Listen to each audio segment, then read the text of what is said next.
Архив бұл ескі құсқы қағаз сақтайтын жер ме? Жоқ. Архив бұл халықтың жады. Мұрағатын сақтай білмеген ел есін жоғалтқан адам сияқты. Кеше кім болғанын, бүгін кім екенін, ертең кім боларын білмейді. Міне, біле білгенге архивтің орны осыншама биік. Ал биыл 30 жылдығын атап өтіп жатқан президент архивінің маңызы тіптен ерек. Себебі ол жерде мемлекетіміздің саяси әлеуметтік тарихына қатысты құнды құжаттар сақталған.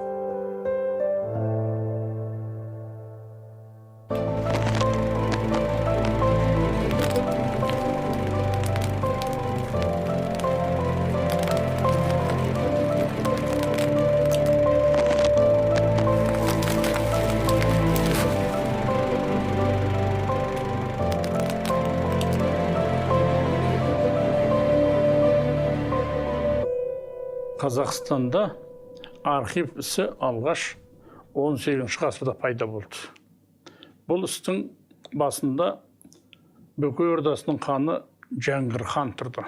Демек, архив ісінде біздің 2 ғасырдан астам тәжірибеміз жинақталған. Алайда тәуелсіздік тұсындағы соңғы 30 жылдағы дәуір бұл ерекше дәуір. Өйткені архив біздің халықаралық аренаға шықты. Қазір еліміздегі архив саласының стратегиялық дамуын, жаңа тенденциялар мен векторын айқындайтын ұйымдардың бірі президент архиві. Бұл мекеме 1994 жылы 14 қаңтарда жаңа тарих орталық мемлекеттік архивінің негізінде құрылды.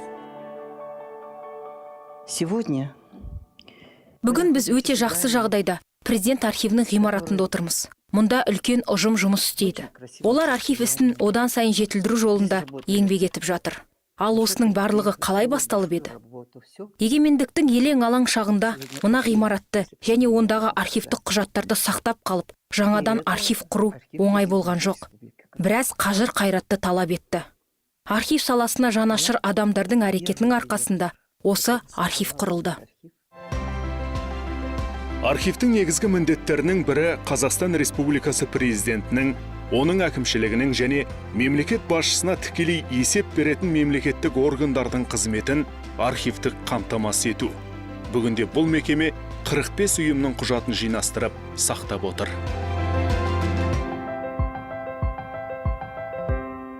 Бір ғана президент әкімшілігінің өзінде жыл сайын 3000-нан астам іс түзіледі.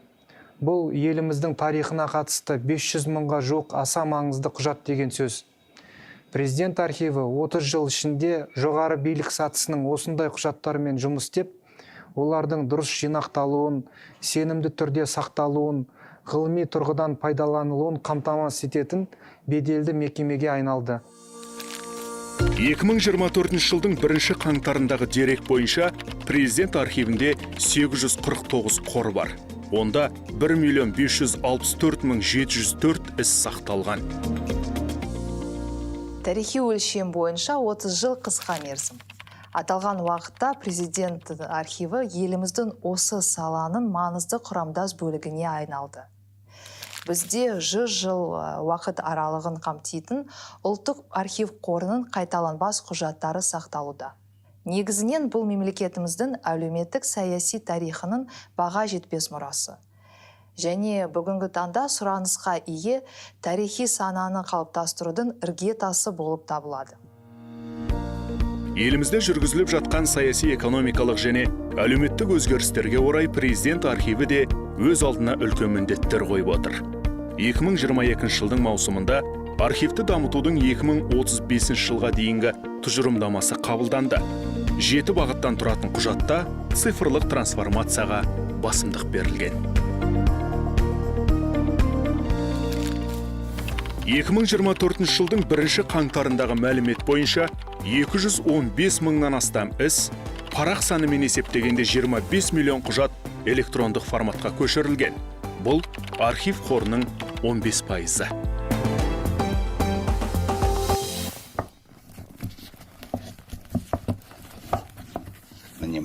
қазір отырған мынау картотека дейміз, қағазбен жазылған картотека. Мен де осы 99 жыл келгенде осылай жазып отырдым. Қазір компьютерный век дейді, электронный век, оцифровка. Он несі жақсы?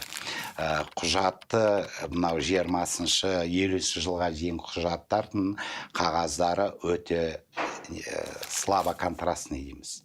И олар өшіп баратыр. Бір жетінің ішінде 5-6 адам бір құжатты ала берсе, одан уже бір жылдан кейін ол құжаттан дым қалмайды. Қағаздың да ауруы болады. Оған түрлі бактерия түседі. Дер кезінде емдемесең, құнды құжат жоқ болады.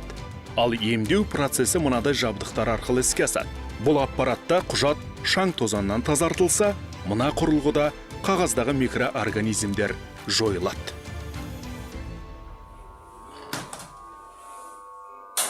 Бізге құжаттар келген кезде біз міндетті түрде оның құжаттардың физикалық жайы күйін тексереміз. Сондықтан бізде мынадай аппараттар бар. Қазіргі таңда біздің орталыққа 688.588 құжат қабылданды. Солардың барлығында біз толықтай осы шаңсыздандыруды орындадық десек те болады. Архивтік құжатты сақтауда және оның тарихи дерек көзі ретіндегі қызмет ету мерзімін ұзартуда реставрациялық жұмыс аса маңызды. Мұндағы мамандар 1,8 миллионнан астам құжат парағын өңдеп, 300 мың істі түптеп, 25 мыңнан астам көмескі мәтінді қалпына келтірген. Ал бұл көне құжаттар президент архивіне қайдан келді десеңіз? Мемлекет басшысының тапсырмасына орай 2021 жылы архив құрылымында 20 ғасырдағы саяси қуғын-сүргін материалдарын зерделеу орталығы құрылған. Осы істің аясында былтыр президент архиві, Ішкі істер министрлігі, ұлттық қауіпсіздік комитеті, бас прокуратураның арнаулы мемлекеттік архивтерінен 600 мыңнан аса құжат қабылдады. Ол құжаттар 80 жыл, 90 жыл жабық жатты НКВД-ның құжат ретінде. Мінекей, осындай байлықтың үстінде отырған архив енді жұрттың аңсаған тақырыптарына қатысты құжаттар жинағын шығару керек. Оның бір парасы атқарылды. Алаш қозғалысына байланысты ол архив 12 томдық жинақ дайындап берді.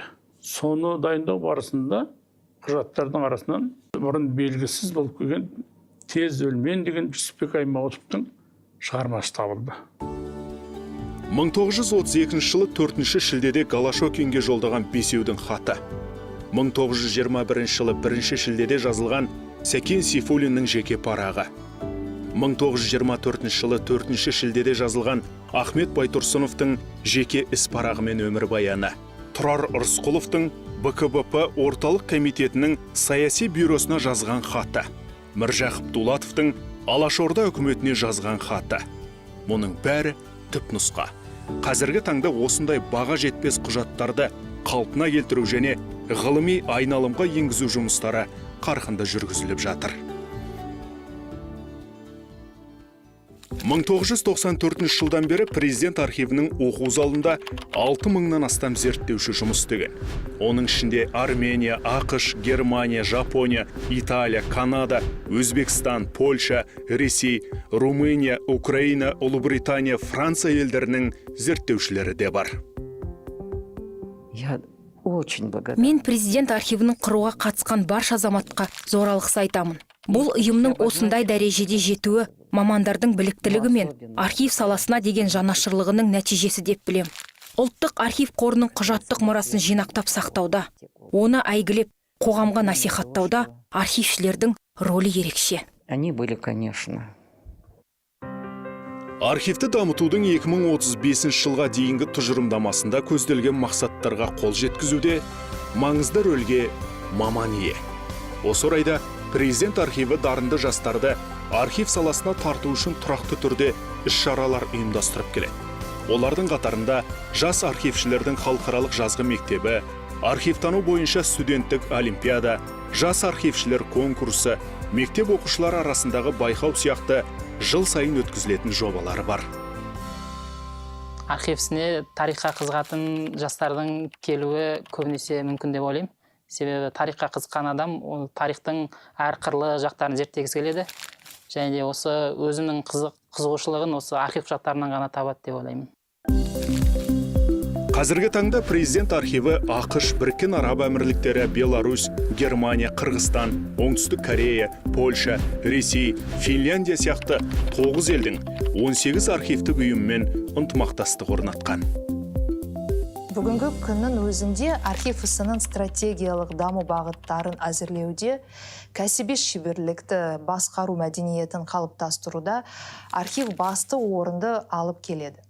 Осы бағытта бірнеше жоба әзірлеуде. Олардың бірі Қазақстан архившілерінің халықаралық конгресі. 2021 жылғы мемлекет басшысының тапсырмасы бойынша президент архивінің қызметі жан-жақты зерделеу мен пысықтаудың негізінде кешенді түрде қайта қаралған болатын. Оның рөлі мен жауапкершілігі күшейтіліп, функционалдық мүмкіндіктері кеңейтілді.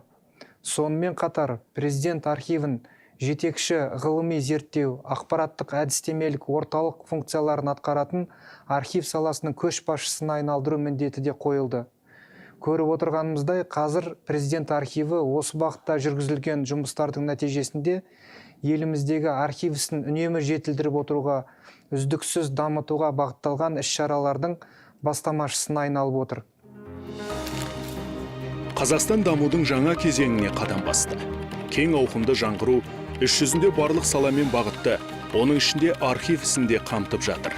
Басқарудың барынша демократиялық қағидаттарын, озық тәжірибе мен цифрлық технологияларды енгізу, әдеттегі дәстүрлі консервативті салаға қуатты серпін беріп, заманауи архив үлгісін жаңарудың сапалы жаңа деңгейіне шығарды. Қазақстан Республикасының президенті Қасым-Жомарт Тоқаев.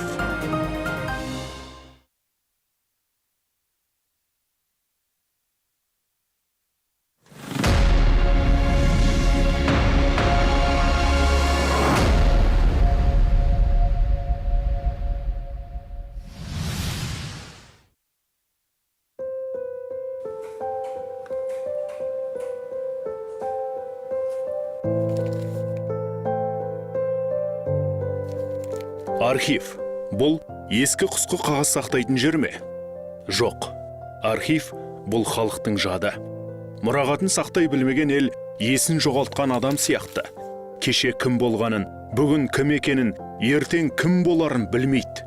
Міне, біле білгенге архивтің орны осыншама биік. Ал биыл 30 жылдығын атап өтіп жатқан президент архивінің маңызы тіптен ерек. Себебі ол жерде мемлекетіміздің саяси әлеуметтік тарихына қатысты құнды құжаттар сақталған.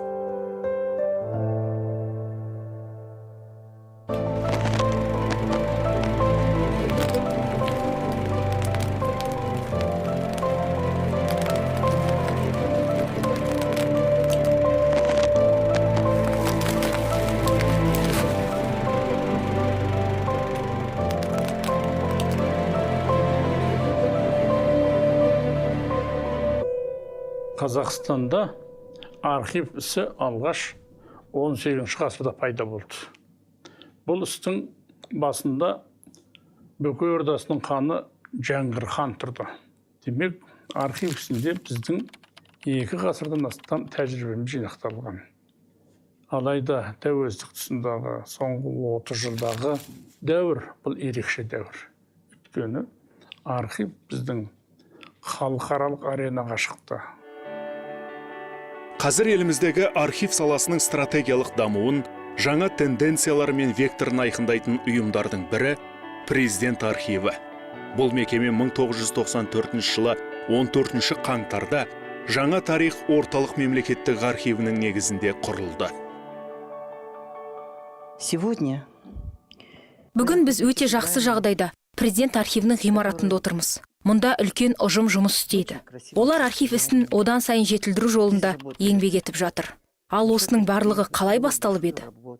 Егемендіктің елең алаң шағында мына ғимаратты және ондағы архивтік құжаттарды сақтап қалып, жаңадан архив құру оңай болған жоқ. Біраз қажыр қайратты талап етті. Архив саласына жанашыр адамдардың әрекетінің арқасында осы архив құрылды.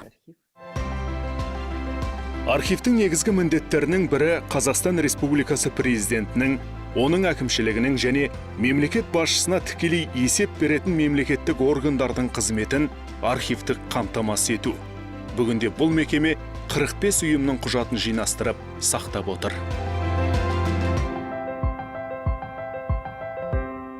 Бір ғана президент әкімшілігінің өзінде жыл сайын 3000-нан астам іс түзіледі. Бұл еліміздің тарихына қатысты 500 мыңға жоқ аса маңызды құжат деген сөз.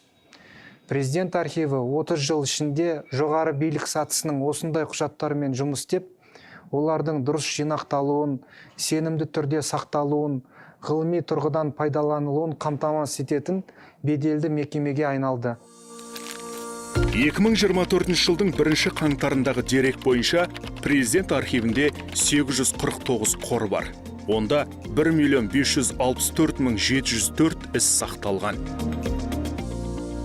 Тарихи өлшем бойынша 30 жыл қысқа мерзім. Аталған уақытта президент архиві еліміздің осы саланың маңызды құрамдас бөлігіне айналды. Бізде 100 жыл уақыт аралығын қамтитын ұлттық архив қорының қайталанбас құжаттары сақталуда. Негізінен бұл мемлекетіміздің әлеуметтік саяси тарихының баға жетпес мұрасы. Және бүгінгі таңда сұранысқа ие тарихи сананы қалыптастырудың іргетасы болып табылады. Елімізде жүргізіліп жатқан саяси экономикалық және әлеуметтік өзгерістерге орай президент архиві де өз алдына үлкен міндеттер қойып отыр. 2022 жылдың маусымында архивті дамытудың 2035 жылға дейінгі тұжырымдамасы қабылданды. 7 бағыттан тұратын құжатта цифрлық трансформацияға басымдық берілген. 2024 жылдың 1 қаңтарындағы мәлімет бойынша 215 мыңнан астам іс, парақ санымен есептегенде 25 миллион құжат электрондық форматқа көшірілген. Бұл архив қорының 15%.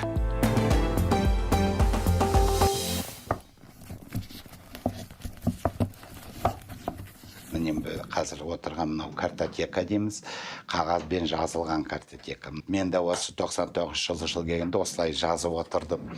Қазір компьютерный век дейді, электронный оцифровка. Он несі жақсы. Құжатты мынау 20-шы 50-шы жылға дейін құжаттардың қағаздары өте слабо контрастный дейміз. И олар өшіп баратыр. Бір жетінің ішінде 5-6 адам бір құжатты ала берсе, одан уже бір жылдан кейін ол құжаттан дым қалмайды. Қағаздың да ауруы болады. Оған түрлі бактерия түседі. Дер кезінде емдемесең, құнды құжат жоқ болады. Ал емдеу процесі мынадай жабдықтар арқылы іске асады. Бұл аппаратта құжат шаң тозаңнан тазартылса, мына құрылғыда қағаздағы микроорганизмдер жойылады.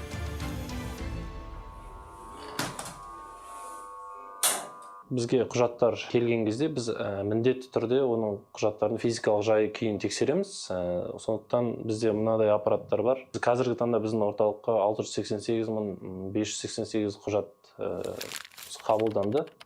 Солардың барлығында біз толықтай осы шаңсыздандыруды орындадық десек те болады. Архивтік құжатты сақтауда және оның тарихи дерек көзі ретіндегі қызмет ету мерзімін ұзартуда реставрациялық жұмыс аса маңызды. Мұндағы мамандар 1,8 миллионнан астам құжат парағын өңдеп, 300 мың істі түптеп, 25 мыңнан астам көмескі мәтінді қалпына келтірген. Ал бұл көне құжаттар президент архивіне қайдан келді десеңіз? Мемлекет басшысының тапсырмасына орай 2021 жылы архив құрылымында 20 ғасырдағы саяси қуғын-сүргін материалдарын зерделеу орталығы құрылған. Осы істің аясында былтыр президент архиві, Ішкі істер министрлігі, ұлттық қауіпсіздік комитеті, бас прокуратураның арнаулы мемлекеттік архивтерінен 600 мыңнан аса құжат қабылдады. Ол құжаттар 80 жыл, 90 жыл жабық жатты НКВД-ның құжат ретінде. Мінекей, осындай байлықтың үстінде отырған архив енді жұрттың аңсаған тақырыптарына қатысты құжаттар жинағын шығару керек. оның бір парасы атқарылды. Алаш қозғалысына байланысты бұл архив 12 томдық жинақ дайындап берді. Соны дайындау барысында құжаттардың арасынан бұрын белгісіз болып келген тез өлмен деген Жүсіпбек Аймауытовтың шығармасы табылды. 1932 жылы 4 шілдеде Голошокинге жолдаған бесеудің хаты. 1921 жылы 1 шілдеде жазылған Сәкен Сейфуллиннің жеке парағы. 1924 жылы 4 шілдеде жазылған Ахмет Байтұрсыновтың жеке іс парағы мен өмірбаяны. Тұрар Рысқұловтың БКБП орталық комитетінің саяси бюросына жазған хаты. Міржақып Дулатовтың Алашорда үкіметіне жазған хаты. Мұның бәрі түпнұсқа. Қазіргі таңда осындай баға жетпес құжаттарды қалпына келтіру және ғылыми айналымға енгізу жұмыстары қарқынды жүргізіліп жатыр.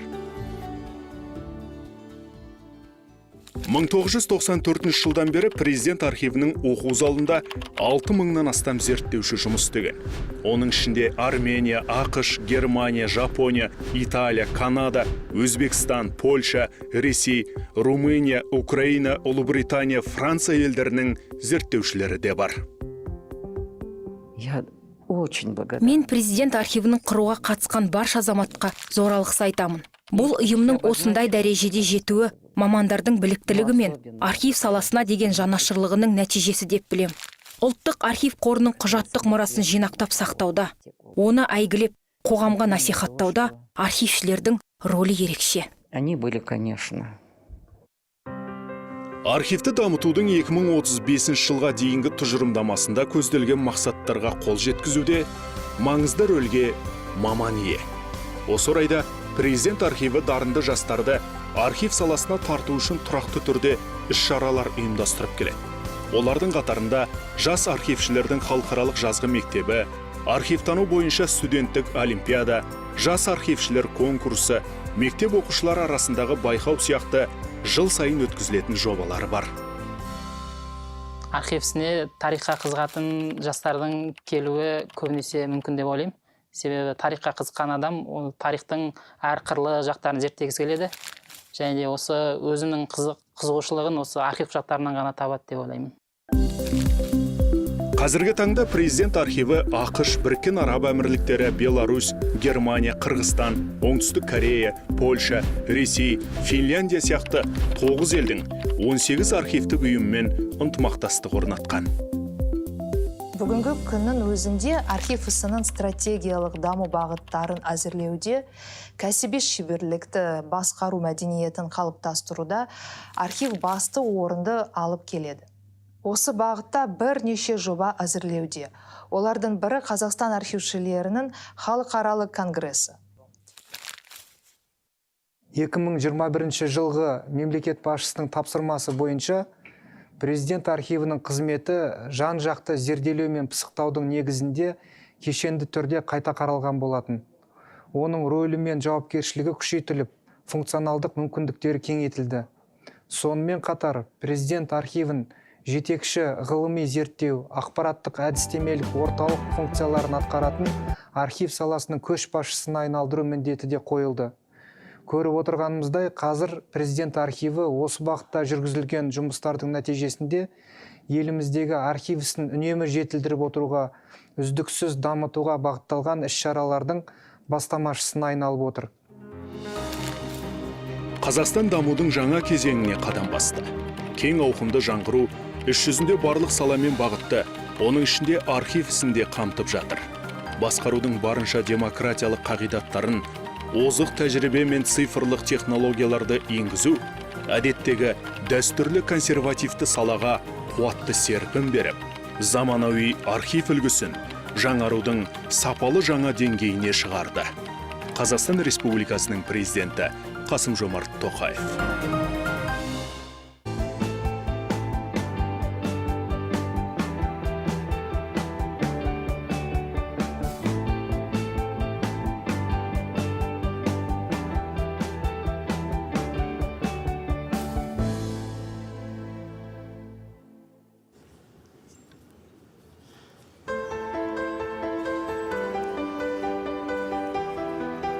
Құрметті конгресс қатысушылары мен қонақтары. Қазақстан Республикасы президентінің архиві атынан сіздерді мұра институттары қоғамды орнықты дамыту жолында атты 2-ші архившілер конгрессінің ашылуымен құттықтаймын. Біздің конгресстің ашылуы барлық қазақстандықтар үшін маңызды жерде өтуде. Үкімет үйінің бұрынғы ғимаратында дәл осы залында 1990 жылы мемлекеттік егемендігі туралы декларацияға, ал 1991 жылы Қазақстан Республикасының мемлекеттік тәуелсіздігі туралы конституциялық заңға қол қойылды. Біздің конгресс Біріккен ұлттар ұйымының, ЮНЕСКО-ның және халықаралық архивтер кеңесінің қолдауымен өтуде.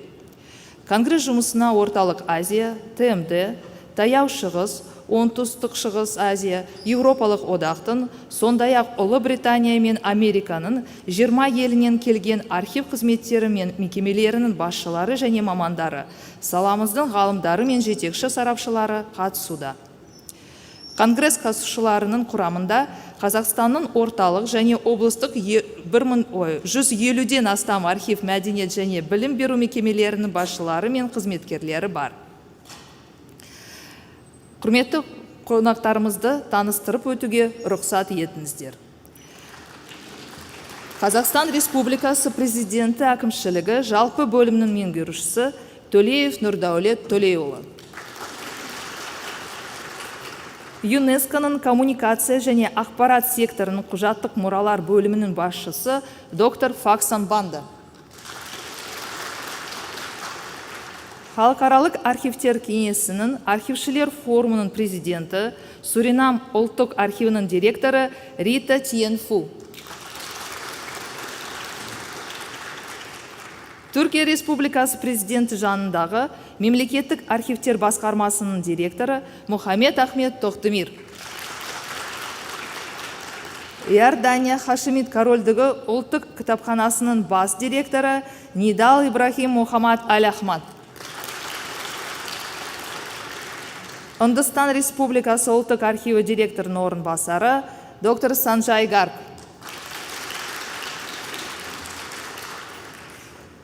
Құрметті конгресс қатысушылары мен қонақтары, Қазақстан Республикасының президенті Қасым-Жомарт Кемелұлы Тоқаевтың құттықтауын оқу үшін сөз президент әкімшілігі жалпы бөлімінің меңгерушісі Төлеев Нұрдәулет Төлеуұлына беріледі.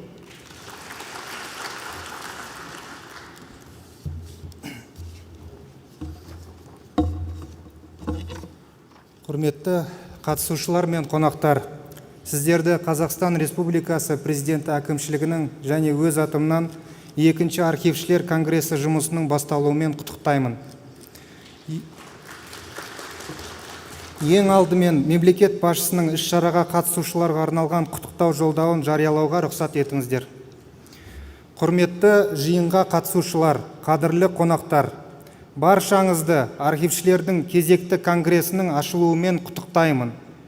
Архив саласы қызметкерлерінің бұл бас қосуының маңызы зор.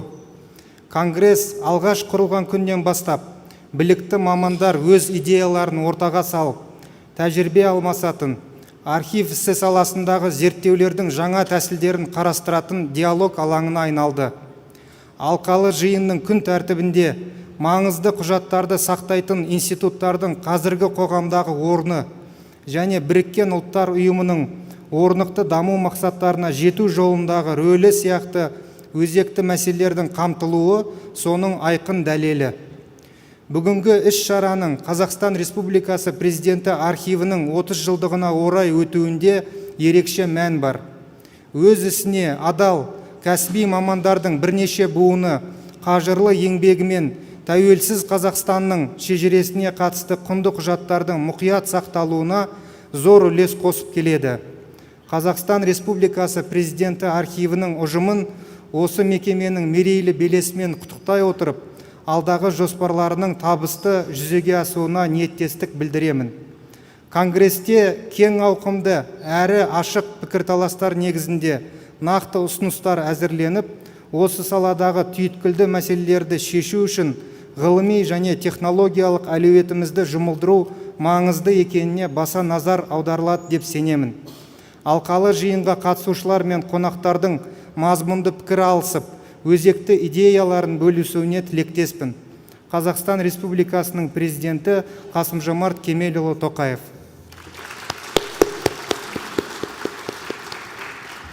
Я думаю, что приветствие президента в очередной раз подчеркивает внимание, уделяемое в Казахстане вопросам развития архивной отрасли в контексте современных вызовов. Действительно, роль архивов в вопросах устойчивого развития трудно переоценить. Так, буквально на днях Касым-Жомарт Кемелевич Токаев, выступая на конференции «Устойчивое развитие и безопасность на евразийском пространстве», отметил, что на фоне глубокой трансформации геополитики и геоэкономики, глобальных климатических и демографических вызовов, угроз новых пандемий, нарастания гонки вооружений, технологического прогресса, вопросы стратегической стабильности и устойчивого развития обретают для всех нас первостепенное значение. С этой точки зрения архивы, как методологи организации работы с документами, занимают в системе решений, принимаемых государством, особое место. Они сопровождают документально подтверждаемую основу функционирования государственного аппарата. На архивные учреждения ложится бремя памяти государства, его идеологического и интеллектуального базиса развития на многие годы и десятилетия вперед. Вместе с тем, сегодня документы, как правовая основа взаимодействия и функционирования общественных и государственных институтов, претерпевают внутренние изменения. Возникают новые виды и формы документов, их новые носители. В связи с этим меняется и сама работа органов власти, механизмы их взаимодействия с гражданами. Внедрение электронного документооборота стало одним из показательных примеров трансформации деятельности государственных органов. Компонентом более широкого демократического подхода к современным технологиям выступило внедрение искусственного интеллекта. Системы поиска, распознавания информации, удаленный запуск документированных процессов открыли новые возможности для организации работы с документами, обеспечения оперативности, соблюдения исполнительской дисциплины. С другой стороны, это новые угрозы целостности документов и информации, которую они содержат, а следовательно и риски негативных последствий функционирования государства в целом. Поэтому в условиях глобализации и цифровизации деятельность архивов становится еще более актуальной. Я уверен, что одним из практических итогов Конгресса станут профессиональные рекомендации, конкретные шаги для решения значимых вопросов организации работы с документами, их сохранения как исторического и культурного кода нации. Уважаемые участники и гости Конгресса, вместе мы сможем достичь значительных результатов и создать платформу для обмена передовым опытом, гармонично вписывающимся в наши национальные интересы и глобальные вызовы. Желаю всем продуктивной работы, интересных дискуссий и плодотворного сотрудничества. Спасибо за внимание.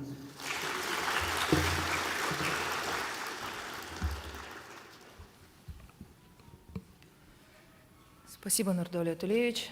Уважаемые гости, участники Конгресса, сегодня мировое сообщество нуждается в актуальной и достоверной информации обо всем, что составляет жизненные потребности человека. Департамент глобальных коммуникаций Организации Объединенных Наций распространяет среди миллионов людей достоверную и объективную информацию, направленную на активизацию работы частного и государственного сектора, гражданского общества и государств-членов для решения задач, стоящих перед ООН. Слово предоставляется представителю Департамента глобальных коммуникаций ООН в Казахстане Властимилу Самику.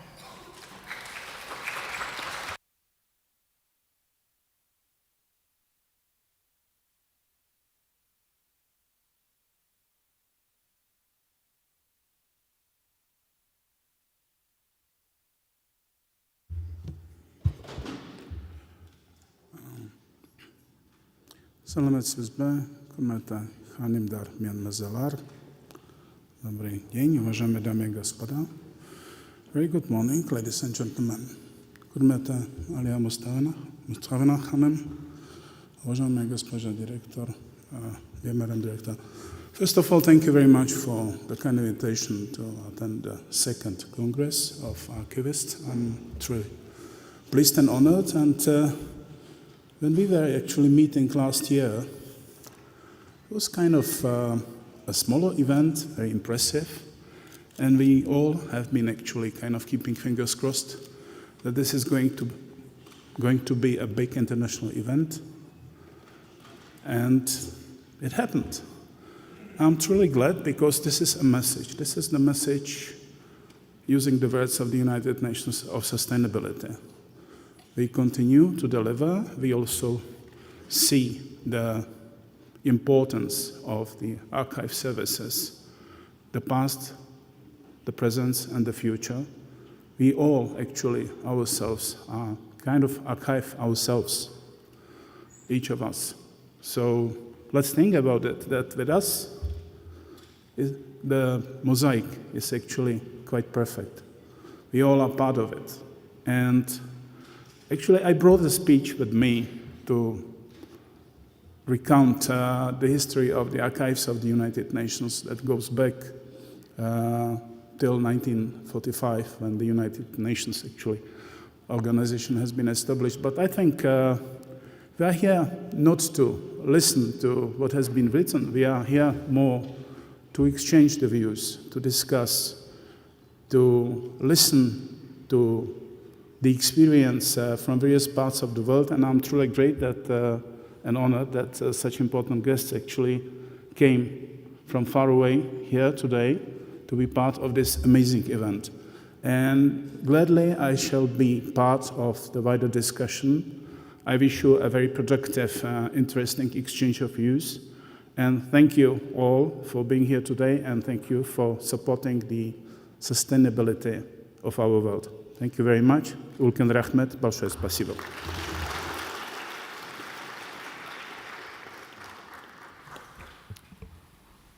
Көп рахмет, Властимир Самик. Dear guests and participants of the Congress, for many years, the United Nations Educational, Scientific and Cultural Organization has played a key role in promotion of the world's cultural heritage in a global level.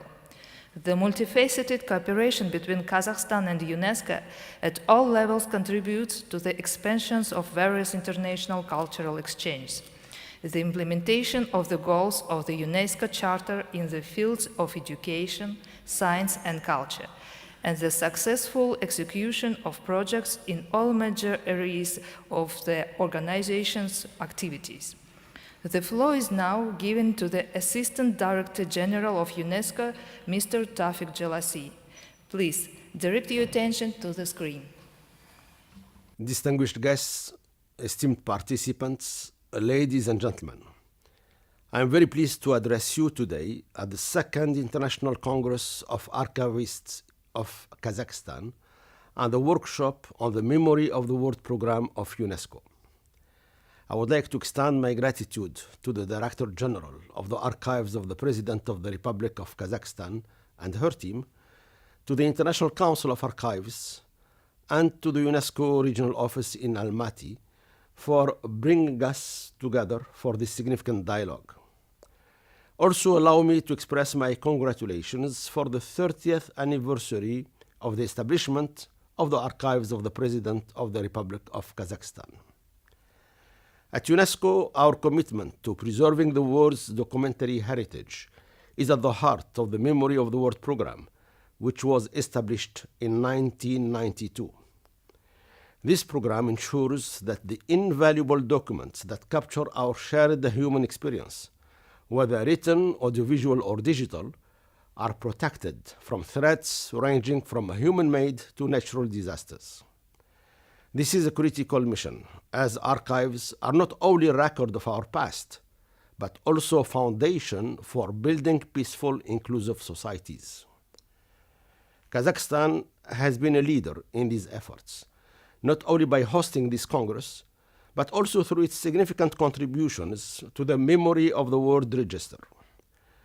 Collections such as the manuscript of Hoja Ahmed Yasawi, the audiovisual documents of the International Anti-Nuclear Movement, Nevada Semi-Palantisik, and the RLC Archival Fund demonstrates dedication of Kazakhstan to preserving and sharing its rich cultural heritage with the world. As the Kazakh poet Abai Kunanbayev wisely said, knowing another's language and culture makes a person equal to those people. The work of Kazakhstan in preserving documentary heritage embodies this very sentiment because it allows us all to appreciate and understand the cultural wealth that lies beyond our borders. These efforts strengthen regional heritage preservation and inspire others to follow suit. However, we must also acknowledge the ongoing challenges. I wish here to briefly mention 3 of them. One of the major hurdles in the preservation of documentary heritage is the digitalization gap. Kazakhstan has made significant strides, launching initiatives like Archive 2025 to digitize its vast archival records. So far, approximately 40% of these materials have been digitized, marking significant progress. This underscores the importance of continued investment in modernizing archives, both in Kazakhstan and throughout the region. Another pressing issue is the environmental and infrastructure risks that archives face. Climate change and extreme weather events can pose significant threats to the preservation of physical documents. To address these concerns, improving the resilience of archival infrastructure is essential. UNESCO is actively working with countries to develop disaster risk management strategies to safeguard these precious materials from environmental hazards. Collaboration is key in overcoming these challenges. This is especially important when it comes to accessing valuable documents located in foreign archives. The third challenge I wish to mention here is the fact that many important records related to Kazakhstan's heritage are housed in foreign institutions, in particular in Europe.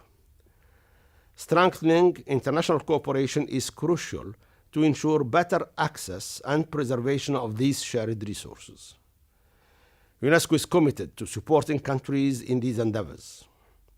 Through the Memory of the World program, we facilitate digital preservation projects, provide training, and offer funding to ensure that archival records are not only digitized, but also are made accessible worldwide. Our efforts in disaster risk management help countries implement climate-resilient measures to protect their physical archives. In today's Congress, I encourage all participants from Kazakhstan and the broader Central Asian region to continue engaging in dialogue and capacity-building efforts. By increasing nominations from this region to the Memory of the World Register, we can further enrich the global narrative of heritage preservation. We hope that each country participating in this Congress will prepare at least 2 new nominations for the next cycle, starting in July 2025, of the Memory of the World Register. In closing, let's recognize the profound impact this Congress can have to safeguarding documentary heritage in Central Asia. I am confident that together we'll continue to preserve and celebrate our shared cultural memory for future generations.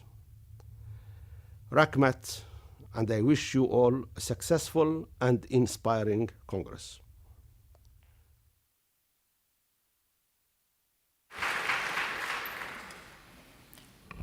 Құрметті қатысушылары, осы жылдар ішінде архив халықаралық серіктестермен әлемнің түрлі елдерінің архив мекемелерімен тығыз байланыс орнатты. Президент архиві мен Түркияның мемлекеттік архивтері арасындағы жемісті ынтымақтастық жылдар бойы жалғасып келеді. Сөз Түркия Республикасы президенті жанындағы мемлекеттік архивтер басқармасының директоры Мұхаммед Ахмет Токдемирге беріледі.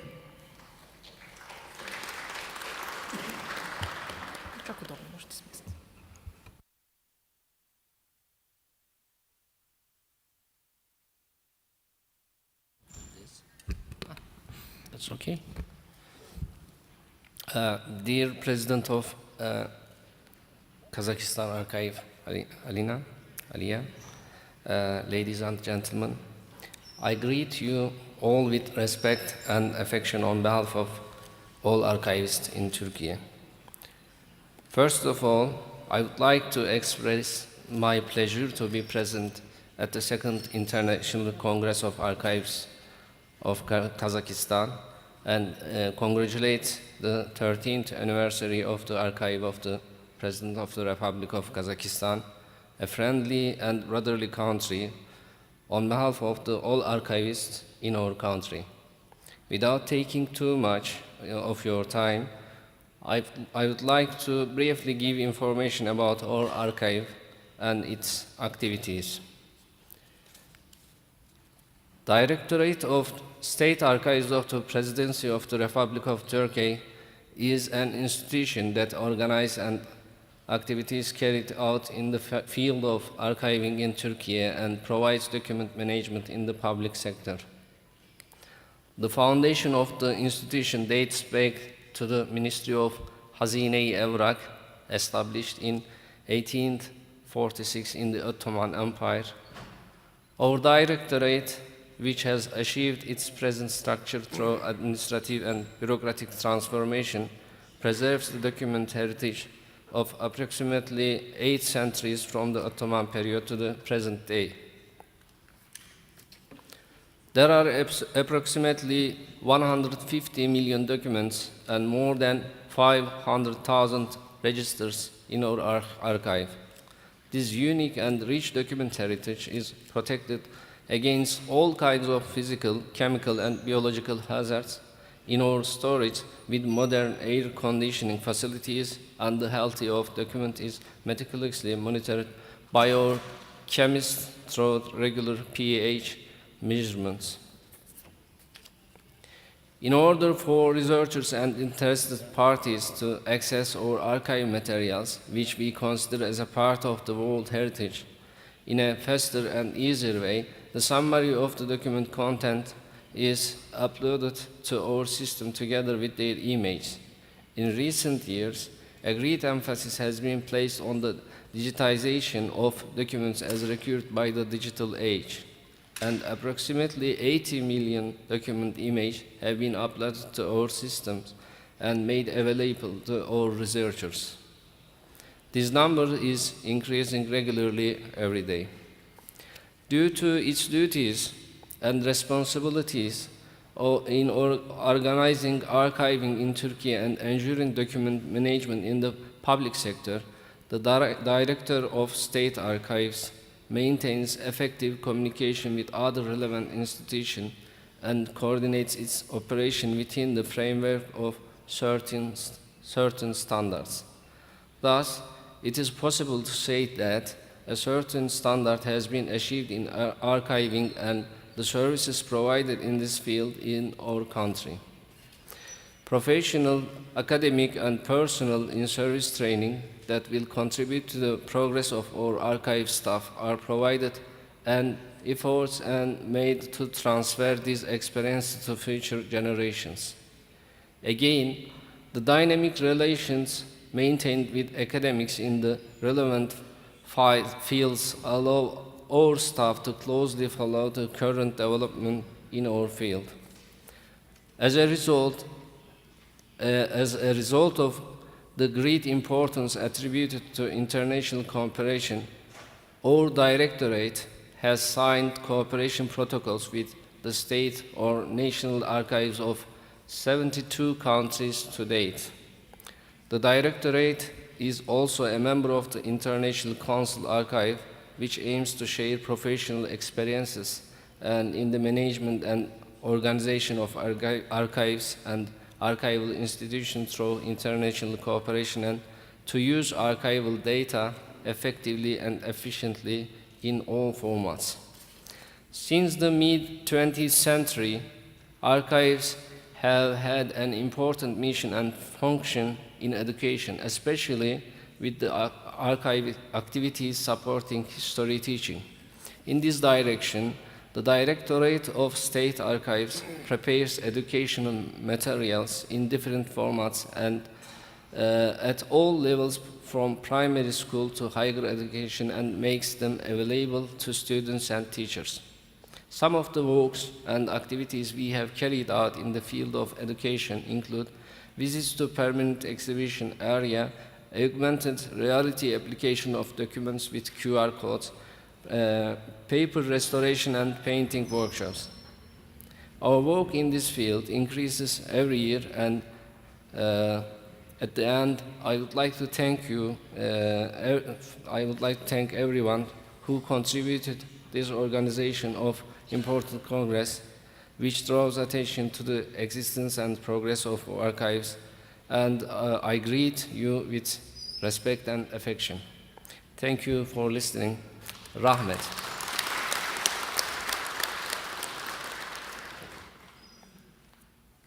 Конгресс қарсаңында архив Сатпаев университеті және Яндекс Қазақстан компаниясымен бірлесіп 165 қатысушының басын қосқан архив хак смарт архив атты алғашқы архив хакатоны ұйымдастырды.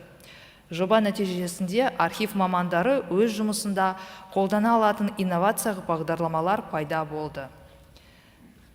Экранға назар аударыңыз.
Рахмет. Бүгін Қазақстандық архив қауымдастығы өз өмір маңызды миссияға, тарихи жады мен мәдени мұраны сақтауға арнаған мамандарды бір форум аясында біріктіріп отыр. Бұл жұмысқа Қазақстан Республикасы Мәдениет және Ақпарат Министрлігі басшылық жасайды. Қазақстан Республикасының Мәдениет және Ақпарат министрі Аида Ғалымқызы Балаеваның құттықтау сөзін оқу үшін сөз архив, құжаттама және кітап ісі комитетінің басқармасы бастығына Тащанова Салтанат Нұртасқызына беріледі. Қадірлі қауым, құрметті қатысушылар. Қазақстан Республикасы Мәдениет және Ақпарат министрлігі атынан Қазақстан Республикасы Президент архивінің бастамасымен ұйымдастырған ұлттық тарихи мәдени мұраны насихаттау және құндылығын арттыру мақсатында мұра институттары қоғамды орнықты дамыту жолында тақырыбындағы Қазақстан архивисттерінің екінші халықаралық конгресін салтанатты ашылуымен құттықтаймын.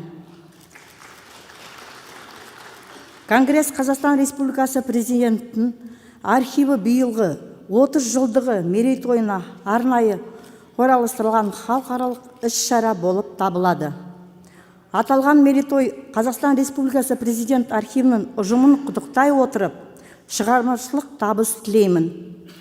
Біріккен ұлттар ұйымы, ЮНЕСКО және халықаралық архивтер кеңесінің аясында Қазақстан, Орталық Азия, тәуелсіз мемлекеттер достастығы, Таяу Шығыс, Еуроодақ және Америка құрама штаттарының архив қызмет пен мекемелерінің басшылары және қызметкерлері, архив саласының сарапшылары, мәдени ағарту мекемелерінің өкілдері қатысумен өткізіліп отырған осы іс-шара Қазақстан Республикасы кез келген халықаралық мәселені талқылау үшін әрқашан бейбіт және ашық алаң екенін тағы бір дәлелдейді.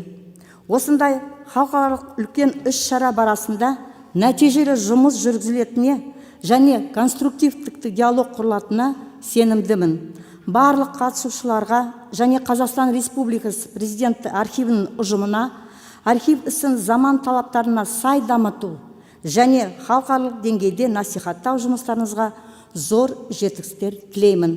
Құрметпен, министр Аида Балаева.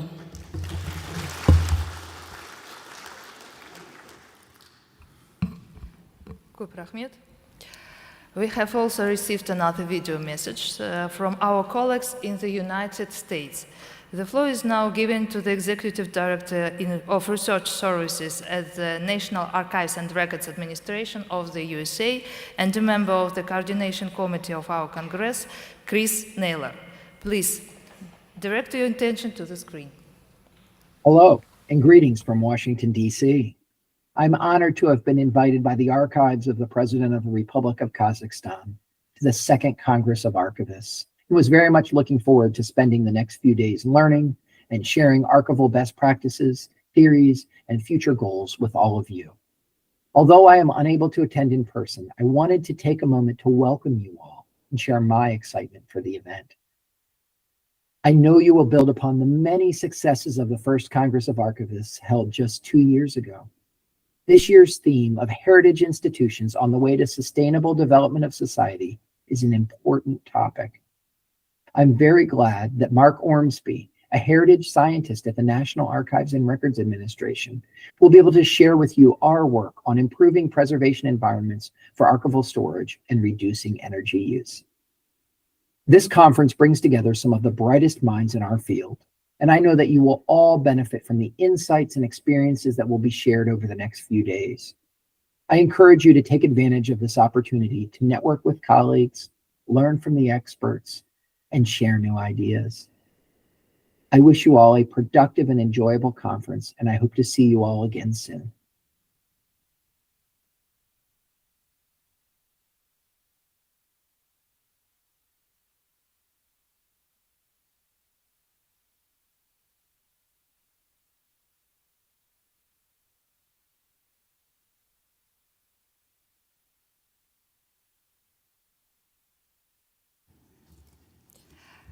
Уважаемые гости и участники Конгресса, разрешите мне обратиться к вам с выступлением, начать наш Конгресс с моего выступления.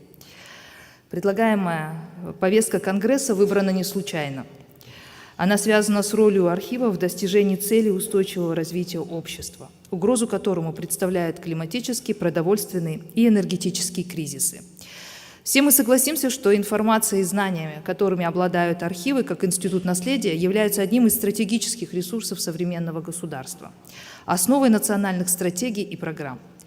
Масштабы использования их сопоставимы с использованием материальных и природных ресурсов, а доступ к ним является одним из основных факторов социально-экономического развития. Исходя из ключевой идеи устойчивого развития, сохранить баланс между поколениями через удовлетворение текущих потребностей, вытекает глобальный смысл функционирования архивов. Он заключается в собирании, сохранении, обеспечении использования информации и знаний, с передачей их при максимальной сохранности последующим поколениям. Поэтому я полагаю, что правильным вектором решения актуальных архивных задач является конструктивный диалог профессионального сообщества. Он способствует генерированию свежих идей, тиражированию лучших архивных практик. Именно в этой проекции я вижу работу Второго Конгресса архивистов.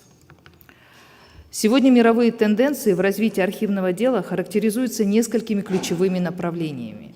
Это цифровизация архивов, развитие доступа, интеграция архивов в исследовательские проекты, обеспечение сохранности документов в условиях изменения климата, правовые и этические вопросы защиты данных, развитие профессиональных компетенций архивистов, унификация и стандартизация архивных процессов.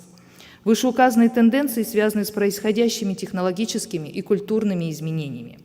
Изменения в архивах, начавшиеся с процессов массовой оцифровки документов, определили сегодня доступность многих архивных коллекций и фондов через использование онлайновых сервисов. Это стало необходимым ответом на спрос к архивной информации. Пользователи все чаще и все более важным работают в онлайн-среде, и архивам становится очень важно отслеживать объем и ценность онлайн-использования документов. Международная практика работы архивов показывает, что предоставление удаленного доступа к информации – это не только возможность сохранить уникальные старые документы, снижая их физический износ, но также и содействие архивов в решении самого широкого спектра государственных задач. От снижения финансовых затрат до экономии энергетических и людских ресурсов. Поэтому все больше архивных учреждений создают собственные цифровые платформы и базы данных для удобного доступа пользователей к архивным материалам, внедряют технологии больших данных, искусственный интеллект для классификации, поиска и анализа информации. Расширение доступа к архивным документам нужно понимать с одной стороны как ответ на растущий спрос к архивной информации, с другой как фактор, который определяет прозрачность деятельности государственных и общественных институтов. В этом заключена еще одна роль архивов в содействии государству в формировании открытого гражданского общества. В период пандемии, с которым мир столкнулся в 2020 году, именно архивы, создавая цифровые открытые ресурсы, обеспечили доступ к официальным документам, тем самым сопроводив функциональность институтов власти. Все больше архивы становятся важной частью многих научных и культурных проектов. Архивные документы используются в исторических, социологических, литературных и даже экологических исследованиях. Эта интеграция сегодня проявляет себя особенно четко. Я могу сказать об этом и на примере сотрудничества архива президента с научными институтами, организациями образования и культуры, которое успешно осуществляется на протяжении последних нескольких лет. Эта коллаборация определила функционирование архива президента как аккредитованного субъекта научной деятельности в Казахстане, успешно реализующего ряд научных и прикладных проектов, одним из которых, как хочется мне сегодня думать, является и наш Конгресс. Проблема обеспечения сохранности документов сегодня становится актуальной как никогда ранее. Современные угрозы наводнений, пожаров, других природных и техногенных катастроф вынуждают архивы перемещать свои коллекции в более безопасные регионы, применять более новые системы климат-контроля, использовать более устойчивые материалы для хранения документов, более надежные каналы передачи и трансляции архивной информации. В целом происходит переосмысление архивами своих стратегий по защите документов. Актуальность приобретают правовые и этические нормы защиты данных, целостности и конфиденциальной информации. Архивам приходится находить баланс между доступностью информации и ее приватностью, соблюдать при этом этику доступа к историческим документам. Из этого, в свою очередь, вытекает необходимость развития профессиональных компетенций архивистов. И это не столько навыки работы с цифровыми технологиями, как часто мы привыкли думать, а знания в области права, истории, государственного устройства, культуры. Решение вопроса профессиональной подготовленности управляющих документами, именно управляющих документами, владеющих нужными навыками и компетенциями, возможно только через консолидацию усилий архивных учреждений и университетов. Мы убедились в этом через работу летних школ молодых архивистов. Это образовательная инициатива архива президента, реализуемая в сотрудничестве с Казахским национальным университетом имени Аль-Фараби и Российским государственным гуманитарным университетом. Проект, которому уже 8 лет, дал старт профессиональному росту более 500 молодым специалистам из стран СНГ. Архивные практики формировались годами. Каждая историческая спираль развития архивов привносила новые вызовы и задачи, связанные с сохранением документов для будущих поколений. Архивы стали не только местом хранения исторических документов, но и одной из точек притяжения в целях устойчивого развития общества. В Конвенции о всемирном наследии, руководящем документе ЮНЕСКО, подчеркнута эта прямая зависимость эволюции обществ и государств от степени сохранности культурных ценностей, к коим относятся и архивные документы. В цифровой век ощутимым стал вопрос достоверности данных. Изменившиеся способы коммуникации подвергли риску сохранения документированной основы взаимодействия государства и общества. Информация может быть потеряна, искажена, технологическое устаревание может сделать ее нечитаемой и непригодной для использования. Проблемы с идентификацией, сбором и управлением электронной информацией, которую необходимо сохранить, не в последнюю очередь вытекают из ее большого объема. И тут архивы сталкиваются с неразрешенными пока еще вопросами комплектования электронными документами. А поскольку именно архивы аккумулируют в своей работе вопросы возникновения, хранения и распространения информации, барометром общественного сознания становится ее воспроизводимость новыми поколениями в новых исторических реалиях. Это убедительный критерий доказательности и надежности в устойчивой эволюции общественных институтов. Опыт использования цифровых решений управления документами, сохранение их многообразия может стать залогом обеспечения всеобщего доступа и инклюзивности в цифровую эпоху. И это также одно из важных направлений дискуссии, которую мы ожидаем получить на Конгрессе. Вопросы достоверности и воспроизводимости информации связаны и с обеспечением деятельности государственных и общественных институтов. Выступая на 78-й сессии Генеральной Ассамблеи ООН, президент Казахстана Касым-Жомарт Токаев отметил, что в условиях цифровой трансформации общества наблюдается эрозия фундаментальных принципов права, и следствием этой эрозии является рост конфликтов и конфронтаций между государствами. Среди 37 видов права, закрепленных документами ЮНЕСКО, право получать и право помнить прямо связаны с работой архивов как институциями, обеспечивающих эти возможности граждан. И здесь архивы не должны ограничиваться пассивной ролью. Они должны стать гарантом соблюдения прав граждан и занять свою нишу в глобальных информационных вызовах. Архивные фонды, хранящие знания всех сфер жизни, это ключевой информационный фундамент устойчивого роста. Он объединяет звенья единой системы международных институтов права через документальное наследие. Уважаемые коллеги, сегодня в Казахстане функционирует обширная сеть архивных учреждений, включающая 223 государственных архива, а также частные и ведомственные архивы. Общий объем Национального архивного фонда составляет 25 миллионов единиц хранения. Архив президента к своему 30-летнему юбилею занял ведущее место среди архивов Казахстана, выступая научным и учебно-методическим центром, работа которого вызывает интерес у профессионального сообщества. Он открыт и привлекателен для широкой общественности. В основе концепции доступности лежит тезис о важности популяризации исторического прошлого. Через осведомленность общества растет понимание важности развития архивной отрасли и поддержки ее государства. Архив президента сегодня узнаваем в мировом архивном сообществе. Установлены тесные контакты с Международным советом архивов, ЮНЕСКО, зарубежными научно-исследовательскими институтами, архивами, музеями, библиотеками. И в этой связи хотелось бы выделить 3 основных направления, которые нам видятся перспективными. Первое. Признание того, что сегодня радикально изменились условия работы архивов. Цифровой век определил пересмотр представлений об архивном документе. Мы сегодня подошли к черте, за которой новые перспективы. Одна из них – это траектория построения умного архива. Синергетический эффект от внедрения инструментов искусственного интеллекта приведет к построению новой архитектоники архивного менеджмента. Вторая траектория – признание того, что остаются нераскрытыми роль и потенциал архивов как инструмента функционирования и целостности правового континуума государств. Архивы способны не только хранить данные, но также могут предоставлять информацию о том, как государство и общество, а также граждане функционируют и адаптируются в новых реалиях, принимают решения, обеспечивают жизненно важные для себя связи через документирование опыта прошлого для настоящего и будущего. Третье.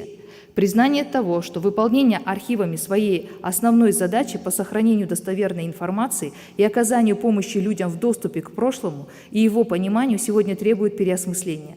Архивные документы – это не только фундамент, на котором строится все наше прошлое. Они выступают также доказательными компонентами, необходимыми для понимания процессов и принятия решений в управлении. Прочность этого фундамента сегодня сталкивается с угрозами. И тут речь не о размерах и ресурсах финансирования государством архивных учреждений. Мы здесь говорим о другом. В долгосрочной перспективе основной задачей станет не столько вопрос обеспечения сохранности документов, в том числе цифровых, а сколько задача эффективного управления архивной информацией и обеспечения доступа к ней. Мы подошли к пониманию того, что требуется переосмысление внутриархивного менеджмента для возникновения динамичного и устойчивого архивного кластера, активно участвующего в жизни государства и общества. Архивам важно предложить государственному сектору четкое представление о степени своего участия в экономике страны. Это поможет предоставить архивным службам прочную основу для будущего роста, повысит их авторитет и продемонстрирует их ценность и важность. Уважаемые коллеги, культурное наследие, куда мы причисляем и архивные сокровищницы, были и остаются неотъемлемым звеном в механизме функционирования общественных связей. В условиях транспарентности мира и международных отношений мы наблюдаем, насколько высока роль исторических документов в разрешении кризисов в политике, экономике и социуме. И это не только анализ и изучение опыта поколений. Не будет большим заблуждением полагать, что устойчивое развитие общества и государства заложено и в отношении последних к своему документальному наследию, и к архивам как учреждениям, на которые возложены задачи сохранить это наследие. Уважаемые участники Конгресса, желаю нам успешной и продуктивной работы. Пусть обсуждение и обмен мнениями способствуют выработке новых идей и решений, которые окажут положительное влияние на развитие архивного дела. Надеюсь, что наш Конгресс станет платформой для создания новых партнерств и укрепления сотрудничества, а также источником вдохновения для дальнейших достижений в нашей профессиональной деятельности. Спасибо за внимание.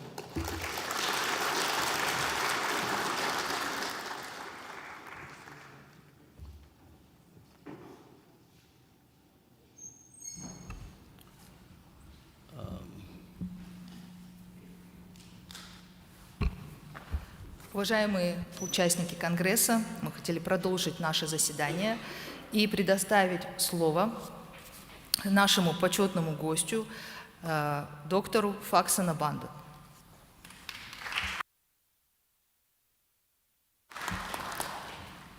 Thank you so much. My Assistant Director General, Dr. Jalasi, has already made general remarks to underscore UNESCO's commitment to this Congress, but more importantly to underscore the organization's commitment to the archive in the Presidency of the Republic of Korea. This is a relationship that we hope to nurture for the foreseeable future.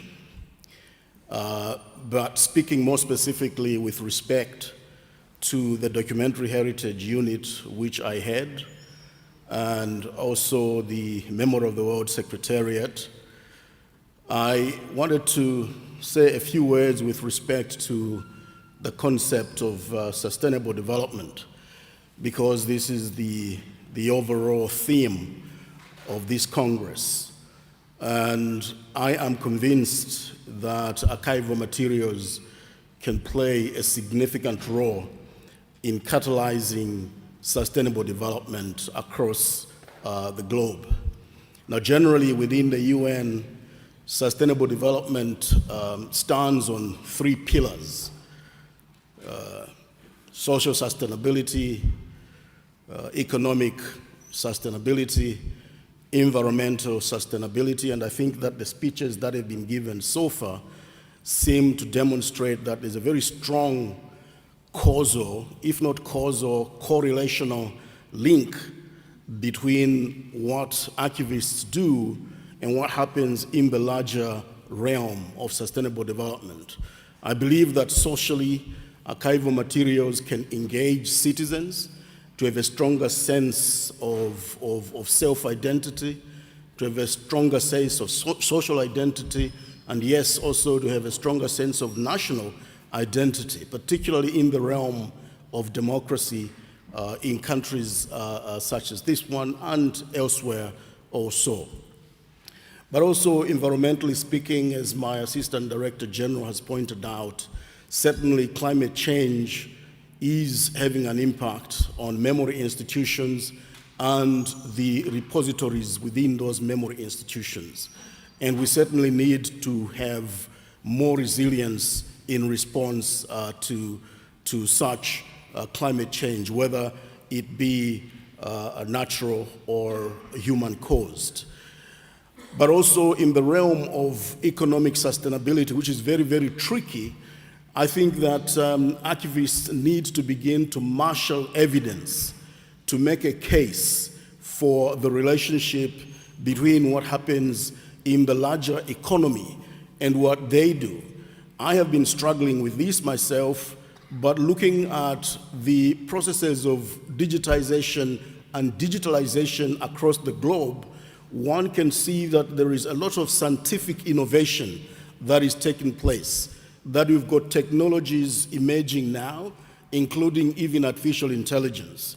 Now, if you forget about archival materials and focus only on what is happening in the technology arena, you could argue that, in fact, there is a contribution to economic growth, however you define it. So whereas in seeking to preserve archival materials, we invest in science and technology, we invest in research and development, that alone contributes overall to economic growth. And so I am excited that actually this is the theme for this Congress, that what we do in the end can be reflected in sustainable development as a whole. So I would personally like to wish you all the best. We have a workshop of our own tomorrow that I'm invested in, and I'm also committed personally and institutionally to furthering cooperation with the archive in the presence of the Republic of Kazakhstan. Thank you so much.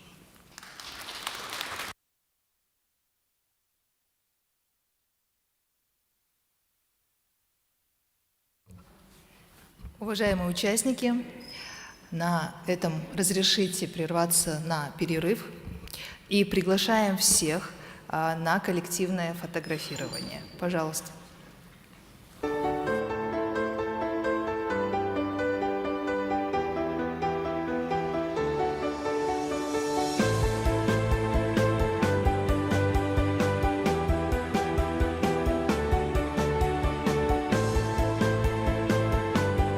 Құрметті әріптестер, барлықтарыңызды ұжымдық суретке түсуге шақырамыз.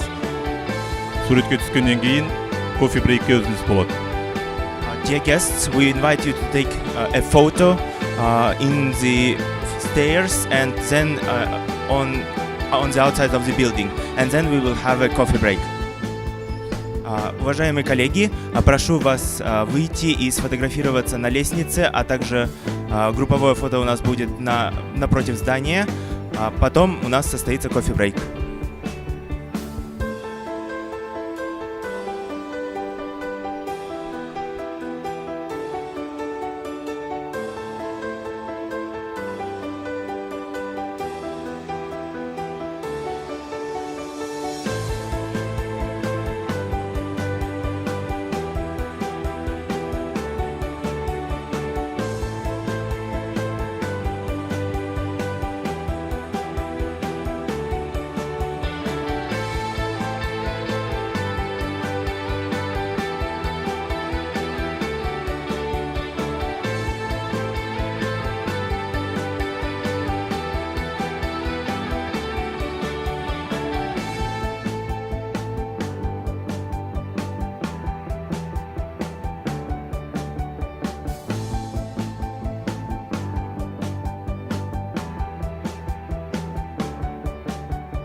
друзья, коллеги, продолжим наше пленарное заседание.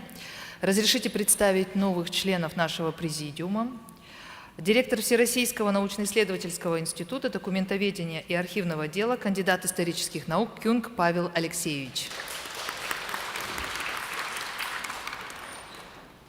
Заместитель директора, директор агентства «Узархив» при Министерстве юстиции Республики Казахстан Улугбек Мирталибович Юсупов.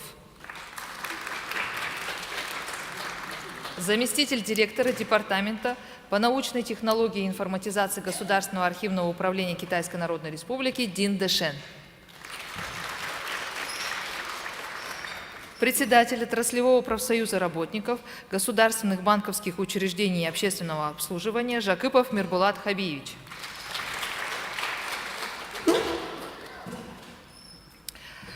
Dear guests, in the current reality, the challenges associated with climate change have become particularly relevant.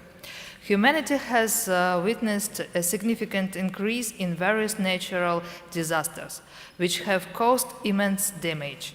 This year, Kazakhstan has experienced the effects of unprecedented floods. Issues related to climate change are becoming increasingly important for the archival sector, as they directly impact the longevity and preservation of historical materials. The floor is now given to the President of the Forum of Archivists of the International Council on Archives, Director of the National Archive of Suriname, Rita Tien Phu. Please.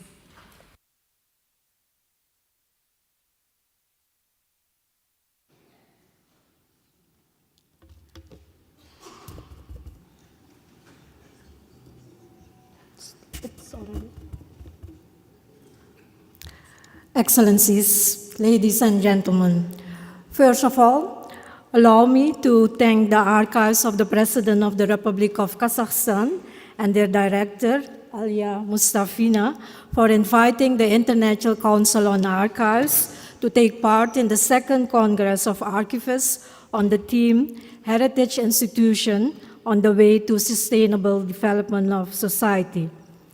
I also wish to congratulate the Archives of the President of the Republic of Kazakhstan on the 30th anniversary of its archives, as well as bringing together archivists, academics, cultural heritage experts, and professionals in various fields to reflect and discuss how our institution can or should contribute to the sustainable development of society.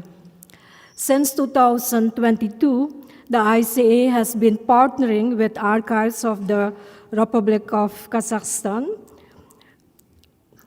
Archives of the President of the Republic of Kazakhstan for their first Congress of Archivists on Open Society, Open Archives held in October 2022. On behalf of Jose Kirps, President of the ICA, I would like to share with you that the ICA is very pleased to partner again with the Archives of the President of the Republic of Kazakhstan for their second Archive Congress this year. The next slide, please. So, ICA aims and values. Let me tell you shortly about the International Council on Archives. We are a non-governmental organization which was established in Paris in 1948. Its purpose is to strengthen relations among archivists of all nations, to promote the use of records, and to advance documentation of human experience. ICA promotes the efficient and effective management and use of records, archives, and data in all her formats, and their preservation as the cultural and evidential heritage of humanity. For 76 years, ICA has united archivists around common values and objectives. Currently, the ICA has more than 2,000 members from archival institutions, individual members, universities, foundations worldwide, representing more than 149 countries and territories, that are engaged in ICA groups and governance bodies. For instance, 2 forums of professional association and also the Forum of National Archivists, 12 regional branches, 11 expert groups, and 11 professional sections.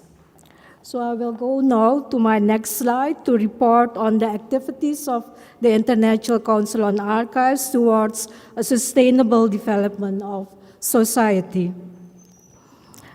Last year at the Abu Dhabi Congress of the ICA, a panel session was hosted on sustainable development in the culture, heritage, and information field with representatives from the UNESCO Memory of the World program. In fact, Dr. Banda was also in Abu Dhabi, and he also participated in this panel. ICOM, and the IFLA, the Climate Heritage Network, and also ICA was part of this panel session. And delegates reflected upon the role that our own organization could play in global cultural heritage profession, as well as drawing attention to immediate future. And as ICA, we see this follow-up, this second Congress on Heritage Institution on its way to sustainable development of society as a follow-up of that panel session. So that's why we're very pleased with this Congress. In the last 10 years, more or less, ICA members from small island development states, specifically the Caribbean region and the Pacific region, have encountered the brunt of the effects of natural hazard caused by climate change. Regional branches, such as the Caribbean branch of the International Council on Archives, have been collaborating closely with the ICA expert groups on emergency management and disaster management, as well as the expert group on archival buildings and environment.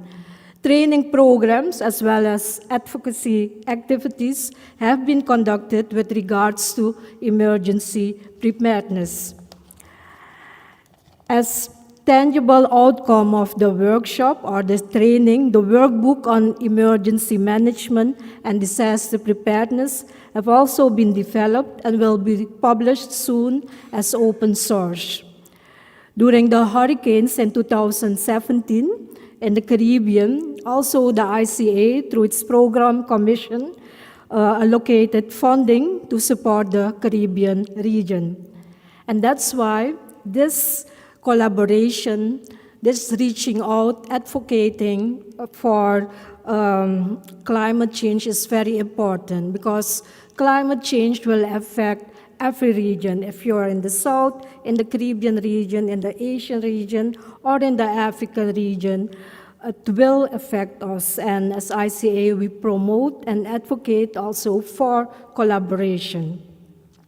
Having said that, the ICA have been conducted projects also with regards to the preservation of digital data.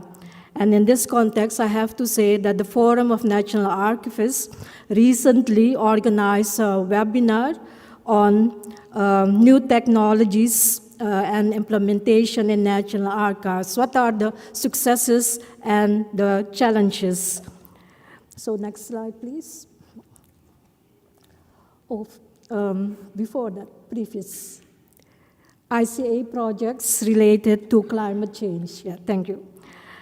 In addition, a project that was led by the Program Commission on the section on archival education in 2022 included an online workshop for members on climate change and archival education. This workshop can be accessed online through the website of the ICA. At the same time, through the Program Commission and also the ICA Fund for International Development of Archives, financial resources have been allocated to members who submitted various project proposals on environmental sustainability. The latest in 2023 on mapping and researching climate change to protect archives, led by Mr. Claudio Augas Bilbao. The deliverables that are yet to be published are still in translation. And for instance, a brief diagnosis on Latin American National Archives, emergency plan reports and recommendations, as well as didactic booklet will be published and shared as an online resource. Furthermore, and I'm looking now at the Caribbean region, recently we also held an advocacy meeting to raise awareness regarding the Caribbean Hub for Culture Emergency Response, launched by Carbica, including a workshop presenting a tool for online mapping of risk areas and valuable heritage site and location, local and regional available. So looking at all these initiatives around the world, the resources can be shared with all members of ICA, but as an open source publication, everyone can access the toolkit and also the publication online through the ICA website. Next slide, please. So the creation of a climate change working group was approved also by the ICA Executive Board in March 2023, and an open kickoff meeting was held in October at the ICA Congress. The Climate Change Working Group provides a forum for the archival community to come together to reflect, share ideas, identify gaps in knowledge, and to collaborate in formulating collective responses to questions and challenges faced by archives and its professionals arising from climate change, while also bearing in mind that different regions of the world may call for different responses. 4 main key areas were identified for the Climate Change Working Group: how archives can develop strategies to achieve better environmental sustainability. That's one. The second, on how climate change affects archives and what can be done to prepare for this. How the environmental impact of archival operation can be reduced. And last but not least, how archives document climate change and enable research to understand and mitigate it. Increasingly, archives and other professionals are looking for sustainable solutions as we continue to move in a digital direction, noting the significant detrimental effects of digital hardware and software and its reliance on electrical power that's often reliant on fossil fuels. Next slide, please. So having said that, besides on climate change, the ICA also supported projects proposal in 2018. Madam Annalie de Villiers led a project named Information and Knowledge Management in Indigenous Culture Centers of the Pacific. Indigenous culture centers play a central role in supporting indigenous culture activities and preservation of indigenous knowledges throughout the Pacific region. In recognition of the importance of indigenous culture, it is essential that community knowledge be supported, and the resulting report and recommendation include tools, systems, processes, and training required to support the knowledge management aims of indigenous culture centers. And I strongly feel and believe that this information and knowledge management can be implemented also elsewhere in the region. Furthermore, in 2023, the section on Universities and Research Institution Archives, the SUV, launched a project called What Does Diversity Mean to You? The project was about exploring the issues of equality, diversity, and inclusion in a global context by organizing 2 lab days, online workshops, and the creation of an online resource with case studies and information from feedback. This work also led to the SUV conference to be held later this week. So we are not also thinking about economic sustainability, but we are also thinking of the sustainability of societies. How can we preserve the indigenous knowledge, the cultures of people around the world? Last slide, please. So what is next for the ICA? The ICA is embarking on its next round of strategic planning with the goal of having a new strategic plan for the years 2025 until 2029. The next strategic plan will be based on your needs, goals, and aspiration for ICA. How should we work together in our association? And what are the most important issues or tasks for us to work on? It is imperative to acknowledge the significant challenges facing the preservation of archival heritage today. We find ourselves in the midst of turbulent times marked by the rise of new conflicts and wars in different regions of the world and the disturbing reality of climate. In addition, the relentless advance of technology also present both opportunities and challenges, with concerns ranging from technology obsolescence to ever-present threat of cyber attacks and cyber warfare. In the face of these challenges, the role of the International Council on Archives becomes critical. Through collaboration, advocacy, and unwavering commitment, ICA seeks to strengthen our sector and navigate the complexities of the modern world. Now more than ever, solidarity and cooperation are essential, and we strive to preserve our heritage. Thank you very much, and I wish you all a successful conference. Thank you.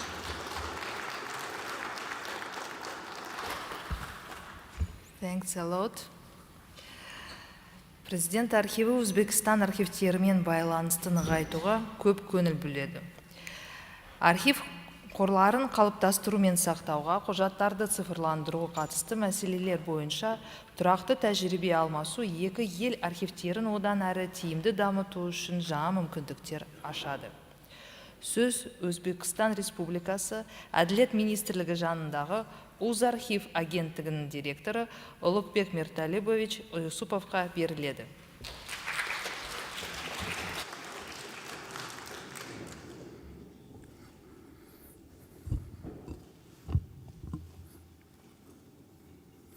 Ассаламу алейкум, хурматли достар, уважаемые дамы и господа. Good afternoon, ladies and gentlemen. I'm very happy to see all my dear colleagues here in the Republic of Kazakhstan today. I would also like to take this opportunity to thank Aliya Husseinovna for her invitation. The topic of heritage institutions on the way to sustainable development of society is a pressing issue that should concern not only representatives of archives, culture, and science, but every member of our society. Heritage institutions, including archives, museums, libraries, and cultural heritage sites, play a vital role in preserving and passing on our nation's rich historical and cultural heritage to future generations. They serve as reflections of our past traditions and values, thereby reinforcing our national identity.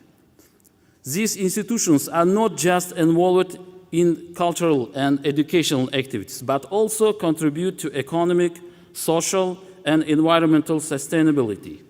Economically, heritage institutions boost the economy by developing the tourism sector. Cultural monuments and museums attract both local and international tourists, create jobs, promote entrepreneurship, and improve infrastructure. Socially, heritage institutions help people understand and respect cultural diversity. They play an important role in educating young people in the spirit of patriotism, fostering a sense of national pride and self-awareness, and promoting dialogue between different cultures. From an environmental perspective, many cultural heritage sites are located in natural settings, and their preservation is closely linked with environmental protection. By safeguarding these sites, we also protect nature and maintain ecological balance. Therefore, supporting and developing heritage institutions is vital for sustainable development. To do this, we should focus on the following areas. First, we need to utilize digital technologies and the internet to present cultural heritage to a broader audience, creating virtual tours and online information databases. Second, it's essential to strengthen cooperation between heritage institutions and educational institutions, including schools and universities, to familiarize young people with cultural heritage. Third, we need to enhance cooperation between public organizations and the private sector in supporting heritage institutions, attracting grants and investments. Fourth, we must study international experiences and implement projects in collaboration with international organizations. In Uzbekistan, significant reforms have been implemented on these issues under the personal initiative of the President. For example, nearly 10 online services have been introduced in the archive sector, and many confidential documents have been classified as publicly accessible. The number of libraries has increased, and opportunities for accessing online information have been created. Great attention has been paid to the restoration of museums and cultural sites with the application of international expertise. I hope that during this Congress, we will discuss these issues and develop scientific recommendations. In conclusion, I would like to emphasize that heritage institutions play a crucial role in the sustainable development of our society, and supporting their activities is our shared responsibility. Thank you for your attention. Rahmet.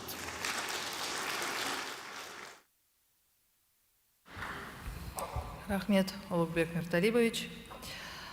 Уважаемые гости, современные архивные системы, использующие технологии искусственного интеллекта, машинного обучения и облачные решения для автоматизации процессов хранения, обработки и поиска данных, позволяют улучшить доступность информации, обеспечивая при этом высокую степень защиты и долговременную сохранность данных. Внедрение умных архивов помогает архивным учреждениям адаптироваться к потребностям цифрового общества и эффективно управлять большими объемами информации. Слово предоставляется заместителю директора Департамента научной технологии и информатизации Государственного архивного управления КНР Дин Дэшен.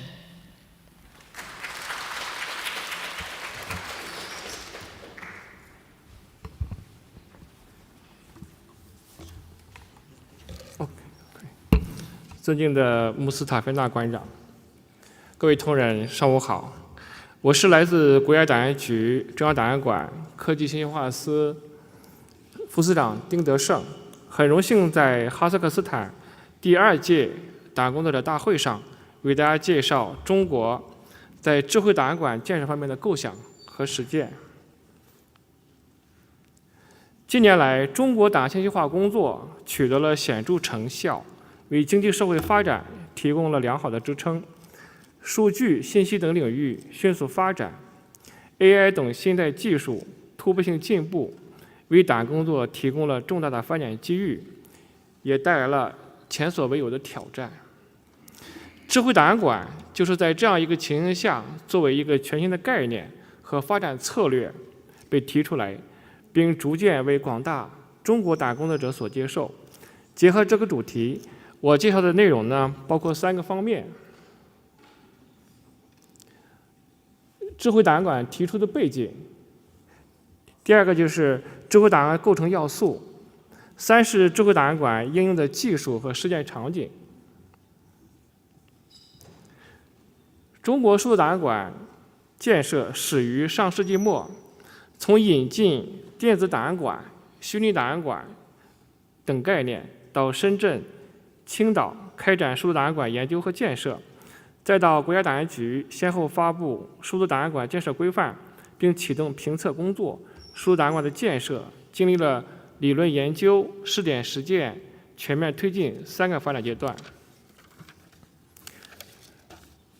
随着数字档案馆建设纳入国家信息化、档案等发展规划，并成为《中华人民共和国档案法》等法律法规的明确要求，数字档案馆的建设得到了长远的发展。截止目前，全国建成高水平数字档案馆240家。数字档案馆在推动全国档案信息化工作方面发挥了巨大作用，为智慧档案和智慧档案馆奠定了坚实的基础。最近10年来，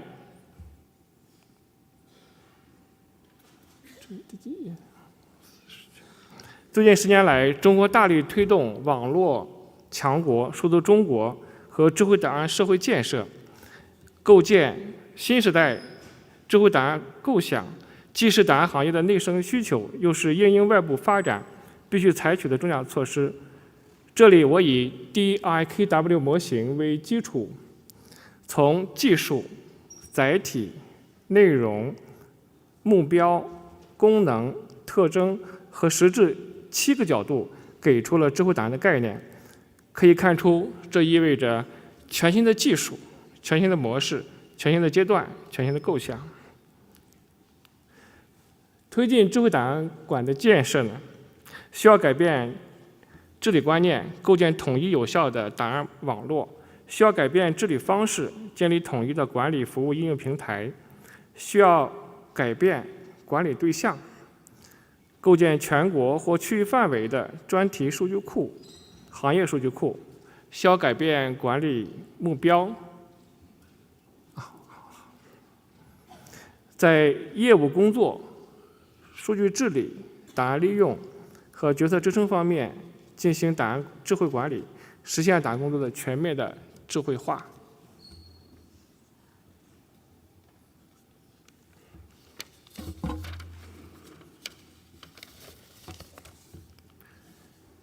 智慧档案馆是建构在智慧档案构想框架下的新概念。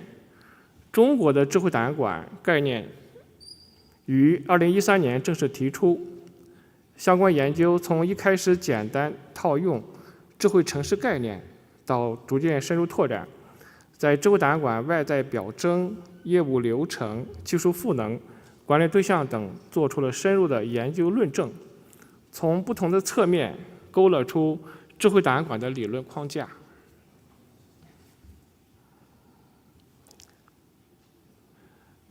在智慧档案的构想下，智慧档案馆是智慧档案战略中平台建设的重要内容，数据治理的重要节点，同时也是智慧业态下数字档案馆的升级模式。这是智慧档案馆的数据架构，另外还有业务架构、应用架构和技术架构，在我发表的文章中能看到具体的内容。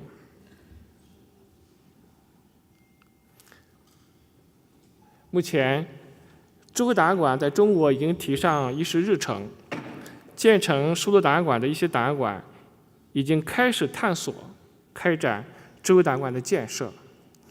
智慧档案分为智慧管理、智慧数据、智慧服务、智慧决策、智慧保护、智慧建筑6个部分，我把它称之为6S。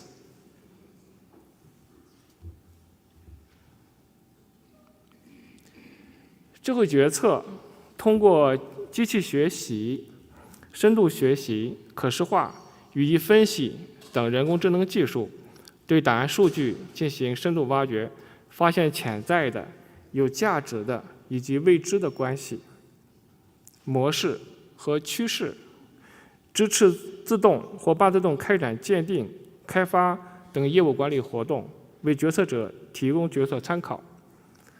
智慧决策是智慧档案馆的根本目标追求，也是档案工作价值最好的体现。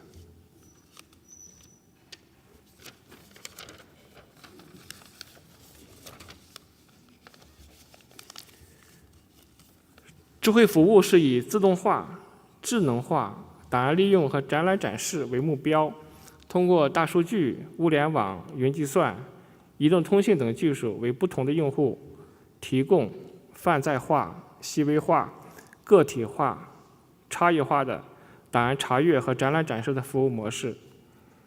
智慧服务是智慧档案馆价值的直接体现。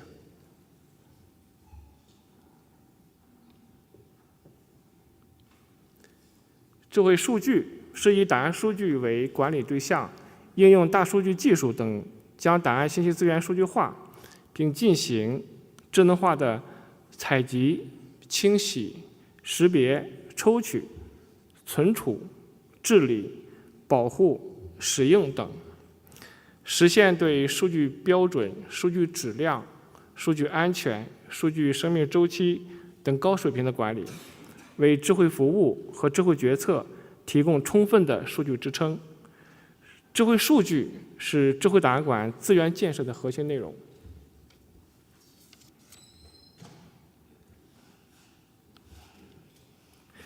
智慧保护是以档案实体为管理对象，运用物联网、RFID、智能感知和无损检测等技术，针对档案流转、存放和健康状态及影响因素进行全面量化分析，并自动化、智能化采取措施，实现档案的智能保管保护。智慧保护是智慧档案馆资源建设的重点内容。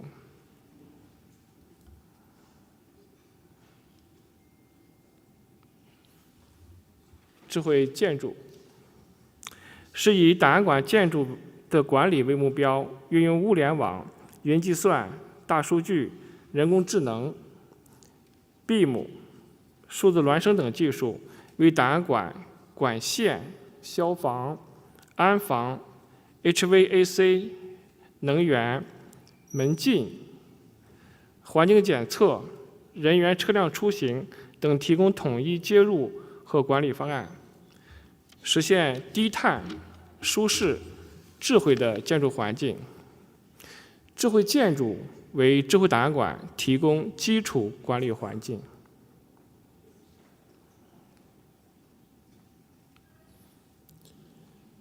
智慧管理是以档案馆室智能化运营为目标，通过办公自动化系统等整合现有的数据资源，对档案馆室的设施、资源、用户、技术、服务等管理领域的关键指标提供可视化综合检测，辅助管理者直接掌控的运行态势，并进行管理。智慧管理为智慧档案馆提供基础管理条件。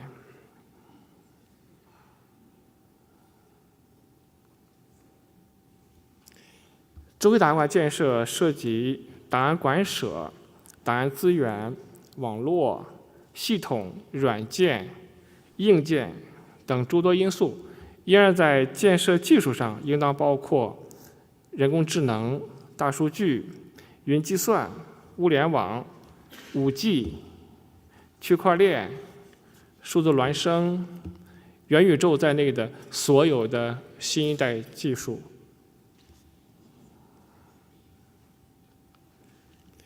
在这些技术中，人工智能、大数据、云计算、物联网属于核心应用技术。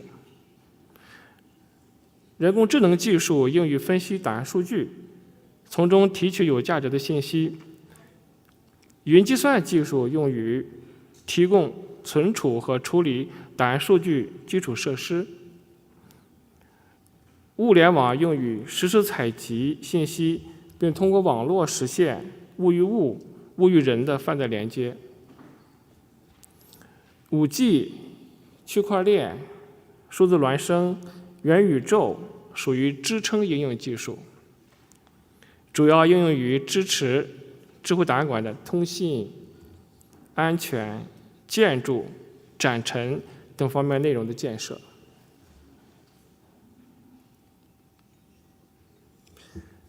结合档案工作实践和新一代数字技术发展情况，智慧档案馆建设有丰富的应用场景。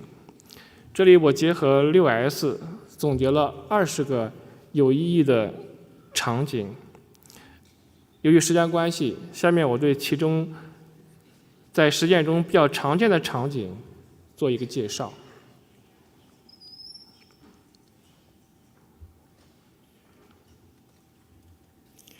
智能问答一般通过构建基于检索的问答系统或基于生成模型的问答系统实现。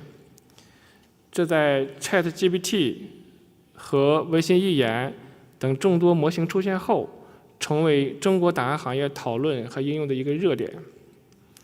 目前已经有一些组织机构通过部署文心一言、通义千问等大型语言模型，结合档案语料建立了问答的系统。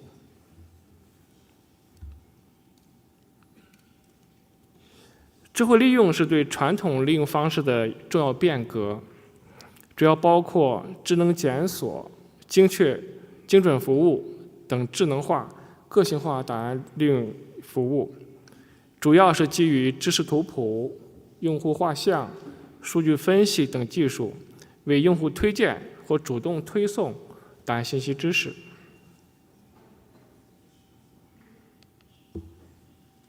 智能开放是指运用大数据、自然语言处理、人工智能等技术，智能化开展档案开放审核工作。比如福建、江西等地档案馆通过建立档案开放审核模型，为档案开放审核提供建议，提升档案开放审核的效率和准确性。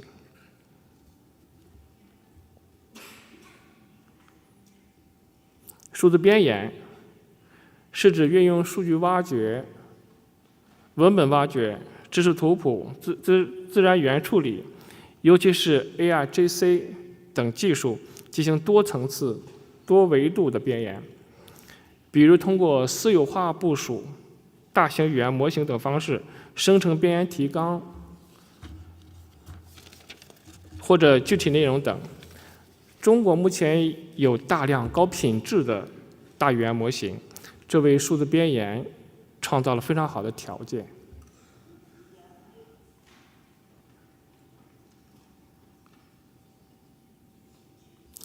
数字展陈主要是运用三维建模和渲染、虚拟现实和增强现实等元宇宙技术，给观众带来身临其境、虚实相生的体验。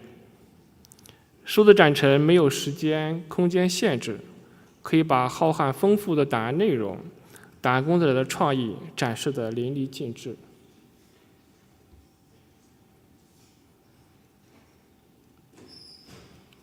智能整理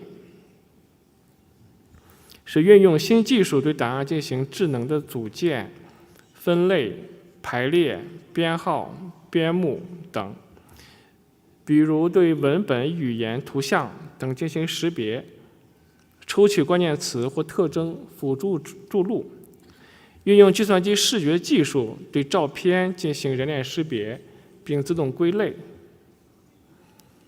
运用大数据技术对文本进行自动聚类分类等，就如同智能手机可以很好的实现照片分类一样，这些技术为档案整理工作带来了新的实验途径。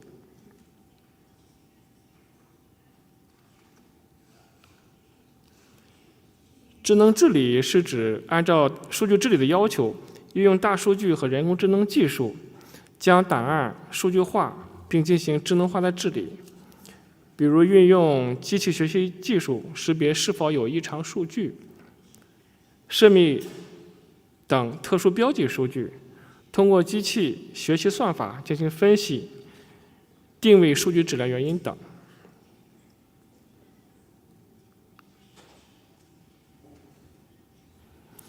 智能库房是在档案实体库房内，通过有机集成智能柜架、温湿度监测调控、空气质量控制、消防、安防等设施设备，并实现设备控制和档案管理自动化、智能化的库房。智能库房在中国企事业单位和档案馆都有比较好的应用。除此以外，智慧档案场景还有辅助决策、智能监测、可信管理、智能存储、智能环境、智能安防、智能消防、智能运维、智能管控、智能监督、智能收集、智能汇聚等。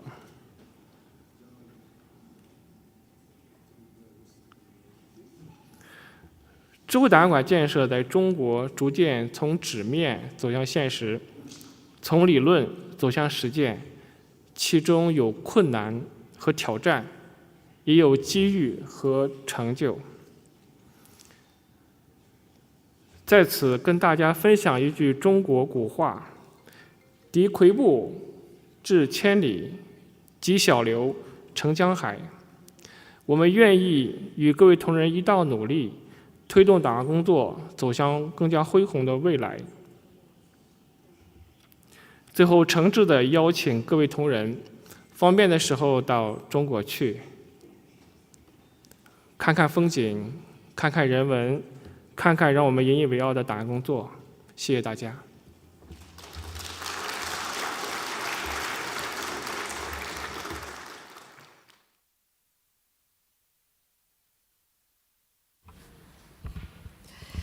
Келесі сөз Қазақстан Республикасы президенті жанындағы Қазақстан стратегиялық зерттеулер институты директорының орынбасары Әсем Нұржанқызы Нұржановаға беріледі.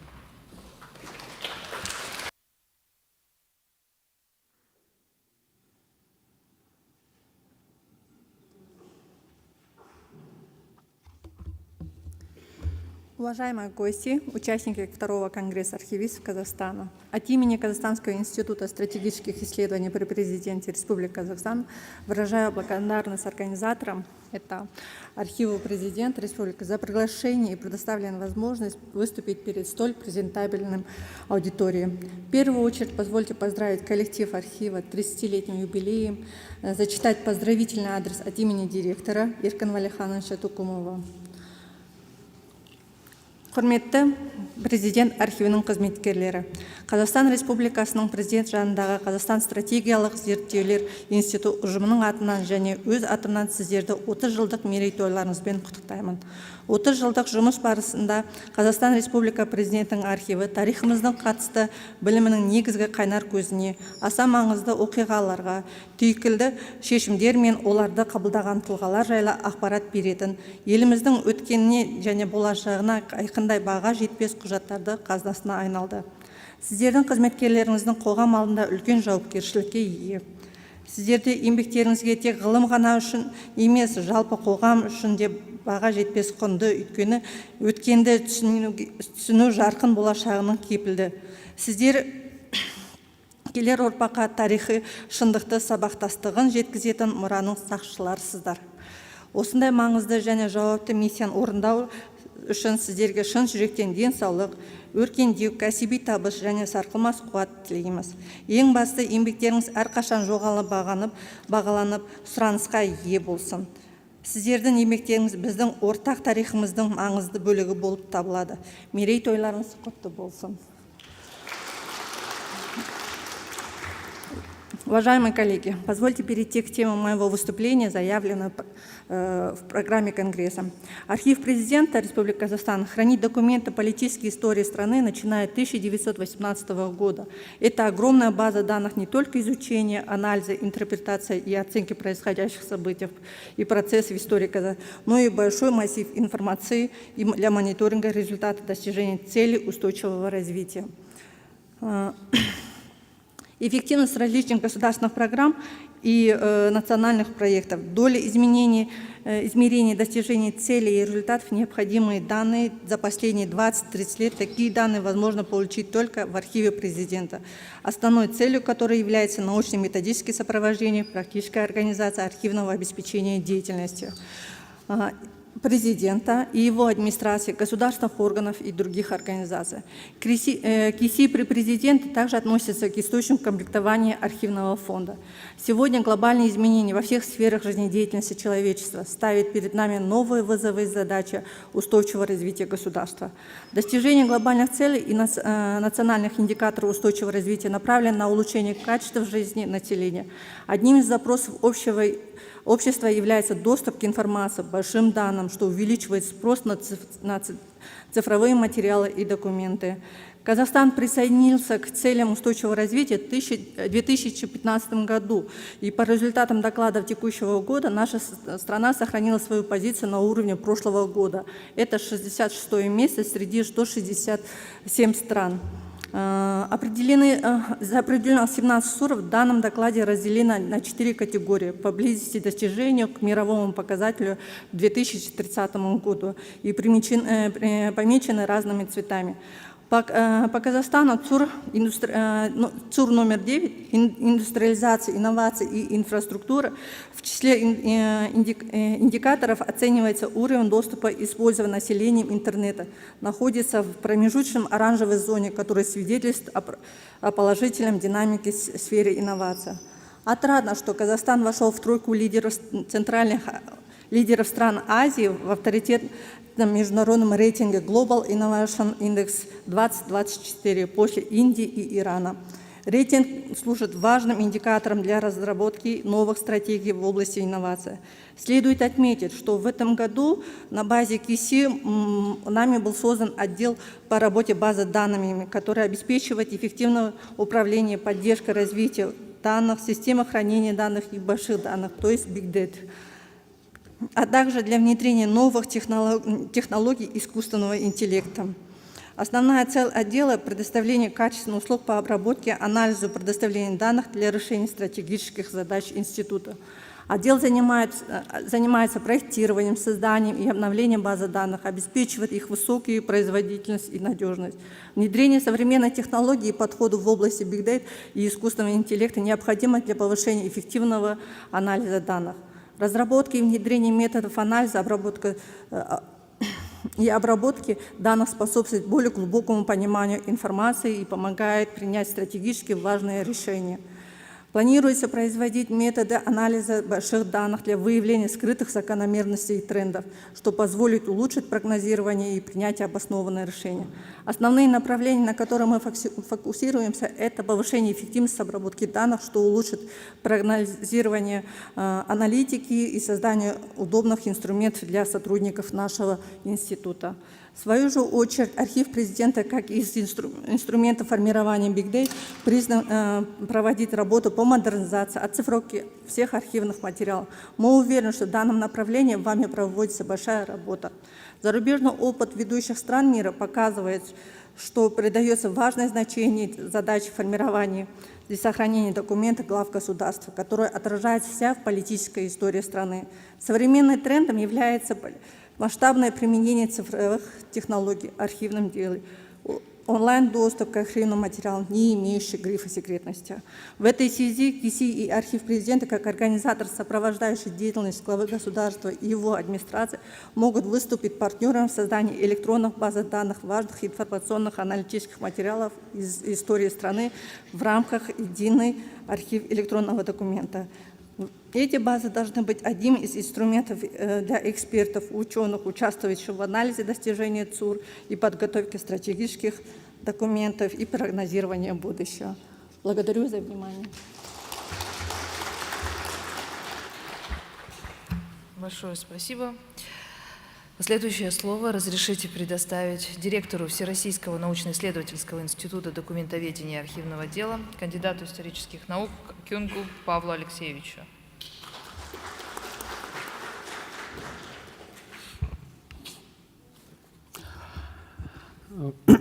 Большое спасибо, Олег Хусаиновну. Я благодарю за возможность выступить сегодня на этом конгрессе.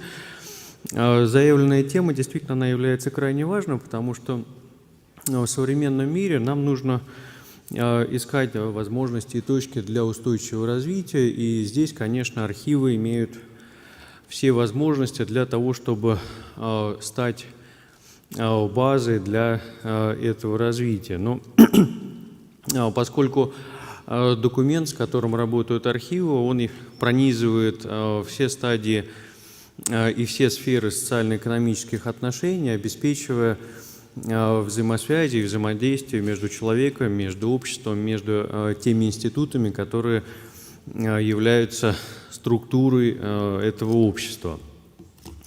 И здесь, конечно, сейчас важнейшие, с одной стороны, проблемы, с другой стороны, перспективы нашего развития является цифровая трансформация. С одной стороны, это процесс внедрения цифровых технологий во все сферы экономической и социальной деятельности, которые могут позволить изменить эти сферы для повышения их эффективности, производительности, оптимизации. Но, с другой стороны, как мы сейчас все понимаем, это и серьезный вызов, который стоит перед архивами, потому что архивы должны найти свое место в этом меняющемся мире. Сегодня уже говорилось о тех технологиях, которые могут применяться в рамках цифровой трансформации в архивах. Это и технологии искусственного интеллекта. Прежде всего, это, конечно, технологии, которые позволяют распознавать архивные документы. И мы даже сейчас видим в Российской Федерации практически все компании, которые производят программное обеспечение для архивов или для сферы документационного обеспечения и управления, предлагают возможности для распознавания документов. Это либо распознавание текстовой информации, распознавание речевой информации. Сейчас очень распространяются варианты распознавания фотографий с целью их описания и поиска. Ну, вот не так давно были представлены технологии по распознаванию биологических повреждений на документе для того, чтобы можно было оперативно выявлять проблемные точки и принимать решения по дальнейшему лечению, реставрации документов. Это большие данные, это возможность поиска информации, причем в том числе вот не так давно была представлена технология поиска по нераспознанным документам, что позволяет, во-первых, сократить объемы хранимой информации и повысить скорость работы с данными. Это и роботизация. В прошлом году в Москве был открыт большой роботизированный архив на 100 миллионов единиц хранения архивных документов, который позволяет исключить, я не знаю, насколько хорошо это или плохо, присутствие людей в хранилищах, то есть все операции с коробами, содержащие архивные документы, производятся роботами. Также это позволило создать в хранилище среду с пониженным содержанием кислорода, что способствует сохранности документов и предупреждает возможности пожаров. Это и интернет вещей, то есть сейчас архивная логистика все в большей и большей степени базируется на тех технологиях, которые традиционно применялись в логистике по перемещению товаров и грузов. Теперь это все в большей и большей степени применяется для хранения документов.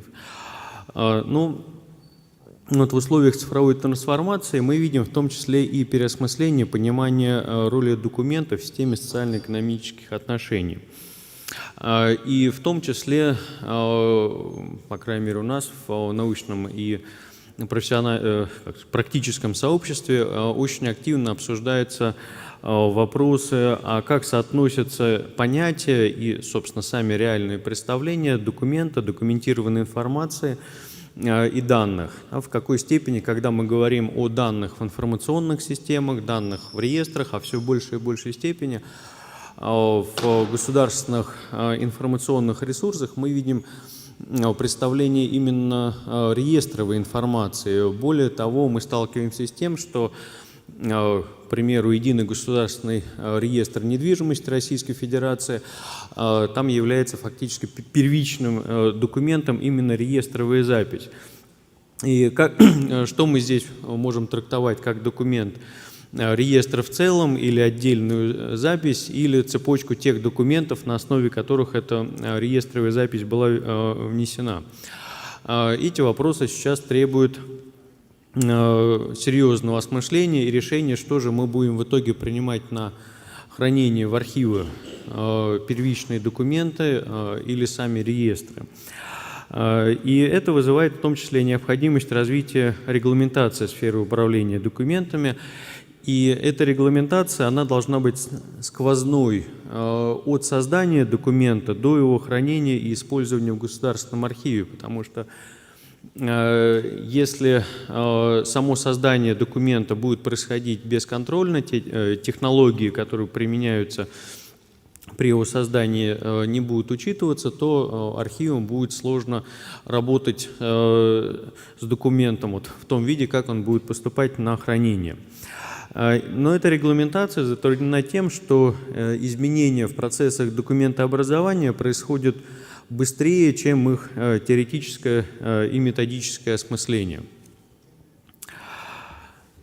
Сейчас в Российской Федерации существует условно цепь нормативных документов, регламентирующих как создание документа в рамках правил делопроизводства в государственных органах, органов местного самоуправления, до хранения документа в организациях, это правила организации хранения архивных документов в организациях и хранения их уже в государственных и муниципальных архивах. И сейчас во все эти нормативные документы вносятся изменения, связанные именно с работой с электронными документами. И предварительный анализ как практики работы, так и тех изменений, которые происходят, позволяет спрогнозировать, что развитие нормативной базы, оно должно происходить по следующим направлениям. Во-первых, я не просто так поставил вот эту позицию первой. Должна происходить фиксация консервативных практик, которые показали свою эффективность и направленных на работу с аналоговыми документами, потому что, развивая цифровую сферу, мы иногда рискуем упустить те необходимые процессы и процедуры, которые связаны с тем массивом документации, которую мы накопили. Это раз. И второе, мы понимаем, что хотя создание электронных документов идет семимильными шагами, но окончательно с бумагой, по крайней мере, в ближайшие десятилетия мы не расстанемся, и пусть небольшой объем, но тем не менее самые важные документы, они будут, скорее всего, создаваться в бумаге. Дальше мы должны закрепить те возможности, которые предоставляются информационными системами в части управления документами в целом, потому что, безусловно, информационные технологии открывают для нас широчайшие возможности по повышению, во-первых, эффективности работы с документами, а во-вторых, и полному, может быть, изменению отношения человека и документа. Регламентация обоснованных подходов по работе условно с простыми электронными документами, которые относятся к управленческой сфере, потому что мы сейчас действительно уже достаточно хорошо понимаем, что такое электронная подпись, как она ведет себя на протяжении обозримого периода времени, что такое управленческий документ в части приказа, плана, отчеты и так далее, как эти документы будут храниться на протяжении десятилетий. Мы это уже сейчас видим, мы понимаем, как их сохранить, как обеспечить их аутентичность, обеспечить их целостность. Здесь мы можем говорить, что уже есть обоснованные подходы по хранению этих документов. И рамочная регламентация работы с теми видами электронных документов, которые требуют изучения и накопления практического опыта по их управлению. Это базы данных информационных систем, это 3D-модели, это мультимедийные или интерактивные документы, это сайты, это сообщения в системах электронной почты, мессенджерах и так далее. Потому что здесь, к сожалению, даже вот на уровне мирового опыта сложно говорить о том, что накопились достаточные практики, которые позволяют нам сказать, что созданная в рамках инженерного проектирования 3D-модель будет открываться в том же виде в системе хранения через 5, через 10 лет, потому что сейчас проектировщики программного обеспечения у нас в Российской Федерации сейчас очень активно развивается именно инженерное программное обеспечение. Они не могут гарантировать, что через 5-10 смен версии программного обеспечения эта 3D-модель откроется также, если только она не останется в среде проектирования.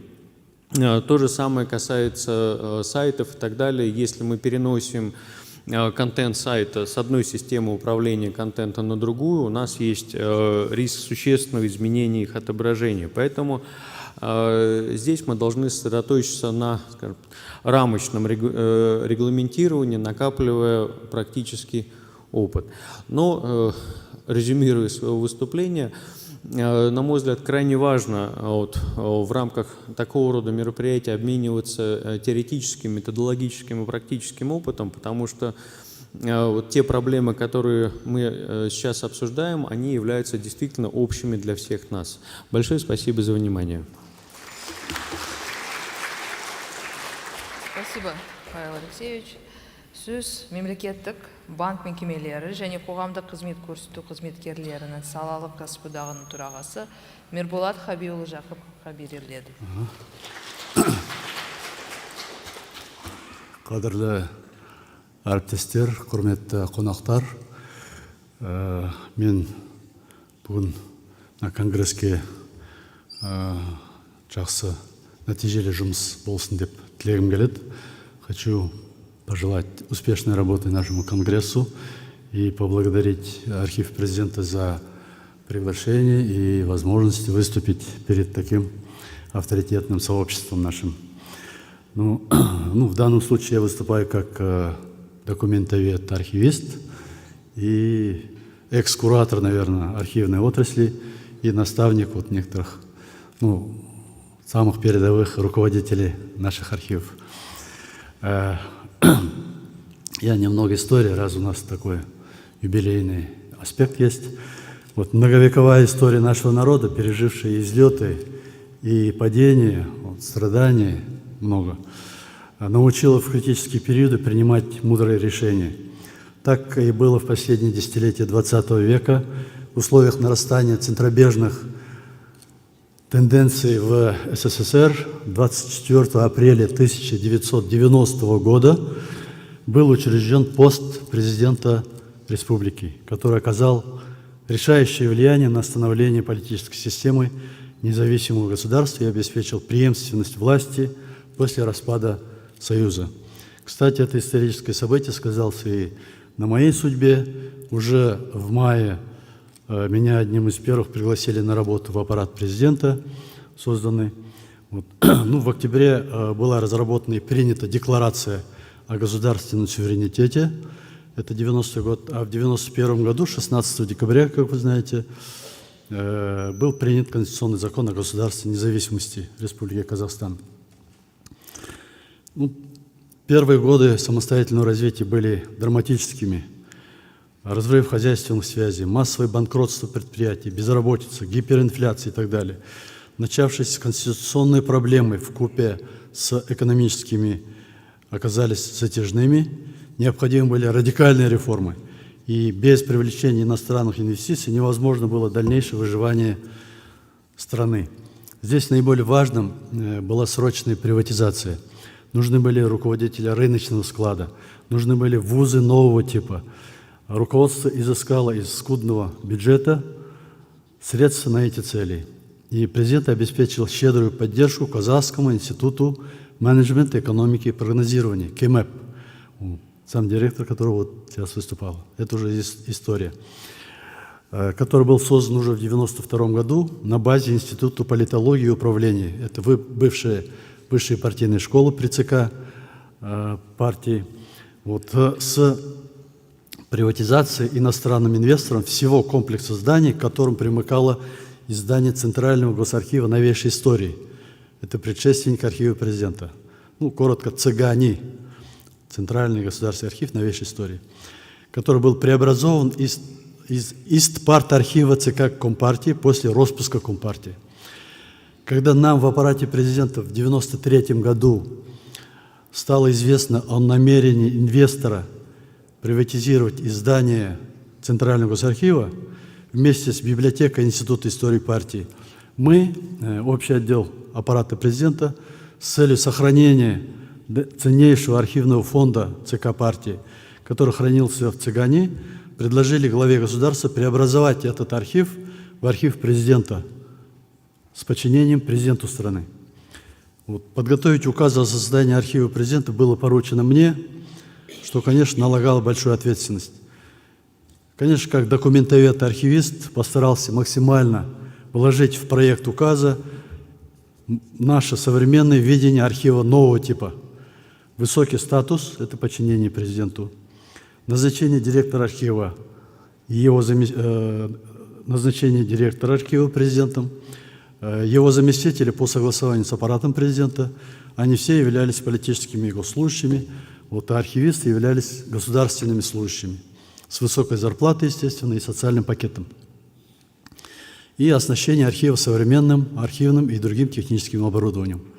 Несмотря на сильное сопротивление правительства, у которого было свое старое представление об архивах, удалось согласовать такой проект, и он был подписан президентом в январе 1994 года за номером 1502.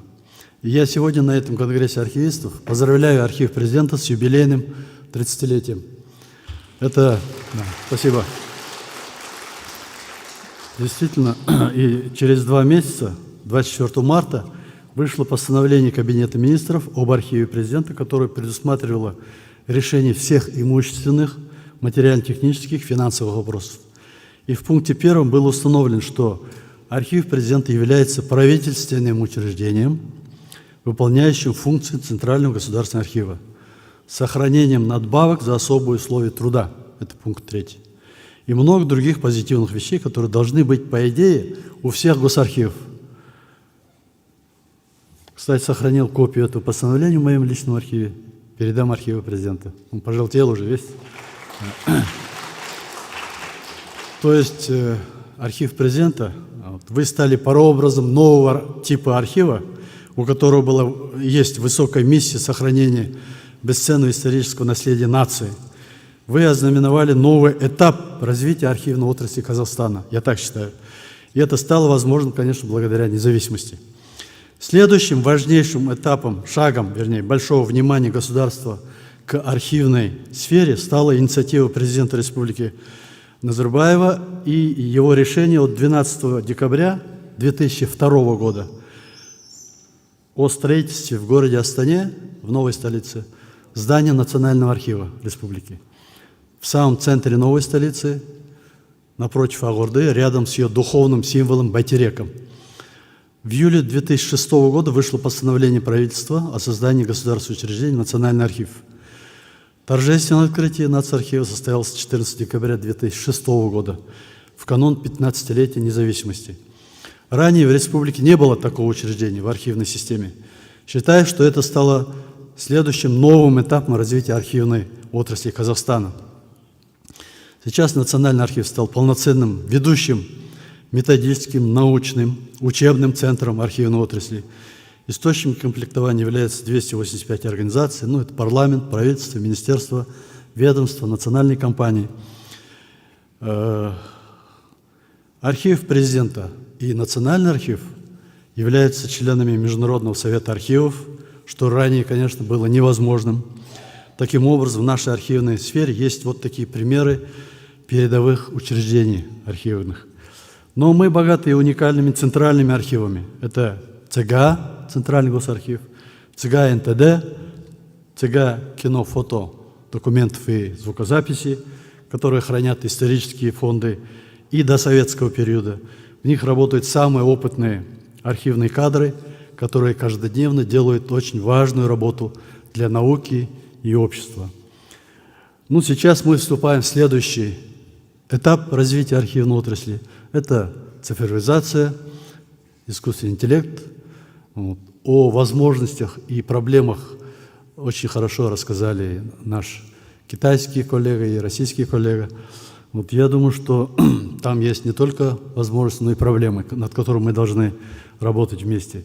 И чтобы мобилизовать наше архивное сообщество, вот, всех, для решения таких новых проблем и в целях активной поддержки всех работников архивов и документационных служб учреждений, содействие органу, уполномоченному органу, комитету архивов, Минкультуры, в решении актуальных проблем в архивной сфере, пользуясь случаем, тем, что мы собрались архивисты всего Казахстана, предлагаю создать республиканское общественное объединение «Казахстанский союз архивистов и документоведов».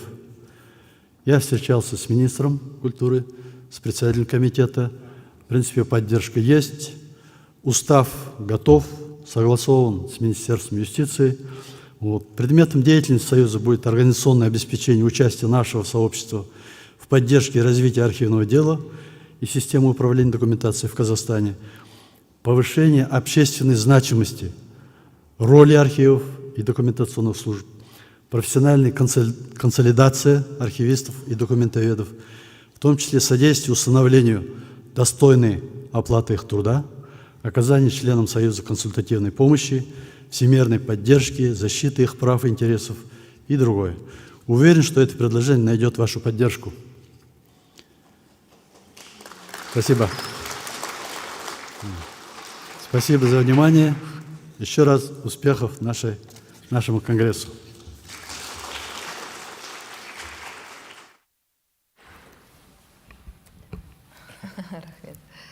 Рахмет, Мирболат Хабибович.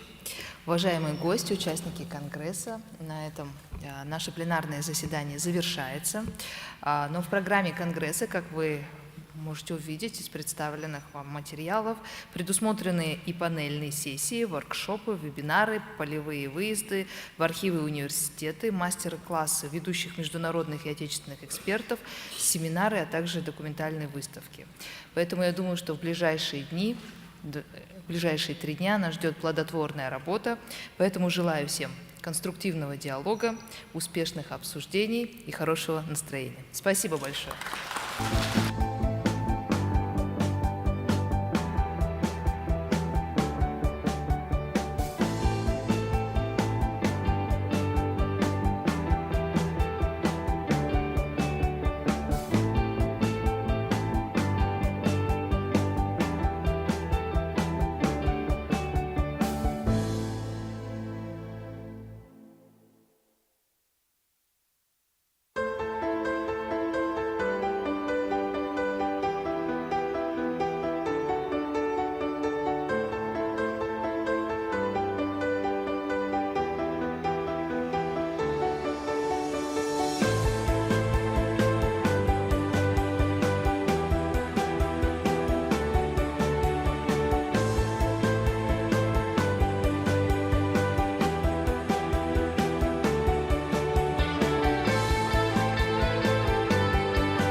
катаклизмдер жағдайында бұлардың барлығы архивтердің қызметтеріне, құжаттарды сақтауға, қамтамасыз ету құжаттарымен, заманауи тарихтың құжаттарын архивтерді жабдықтау жұмыстары қалай жүргізуге тиісті, және бұл геосаяси жағдайы бүгінгі таңда архивтердің жұмысына қаншалықты әсер тигізеді екендігін бұл дискуссия сессияда талқылаймыз деп ойлаймын. Бізде менімен қатар модераторымыз Брендан Дюпрей, тұрақты Қазақстан зерттеу институтының директоры, профессор, философия докторы. Біз Брендан мырзамен бұлай келістік. Бірінші жартысын мен жүргіземін. Кофе брейкке дейін екінші жартысын Брендан мырза жалғастырып жүргізеді. Жұмысты бастауға рұқсат етіңіздер. Бірінші сөз кезегі баяндаманы Үндістан Республика ұлттық архиві директорының орынбасары Санжай Гаргқа бергім келеді. Тақырыбы климаттың өзгеру жағдайында архивтік инфрақұрылым, ғимараттар, жабдықтар, цифрлық деректерді сақтау жүйелері.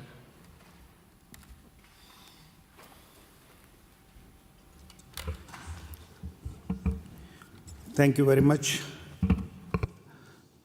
First of all, I would like to thank the organizer, especially Ms. Alia, for inviting me here for this very important Congress of the Archivists, second Congress. And I would also like to congratulate 600 odd archives, small and big. And as part of our efforts to democratize the access to information, we have launched a web portal called Abhilekh Patal. Abhilekh is a Sanskrit term for records, and Patal is a platform. So this is a platform which is a work in progress. Every day a few thousand or few 100,000 document images are uploaded on it, and it's free to access.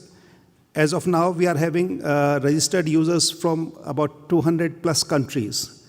And you don't even have to log in to search for anything. To view the document, you have to create an account. And there's a small fee for downloading. So this is our effort of like the output of the digitization.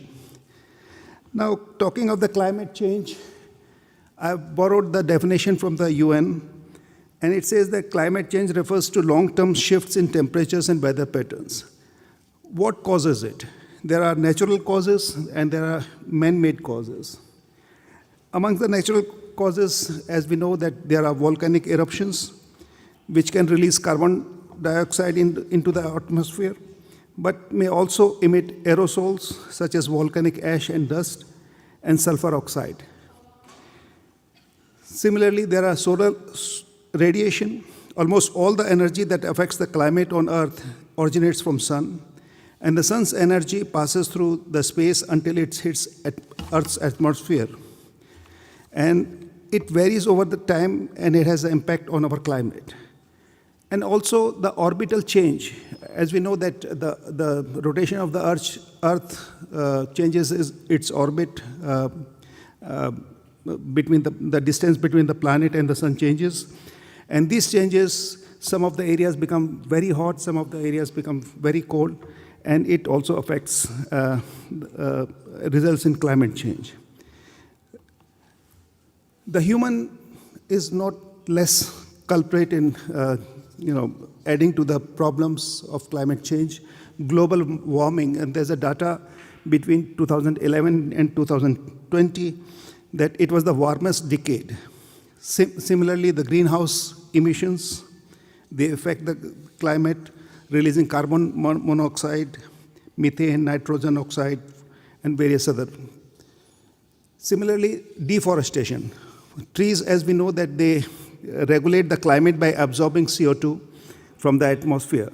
And when they are cut down, when their numbers are reduced, the beneficial effect is lost, and the carbon stored in the trees is released into the atmosphere, which causes the loss of life and also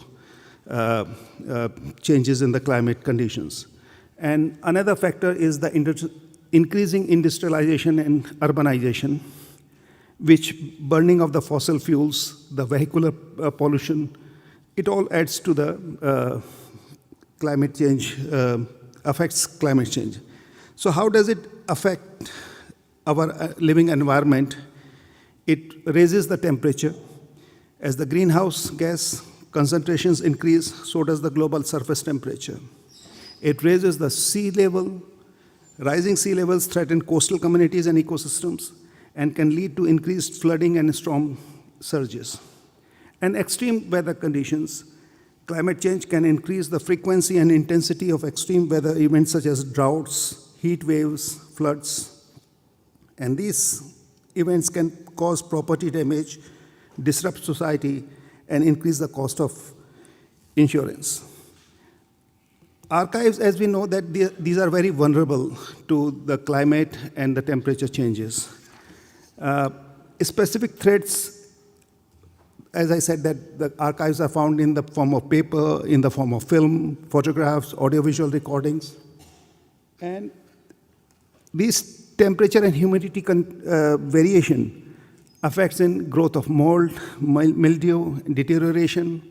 Water damages can be by flooding, the leaks or the spills. Air pollution causes the acidification and decoloration of the documents. And finally, the pests, the rodents, insects, they grow in a more rapidly in the humid and tropical conditions. And there are examples that what it has caused to the archives world over. I'll give you one example that in the immediate aftermath of Hurricane Katrina of 2005, the ground level of the Howard Tilton Memorial Library, an area of about a football field, was flooded by more than 8 feet of water. And it resulted in more than 300,000 important print volumes, 18,000 reels of microfilms, and 629,000 archival items were affected by the storm. So what I'm saying is here that there are certain factors which we know that these are the challenges before the archival community. And the consequence of this archival loss is loss in a cultural memory. It's not like a library book that if you lose one, you get another copy in another library. Archival documents are unique as far as their information content. So we have to think of the mitigation strategies.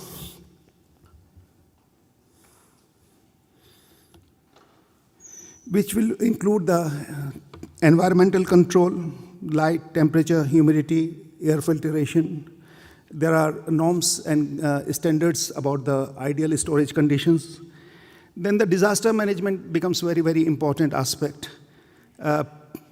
It has got 4 factors: preparedness, response, recovery, and mitigation. We have to be prepared ourselves. It's not like in India there's a saying that when there is a drought, you start digging a well. That should not be we should be prepared. We should look for the potential dangers that might affect our archival collection.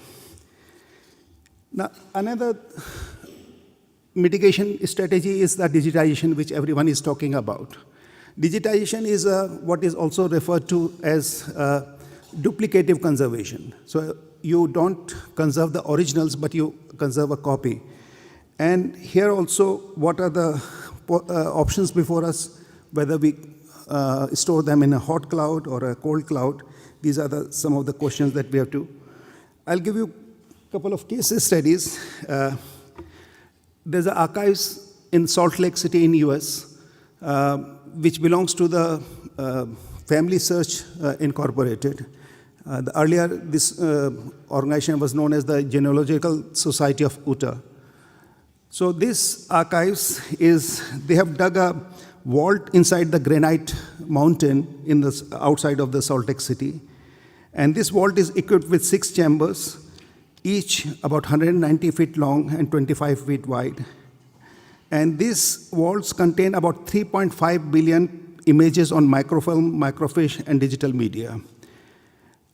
It is not open for the public, and it is insulated from any radiation, any earthquake, any flooding. So that is one option.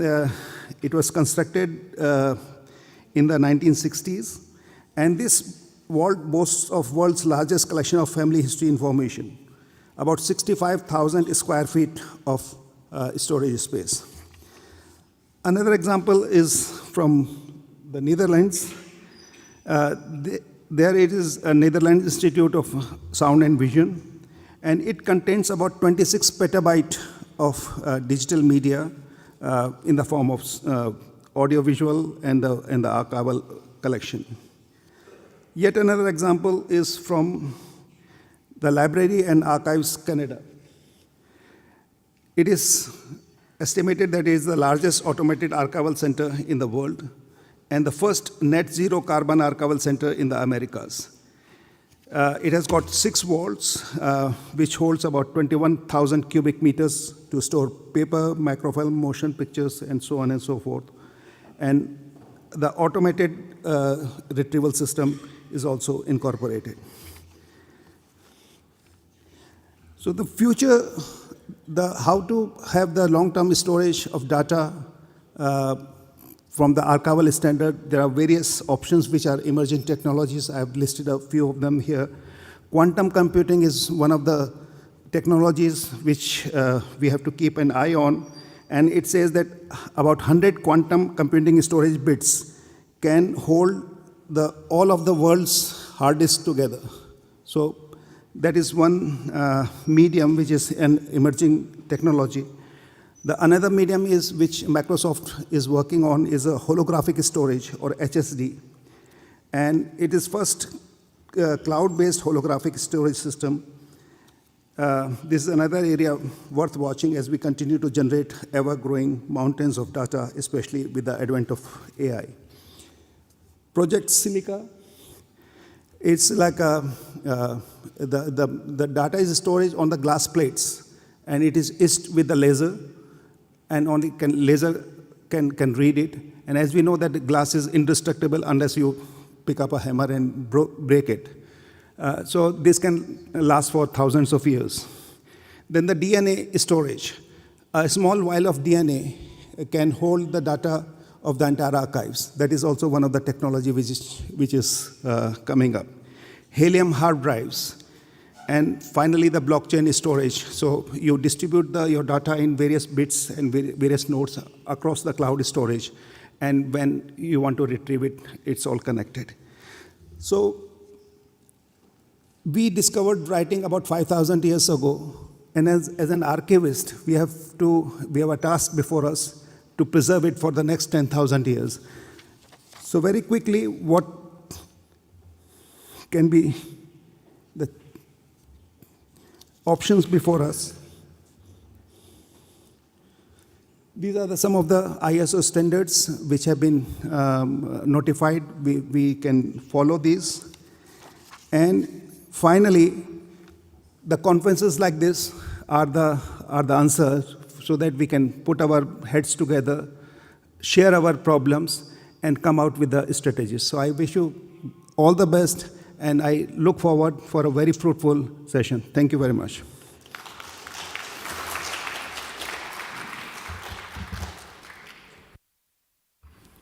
Спасибо большое.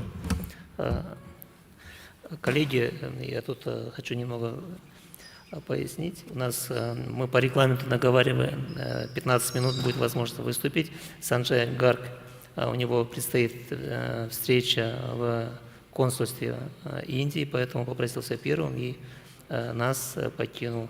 Поблагодарим его за выступление еще раз и продолжим работу нашей секции.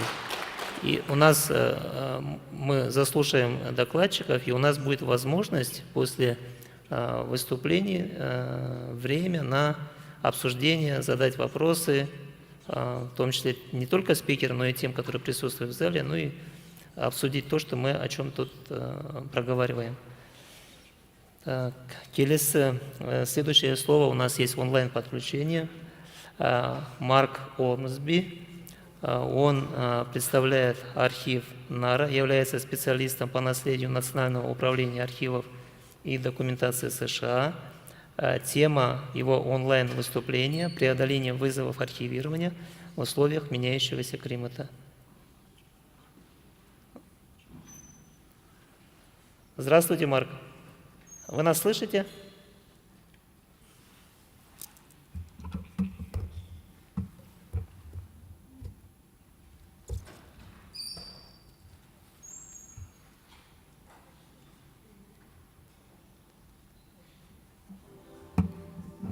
Мы вас еще не слышим. Good morning. Здравствуйте. Все, связь установилась, спасибо большое. Мы предоставили вам слово, пожалуйста.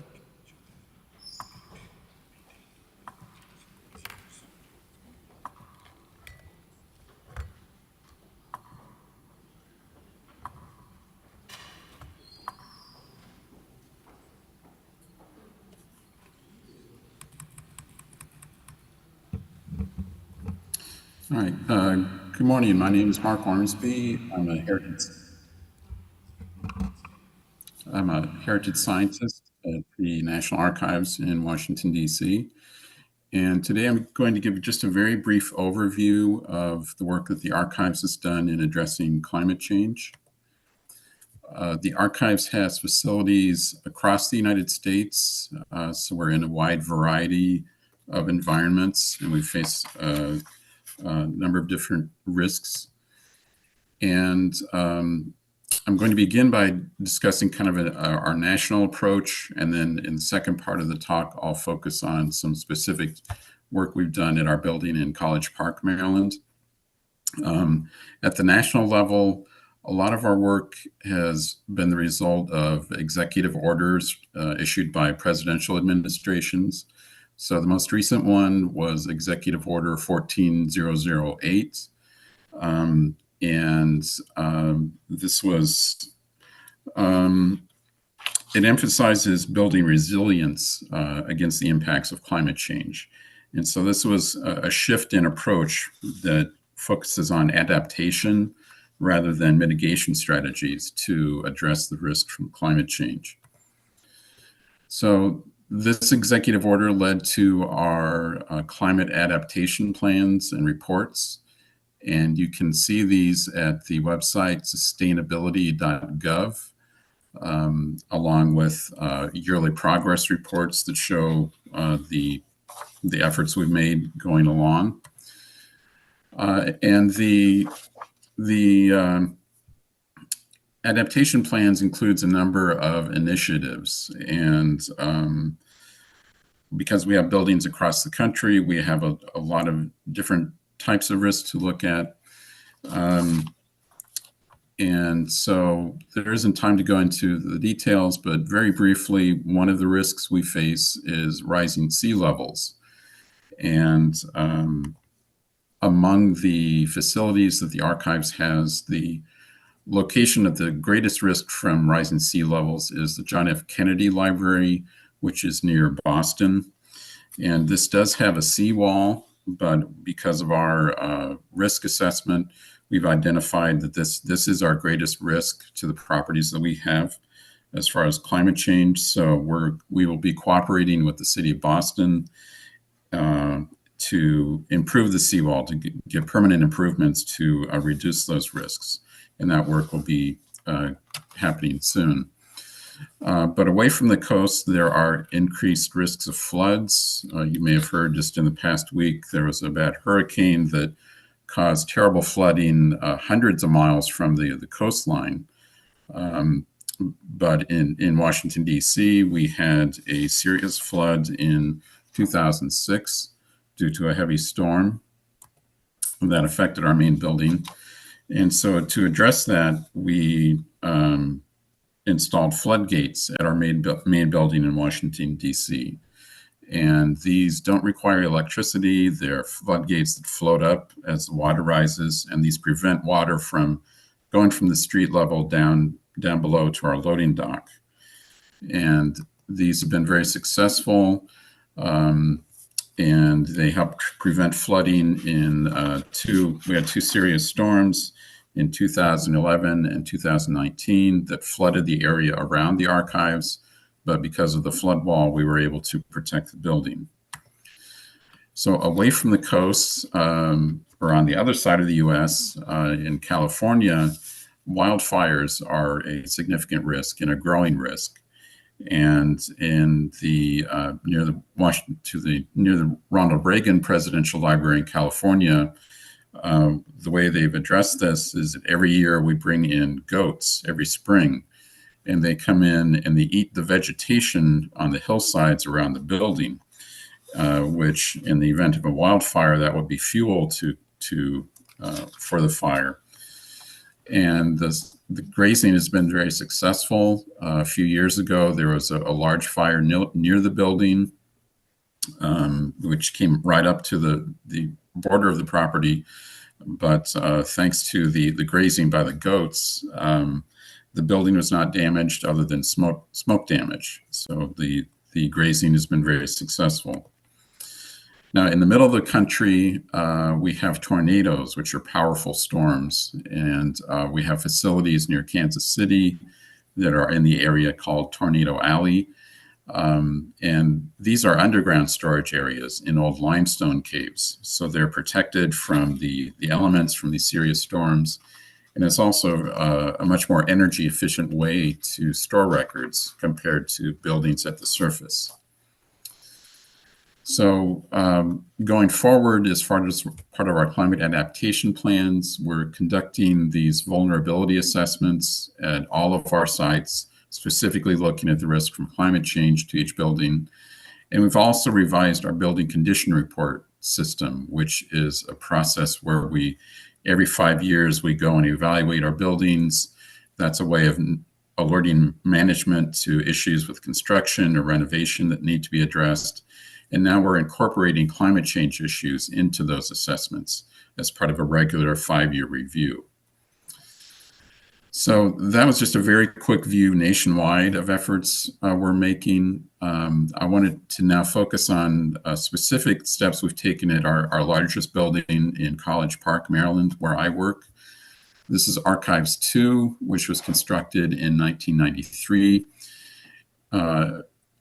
And it opened in 1996. And from the beginning, the energy use was much higher than expected. And our chief engineer at the time estimated that about 50% of the energy use was due to lighting, and that most of the rest was consumed by the air handler units that circulate the air. So we made a number of changes, and one of the key steps was reducing the air exchange rate that were circulating the air within the storage areas. We cut that from 6 per hour to 4.8 per hour. We've made subsequent changes since then, and that has a tremendous influence on the energy required to run the fans to circulate the air. And we found that we could make those changes but still maintain the quality of the storage environment. Another change we made is that we revised our archival storage standards. This is NARA 1571, which was revised in 2023. And in that, we allowed more flexibility in the temperature and humidity ranges that we have in our storage areas. So we're moving away from a flatline approach, which had been kind of the tradition going back to the 1930s.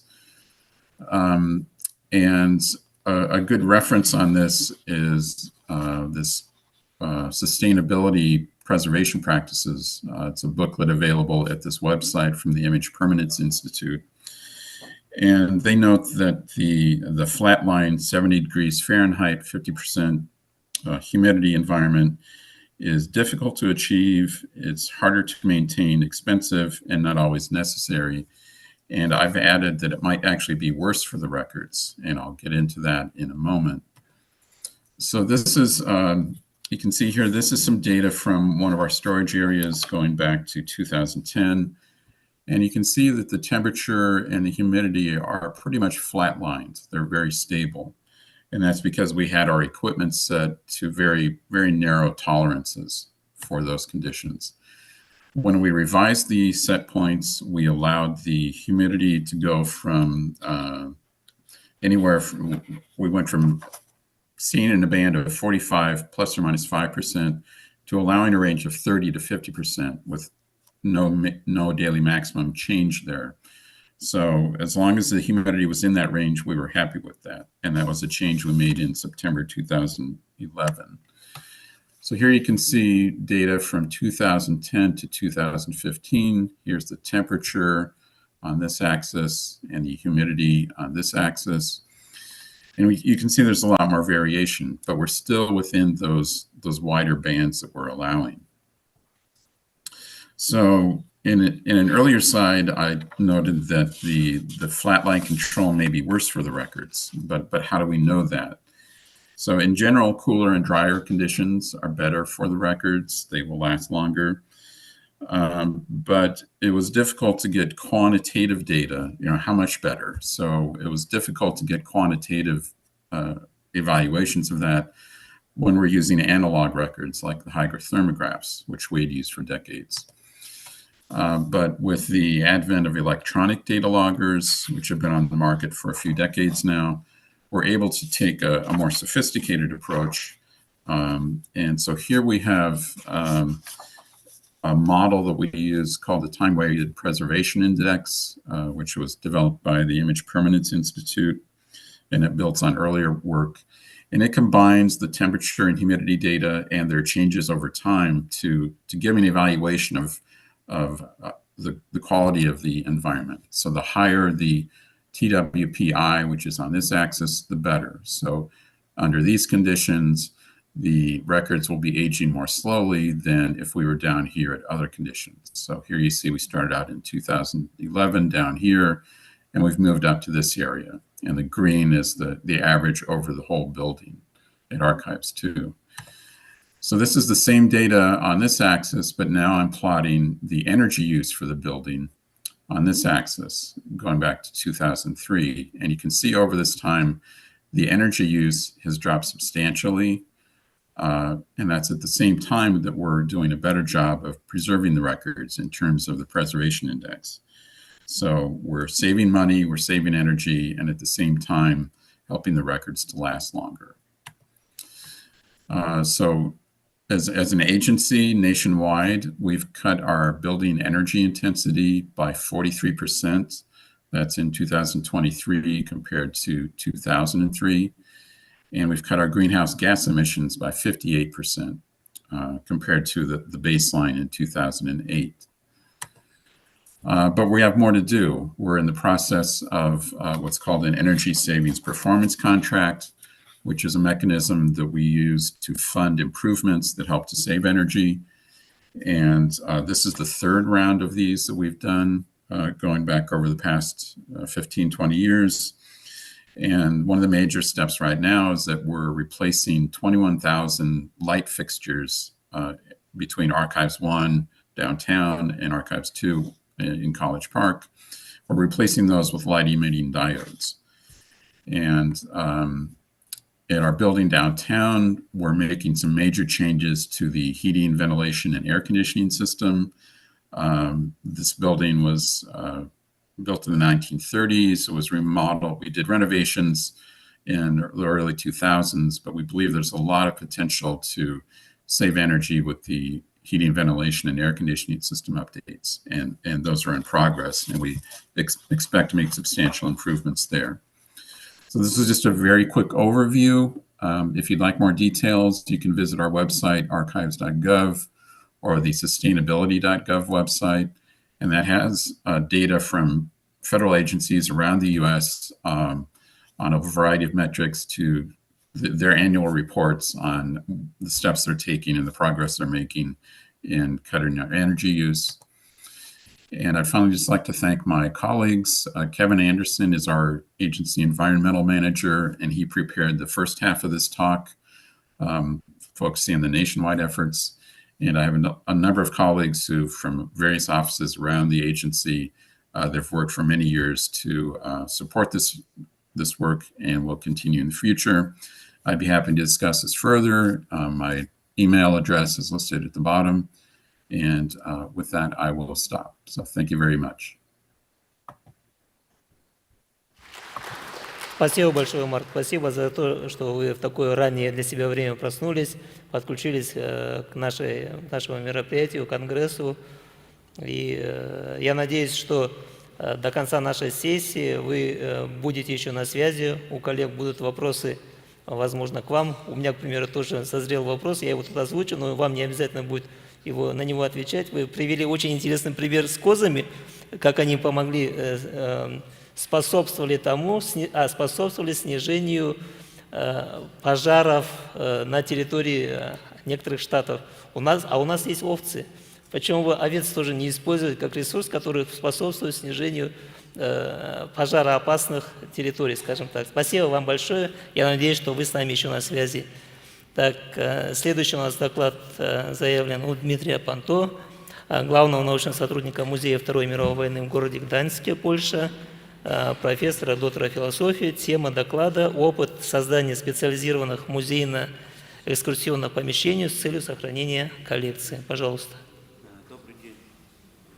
Уважаемые дамы и господа, большое спасибо госпоже директор Алие за приглашение на конференцию и всем сотрудникам музея, также особая благодарность Кайрату Алимгазинову. С днем рождения, архив президента. Очень приятно быть на 30-летнем юбилее, и что собрались так много представителей с разных государств, и можем вместе радостно не только праздновать, но и также конструктивно обмениваться своими мнениями.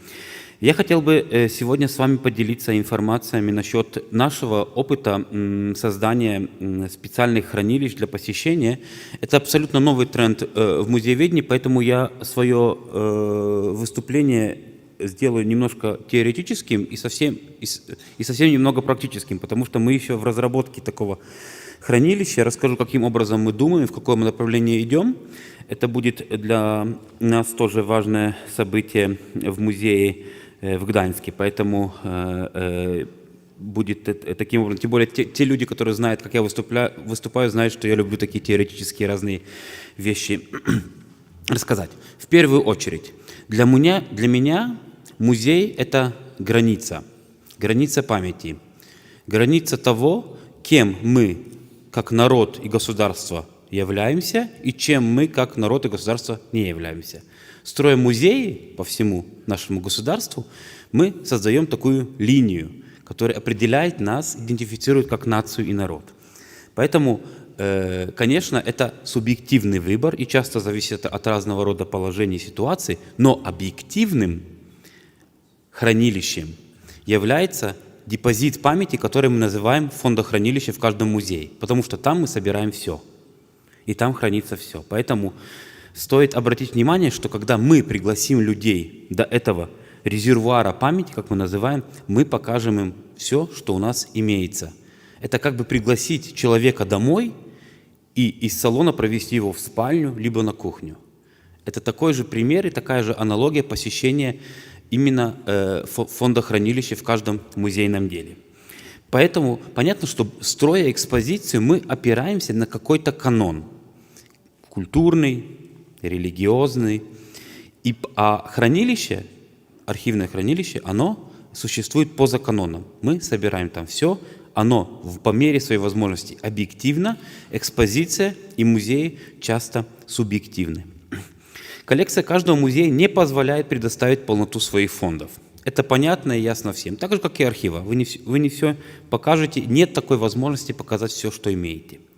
В современном методологическом контексте появляются различные предложения по включению фондов в воспитательный, научный и экспозиционный процесс. Если мы уже собрали, и они у нас есть, современная методология говорит, давайте мы это тоже покажем.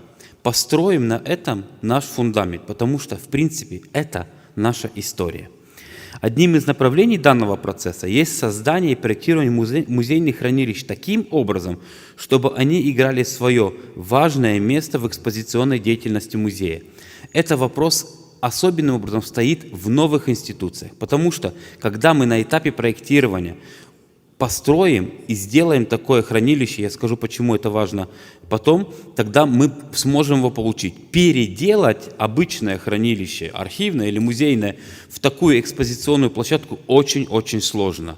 Это связано и с доступом, это связано и с обеспечением, и с безопасностью экспонатов, представленных и архивных документов. Поэтому это, конечно, направление, которое относится к новым институциям и направлениям. Очень тяжело переделать старое хранилище. Вы все, у кого есть старые архивные или музейные здания, прекрасно понимаете, о чем я говорю.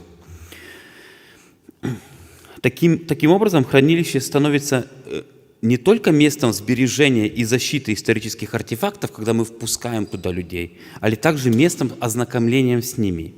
В данном случае мы можем иметь место, как я уже говорил, именно вот с этой аналогией, то, что мне предлагают, таким домом, куда мы приглашаем салон, ну, можем показать, что у нас находится в кухне и спальне. Конечно, нужно убраться, да, это ясно.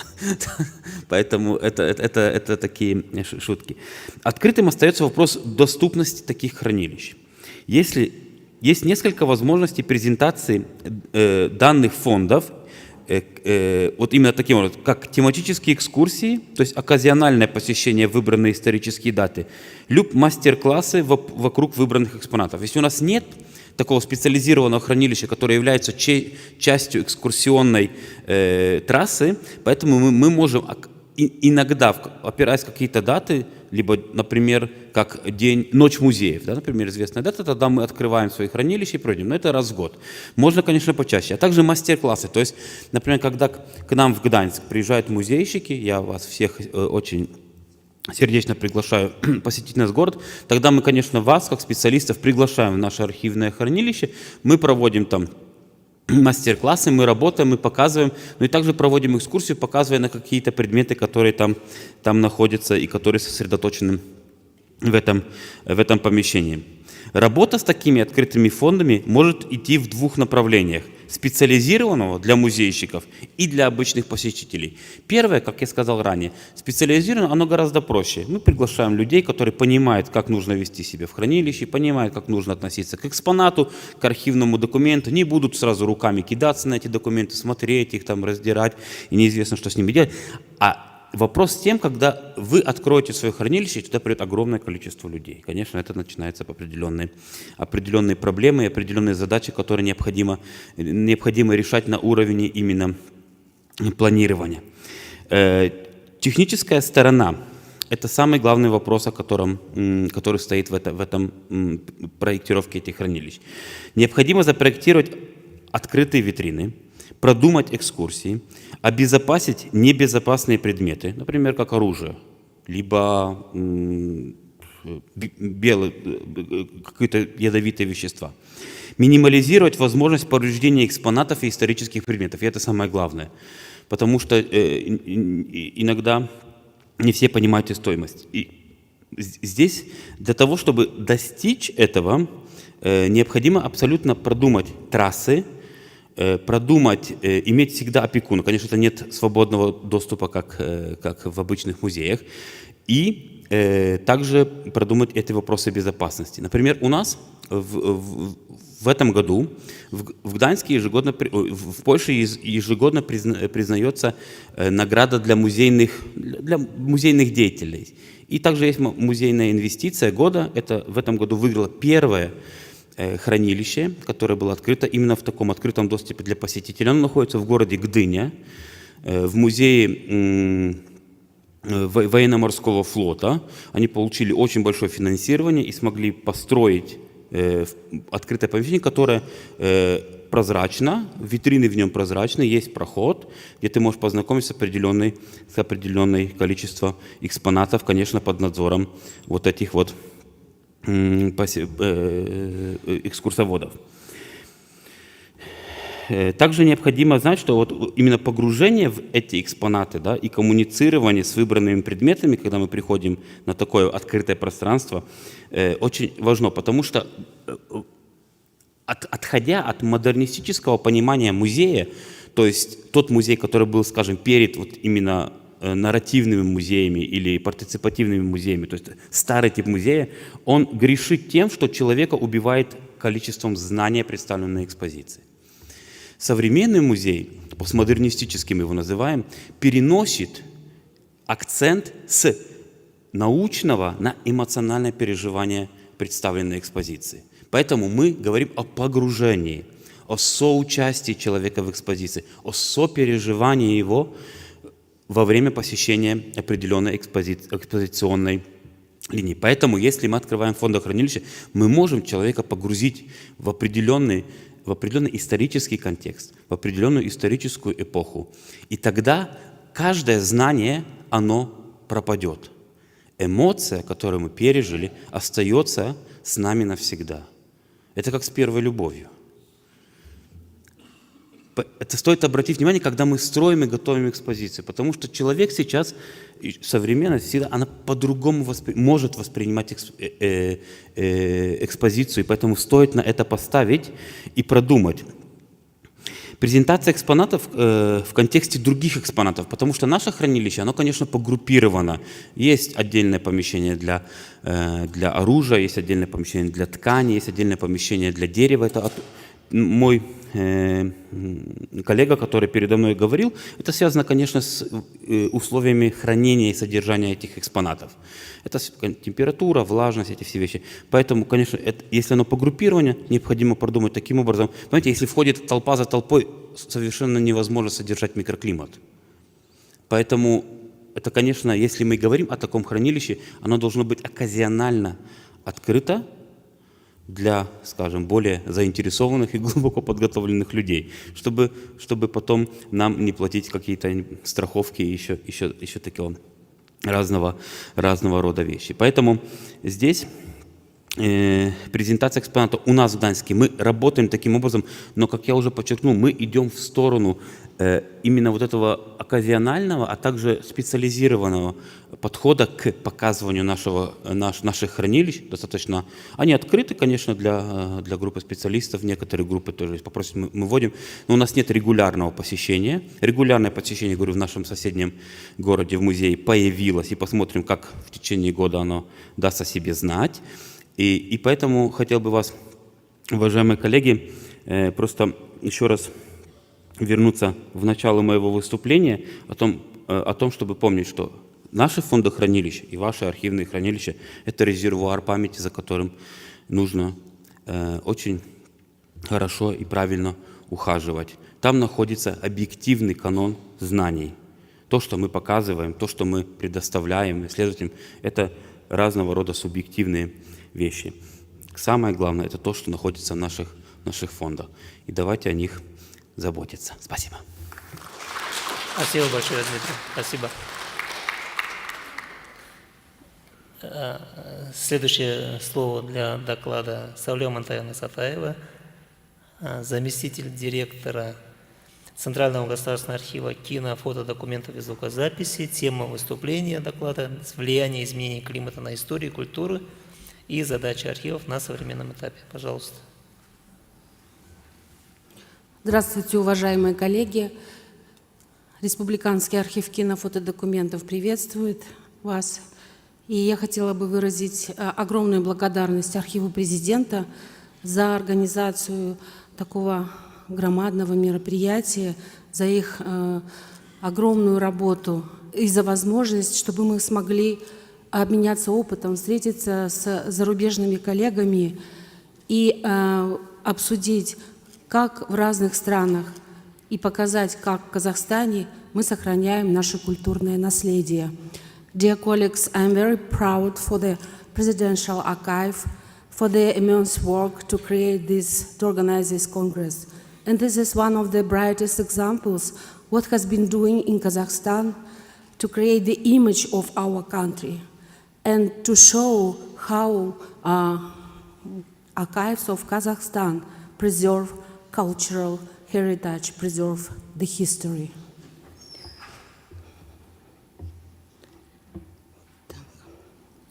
История человечества уже не раз доказывала, что природные аномалии могут повернуть ход привычных вещей. Изменения климата и вытекающие из этого факторы превратили сохранность культурных ценностей в насущную проблему. В наши дни активно развивается архивная климатология, изучающая динамику изменения климата для разработки эффективных стратегий адаптации. Климат создает угрозы для всех архивов по всему миру. В худшем случае изменение климата может привести к потере уникальных документов навсегда. И есть ли способ спасти то, что находится под угрозой, и как нужно адаптироваться к меняющемуся миру, когда на карту поставлено наше культурное наследие. Архивы сталкиваются с долгосрочными рисками из-за изменения климата, которые подвергают опасности наши хрупкие документы. Наибольшую опасность представляют сейчас колебания уровня влажности и температуры. Одно из решений для архивов является цифровизация, но цифровые архивы сталкиваются со множеством угроз.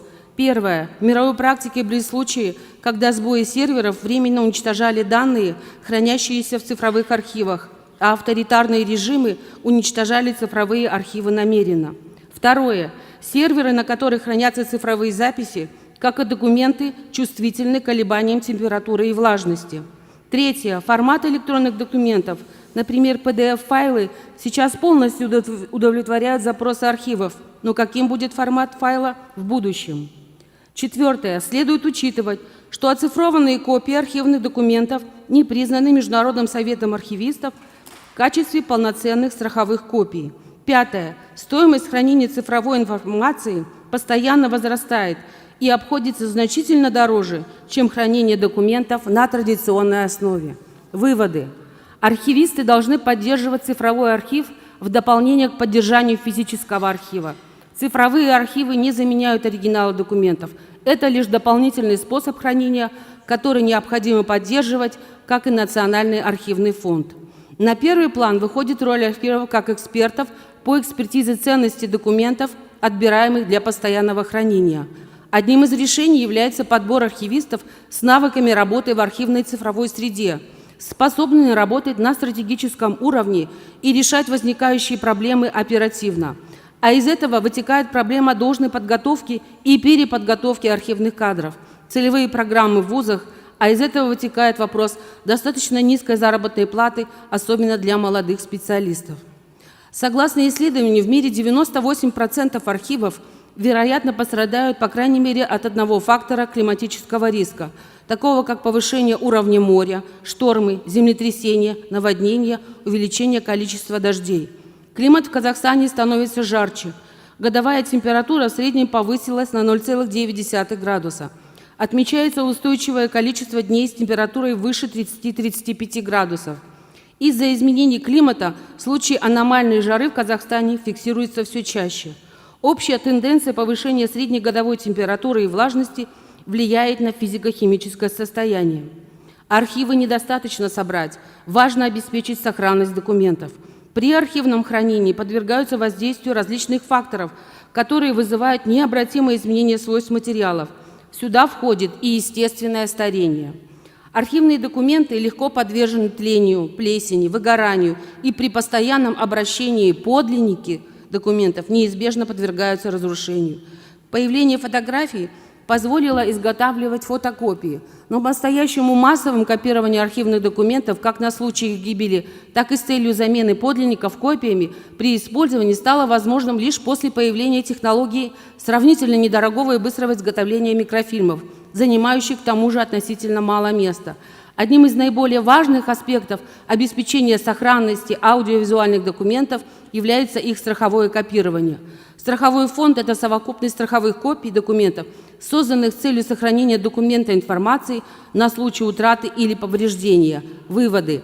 Первое. Этот фонд является неприкосновенным и должен храниться территориально, обособленно от оригиналов документов в специальных хранилищах страхового фонда.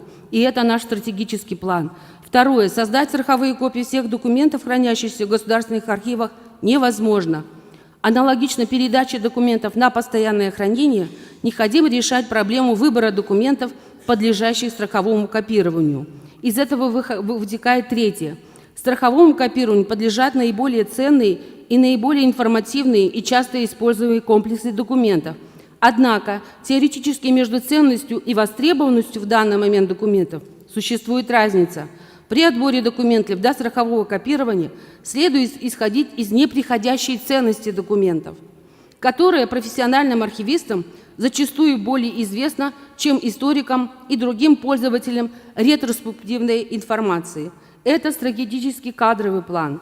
Четвертое. Главная задача при отборе документов для страхового копирования заключается в том, чтобы выбрать количество документов, не только составляющих наиболее ценную часть, но и содержащих информацию в наиболее концентрированном виде. В отношении аудиовизуальных документов и стратегического плана нашего архива страховой копией кинодокумента является первая копия оригинала, изготовленная на пленке соответствующего типа методом контактной печати. Страховой копией фотодокумента является первая копия оригинала, изготовленная на фотопленке соответствующего типа методом контактной печати. Страховой копией фонодокумента является первая копия оригинала, изготовленная современной системой записи. Страховой копией видеодокумента является первая копия оригинала, изготовленного в формате оригинала способом видеозвукозаписи. С видеодокументами ситуация наиболее критична, потому что чем продолжительнее временной промежуток от создания видеодокумента до его перевода на кинопленку, тем хуже качество страховых копий. По результатам контроля, определяющих физико-химическое состояние документов, даются рекомендации на машинную обработку кинодокументов. Это сольвент или перхлороэтилен. Машинная обработка – это тоже наш стратегический план, обеспечивает стабилизацию и замедление процессов старения кинопленки, предотвращает появление и устраняет дефекты физического, биологического и химического характера в процессе хранения и использования, а также включает в себя консервационно-профилактическую и реставрационную обработку. Цель хранения – снизить воздействие неблагоприятных факторов и увеличить долговечность документов. В различных странах мира ведется интенсивный поиск современных технологий, обеспечивающих сохранность, однако классическая схема страхового копирования существует во многих странах мира уже давно. Возьмем, к примеру, наших коллег, профильный архив Российской Федерации в городе Красногорск. Центр хранения страхового фонда основан еще в 1965 году. С 1975 года располагается в городе Ялуторовск Тюменской области. Особо ценных кинодокументов страховой фонд создан на 78%. Особо ценных фотодокументов страховой фонд создан на 62%. В том числе и наши коллеги переводят фотодокументы со стеклянной основой, которая со временем становится хрупкой, на пленочную с одновременным изготовлением страховых копий и дубль-негативов для фонда пользования.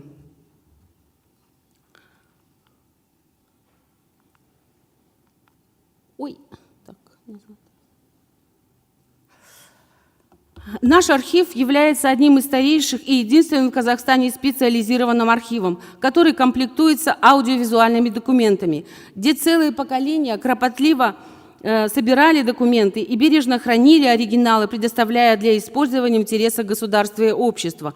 В архиве хранится порядка 500 тысяч единиц хранения кино, фото, фона, видеодокументов. Читальный зал архива посещают отечественные исследователи, а также ученые и кинематографисты из стран СНГ и дальнего зарубежья.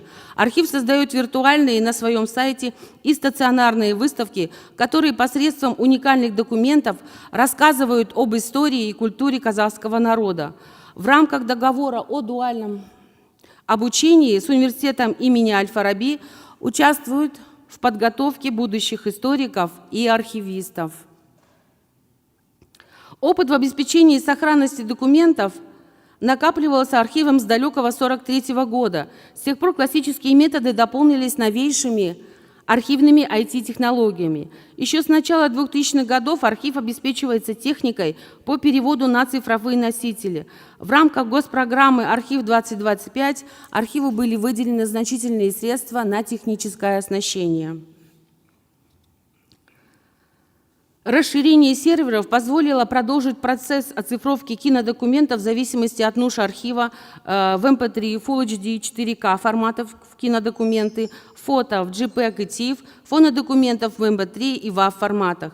В плановом порядке архив оцифровывает оригиналы, создавая фонд пользования и условно называемый страховой фонд на особо ценные документы. ЦГА КФДЗ является флагманом казахстанских архивов. В настоящий момент оцифровано порядка 40% фонда. Ежегодный прирост составляет 4-5%. Важнейшее направление работы архива – обеспечение сохранности. В архивохранилищах контроль температурно-влажностного режима проверяется специальными датчиками. Данные передаются на сервер, обновляются в реальном времени с интервалом в 30 секунд и записываются в электронный журнал. В идеале оптимальная температура и влажность для кино, фото и электронных документов должна составлять плюс 15 и 50% влажности. Для наиболее хрупкого комплекса фона документов, магнитной ленты, плюс 8 и 45% влажности. Программа «Климат-контроль» хранилища архива позволяет оперативно реагировать в случае колебаний температуры и влажности. Еще в 2007 году открыт официальный сайт архива КФДЗ-КИЗ как программный комплекс, состоящий из научно-справочного аппарата, куда входят электронные каталоги на кино, фото, фонодокументы.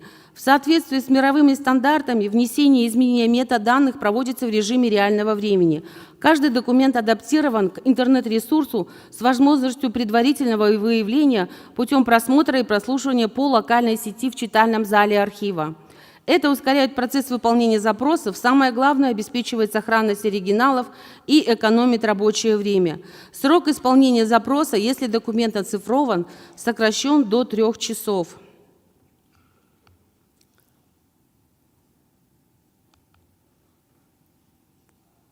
Количество обращений к электронным каталогам опережает обращение к традиционным. Сегодня выявить и заказать документы для просмотра, определения тайм-кодов получения копий, не обязательно посещать архив. Это привело к значительному увеличению запросов из ближнего и дальнего зарубежья.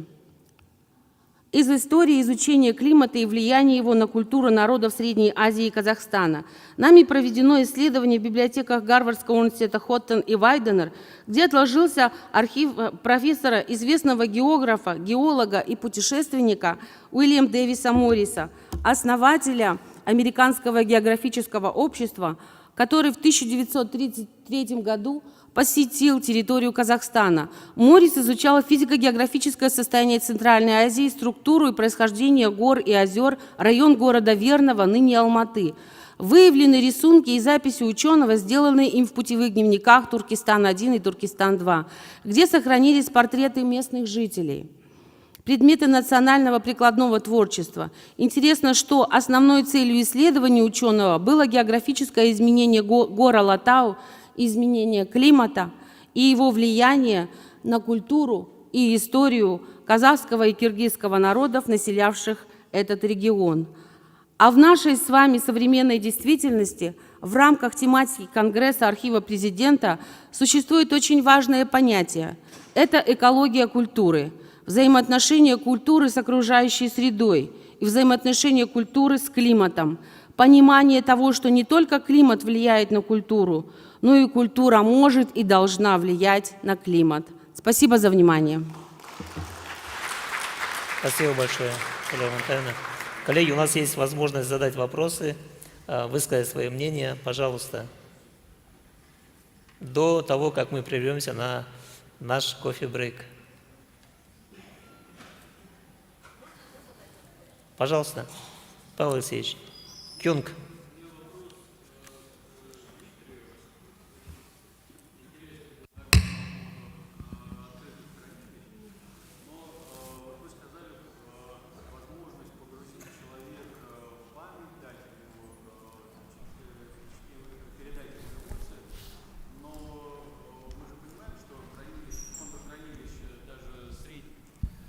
Фондохранилища даже среднего по объему музея, это могут быть десятки тысяч экспонатов. И вот можно ли передать эмоцию, когда человек просто увидит десятки тысяч предметов, которые он не будет иметь возможность даже рассмотреть, в общем-то. То есть он получит впечатление о том, что много, но в какой степени он передаст эмоцию.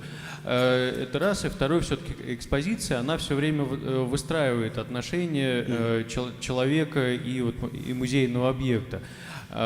Здесь получается, как вы тоже будете выстраивать вот эти впечатления, или это просто погружение в предметы? Спасибо за вопрос. Действительно, потому что когда мы говорим об этих музейных хранилищах экскурсионных, это, конечно, выбор. То есть это мы можем показать и сказать, что здесь много, но есть определенная трасса, которая укладывается в какую-то логику. И здесь мы работаем над этим погружением. Понятно, вы абсолютно правы, конечно, если показать 100 тысяч шуфлядок, ну, просто все увидят, что есть много чего-то. Да? В любом случае, например, так как у нас это практикуется, и у нас, и в соседнем городе, это есть какая-то трасса, где мы что-то постараемся показать, потому что во все хранилище, ну, нет смысла ввести просто, мы в помещении, мы показываем трассу, это вокруг нас выбранные предметы, но всего и так не увидишь. Спасибо. В зале кто-то хотел задать вопрос, коллеги?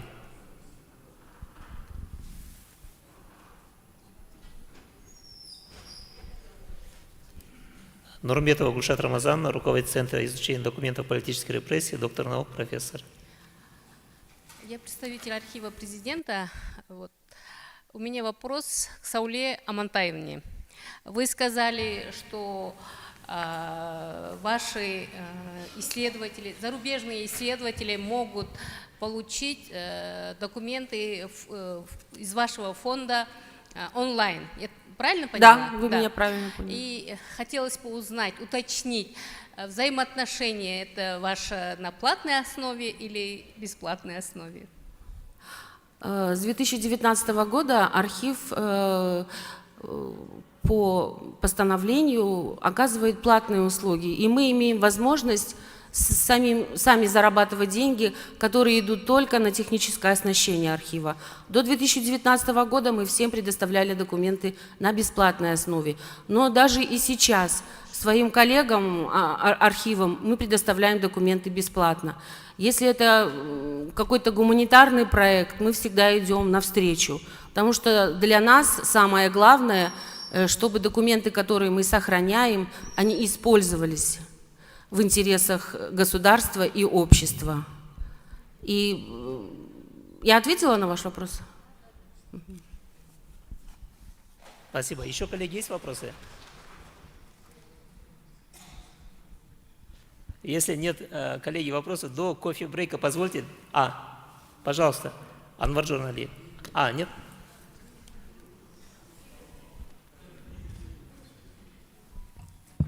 I'm going to use my power as a speaker to ask a question to Saule.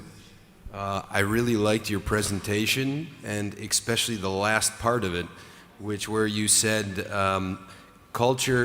climate affects the culture, but also culture affects the climate. And as this session is about climate change, my specific question to you is, as somebody who archives data, what type of data would you need to be able to archive that? And as somebody who's a professional in the field, how can that be done? Can you repeat your question, please? Sure. So the last point that you made is that climate... I did understand this, the last part of it. So how do you archive that?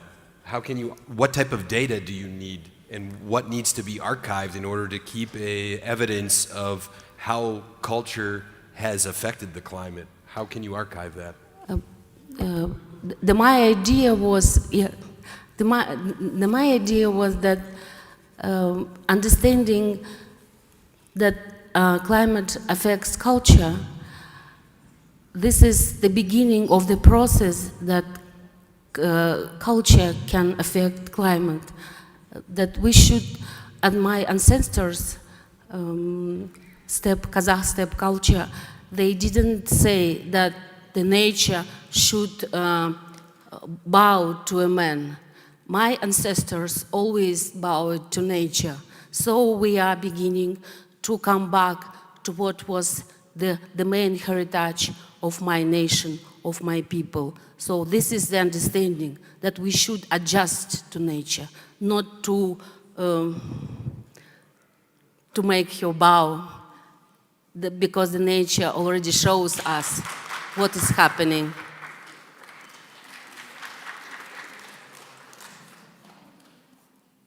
Спасибо. Коллеги, есть еще вопросы?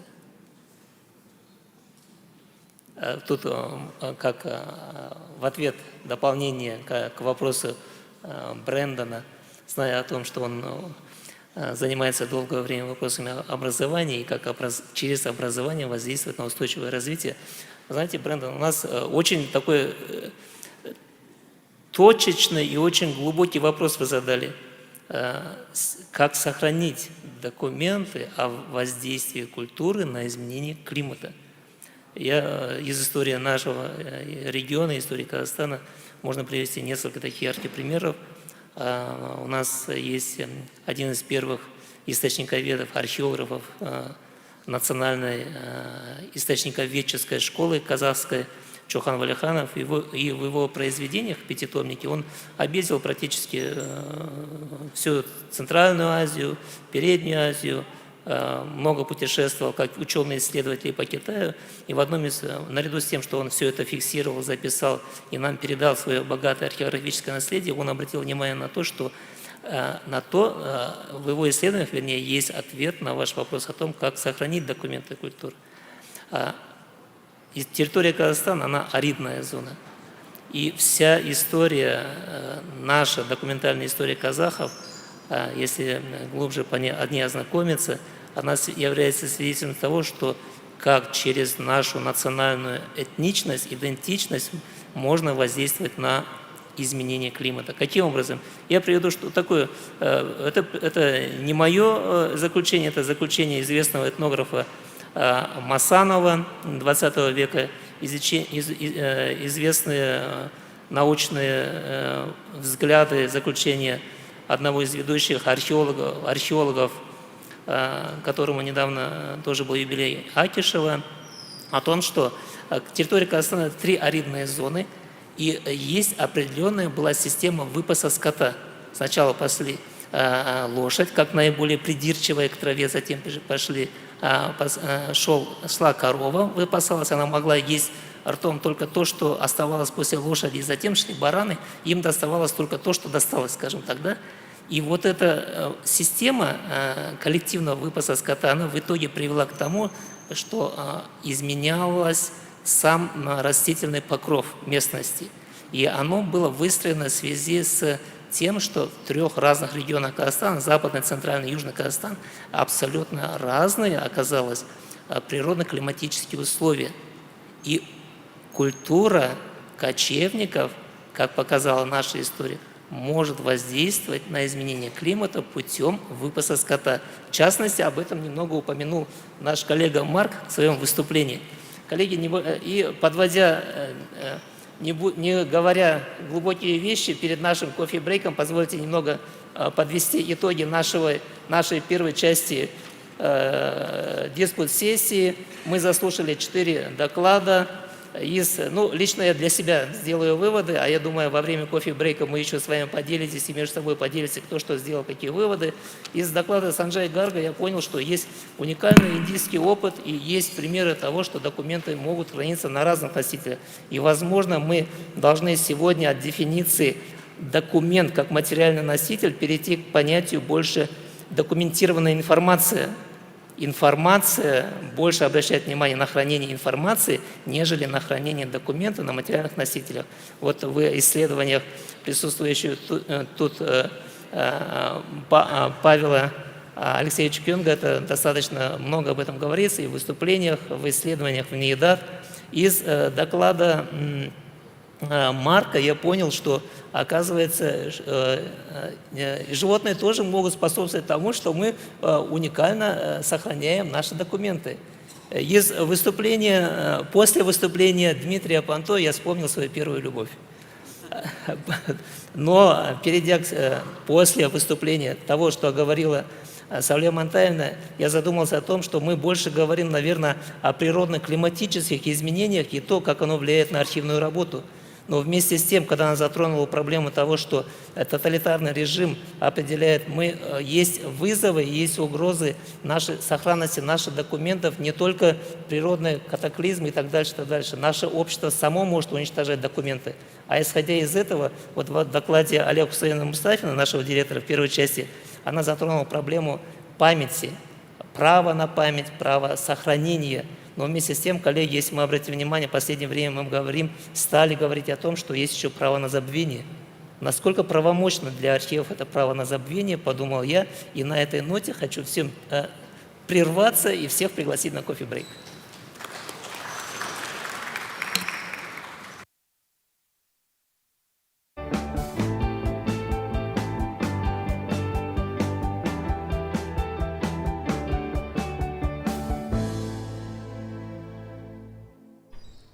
Bir.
Верхат.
Коллеги, я прошу в зал пройти. Мы начинаем вторую часть нашей диспут-сессии. Бізде тағы да бағдарлама бойынша бірнеше баяндаушылар бар. Сол әріптестерімізге сөз берейікті. Уақытты созбай тездетіп залға кірсеңіздер жақсы болар еді.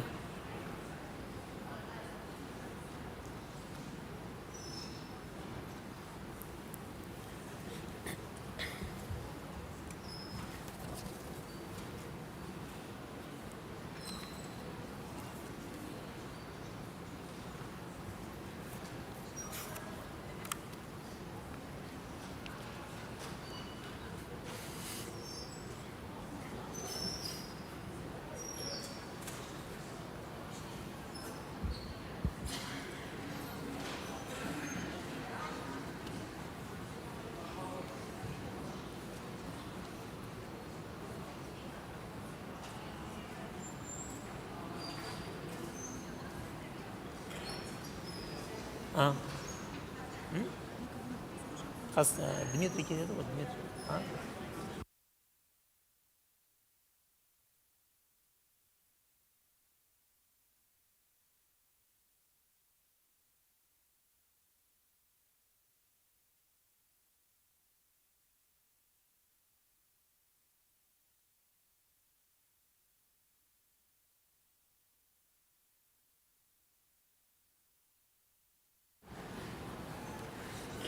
Әріптестер, біз сессияның жұмысын жалғастыра берейік.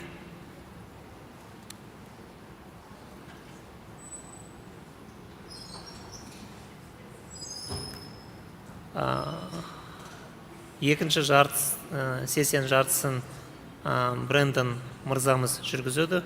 Бірінші баяндама сол кісіде, сол себеппен сол кісіге сөз беруге, Брендон Дюпреге сөз беруге рұқсат етіңіздер. Брендон Дюпредің тақырыбы жүйелі ойлау арқылы климаттық өзгеру мәселесін қалай шешуге болады. Брендон Дюпре, Тұрақты Қазақстан зерттеу институтының директоры, профессор, философия докторы. Брендон мырза, сөз өзіңізде.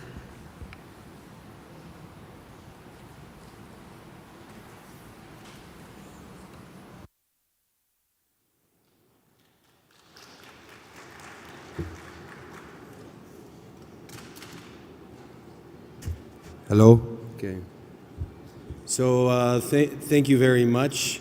I'm an academic and I don't really have a great deal of experience related to archiving, but I think that this presentation will give a new perspective on not only the physical space of archives and how to protect them from disasters caused by climate change, but also to think about what actually should be archived in relation to climate change. And that can be done through the concept of systems thinking, which I will present. How many of you, this is a bit of an interactive presentation, so I'm going to ask some questions from the audience and I hope to get some feedback from you. How many of you are familiar with this graph here, something called the Millennium Development Goals? Raise your hand if you're familiar with it. No one in the audience. Okay, well, just to familiarize yourself with this, this is a United Nations framework for development from the millennium, which was year 2000 to 2015. And so countries from all around the world, including Kazakhstan, got together and developed a call to action in some key categories to support issues linked with sustainable development. And here you can see some of the main issues that they wanted to address, such as eradicating poverty, dealing with child mortality, dealing with improving maternal health, global partnerships for sustainable development, and here you can look at number 7, to ensure environmental sustainability. And so to summarize the outcomes of this 15-year action plan, the results were pretty grim. Not a lot of good actions were developed in regards to these key areas. Only a few of them kind of improved, which was education, early childhood mortality also improved over the course of that 15 years. And so they decided to make a new strategy. This was a strategy, again, to address issues linked with human development from the year 2015 to 2030. And so they had a summit called the Rio +20 to talk about what needs to be done after the completion of the Millennium Development Goals. And they created something called the Sustainable Development Goals. Now, how many of you in this room, I think I saw some people wearing SDG pins on their lapels. Raise your hand if you've heard of these Sustainable Development Goals. This is impossible. I'm sure that some of you in the audience have heard of the Sustainable Development Goals. Please raise your hand if you have. Okay, well, I'm assuming that we don't have a very proactive audience today. Probably the coffee wasn't strong enough during the coffee break. But in any case, these Sustainable Development Goals is the roadmap for human development from 2015 to 2030. Every country from around the world has committed to implementing the Sustainable Development Goals, including the Republic of Kazakhstan. And right now we're in year 2024, so there's about 6 more years left of this strategy before they make another. So what I would like to ask you, if you look at this graphic and then fast forward to this graphic, what do you see that's different? Anybody? Okay, I'll tell you. The difference is that sustainable development is not an issue, a separate issue, environment and sustainability. It was only number 7 in the Millennium Development Goals. But the actual roadmap for human development until 2030 is called the Sustainable Development Goals, which means that sustainability is directly linked to all aspects of human development in all sectors. And that's why I think it was very interesting, and I agreed to moderate this panel, is because archiving is also directly related to sustainable development, and the work that you do plays a key role in that, which I'll talk about later in my presentation. So what I want to say is sustainable development, issues like climate change, is not an environmental issue. It is partially an environmental issue, but what it really is a human-centered issue. What we're concerned about is not sustainability or the environment for the environment's sake. What we're concerned about, and we heard about it from the previous speakers as well, is how we can live and thrive as a species in the planet. And we rely on the planet for our well-being. And so sustainable development is not an environmental issue, it's a human development issue. And that's why we're concerned about sustainability as a topic. And so the Sustainable Development Goals are very ambitious and transformative. As we saw in the previous slide, it talks about everything from green jobs to climate change, to gender equality, to peace, justice, strong institutions, to all issues that you can possibly think of is linked with sustainability. And if we're to implement those goals effectively, which we're not meeting the goals that were set forth in these Sustainable Development Goals, we live in a completely different planet. So this is a transformational set of goals. And what I would like to mention in this regard is that this concept of thinking, of systems thinking, that everything is interconnected and everything is interlinked. So when you're thinking of something like climate change, you shouldn't think of it directly as just the emitting of burning of fossil fuels and the emitting of greenhouse gases. There's all sorts of other issues that are directly linked to the problems that we're facing now and to the problems that Kazakhstan is facing now in relation to climate change. And so just to give you an example of that is if you all can spend a minute just thinking about what the key drivers of greenhouse gas emissions are, carbon dioxide emissions, what are the main things that are causing all of these pollutants to go up into the atmosphere and to cause the climate to change? Take a second. Okay? So I'll tell you, carbon dioxide emissions are linked to the number of people on the planet. So as the population grows, they're going to be using more fossil fuels, and carbon dioxide emissions will be growing. The units of capital per person, so how much each individual uses. An interesting statistic that I've learned is that 1 American uses the same amount of carbon dioxide and has an ecological footprint, which is 25 times 1 person from India. So it's not only the population growth, but it's also the quantity of resources consumed by each individual. And then we have issues like the energy required per capital unit, which is basically the energy efficiency. You can think about that in these old Soviet bloc apartments where in the wintertime you have to open up your window and all of the heat goes out from your window because it's too hot and you can't control the temperature. That's not energy efficient. So we're trying to make resource consumption more energy efficient. And the final one is the fraction of energy coming from fossil fuels. So that's basically technology, solar, wind power, hydroelectric issue here as well, renewable or not. Nuclear energy is also part of that portfolio. And so this is the technological aspect. But if you look at how governments address climate change worldwide and how people are looking at climate change, what are they looking at 90% of the time? They're looking at the technological cure for the problem. Oh, we're going to make some new technology and the world is going to be fine. We're going to make all of the buildings energy efficient and we're not going to waste energy, so everything's going to be fine. But you miss half of the equation. You're forgetting about cultural norms, which was very important, that Saule spoke about in her presentation, which is why I mentioned it. And the other one, of course, is population growth, which, you know, also has to be addressed in some way, shape, or form. So the point is that if you want to deal with issues, you have to think of it from a systems thinking approach, not a linear approach that we usually take, even in archival records and archiving things. We probably take more of a linear approach and not thinking of it as a system. I'm not going to go through this in detail because I probably have 5 minutes left in my presentation, so I'll be very quick since I'm the moderator.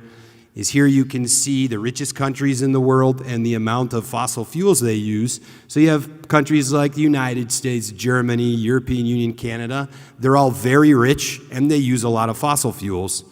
And then you have countries like, this has changed because this is of course in 2015, so it's changed over time. Then you have countries like India, Brazil, Turkey, China, for example, but this was, again, 10 years ago. This graph was made, so I think China's more up towards the United States or in between United States and Canada in terms of fossil fuel use. But the point is, these are countries which are, their population is growing. They're the ones where their gross domestic product is actually rising much faster than that in Western Europe and the United States. And so as a result of that, they're going to be using more fossil fuels and they'll be becoming richer. And so they will go from the bottom left of that graph up to where Canada is, which we're trying to avoid however possible because that would be a climate catastrophe in the upcoming few decades. Here's another concept of systems thinking is you look at the energy consumption. We had in 1991, we had the Kyoto Protocol, which all countries around the world came together and said, we're going to solve climate change, we're going to stop using fossil fuels, we're going to invest in renewable energy. And in 2005, you had something, you look at this graph, oil, gas, coal, about 80% of, well, 90% of our total fuel, if you include nuclear energy, was coming from non-renewable resources. And if you go to 2010, the number stays the same. And if you go to 2015, the number stays the same. And so the question is why, when you have all of these agreements, countries meeting every year, innovating, changing technologies, giving tax deductions for renewable energy, why is the situation the same as it was back in 2005? It's because of population growth and because of the capital usage per individual. So that half of the equation has increased while the technologies have improved and it's become more efficient and better in terms of energy usage. So I hate to skip a few slides, but I will. But if you look at clean energy, for example, if you work on specific sustainable development goals, like you improve clean energy, it can completely affect and ripple across all the other sustainable development goals. So here's an example of that. It's called avalanche effect. If you phase out fossil fuel subsidies, you by default increase your share of renewable energy because it makes renewable energy more competitive. If you make renewable energy more competitive, it makes a job-rich, technologically rich economy. And as a result of that, employment goes up and poverty goes down, just as an example. So doing something like phasing out fossil fuels has a ripple effect across all other aspects of society. And so what I would like to say about that, I'll skip this slide because I'm out of time. Unfortunately, I don't know why only half of the slide is showing here. I don't know if that can be fixed at all. But what I would like to say, we heard a lot in the past panel about the physical space of the archive and how climate change is going to be affecting that and how we need to protect these physical spaces from climate change. That's very important, yes. But also you need to think about what needs to be archived. I mean, we're basically living through an ecological catastrophe with climate change. Every year we see it getting worse and worse, not only in Kazakhstan, all around the world. And so as experts who are keeping historical data on these very important, crucial, humanity-changing topics, what type of content do you need to preserve? The very important thought. And so what I want to say is here are some of the concepts that I was thinking about. Cultural and social norms that Saule talked about, very important. That's a preservation that needs to be done in relation to climate change. Scientific data and changes over time that's happening.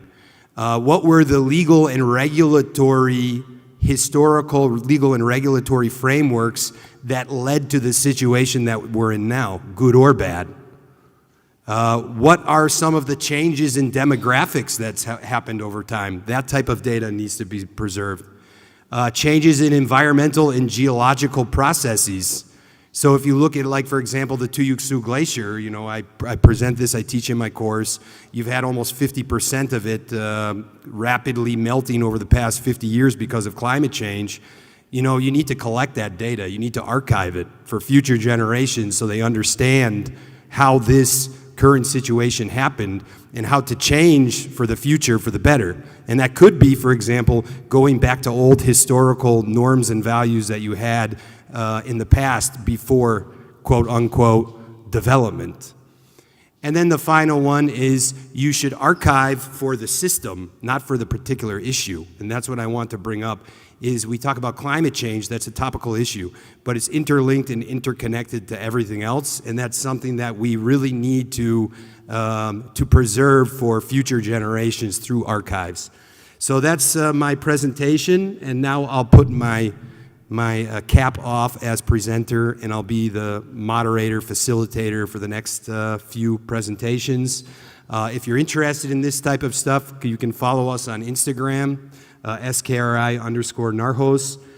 You can contact us here anytime, and there's the website where you can get more information. So thank you very much for your time, and I'll pass it off to the next speaker, who is Akim Prefender. Apologies if I mispronounce your name. And he's International Sales Director at Image Access, Inc., and he's going to be presenting about the role of digitalization of archives in achieving these sustainable development goals. So give him a round of applause. I'll yield the floor to him. Thank you.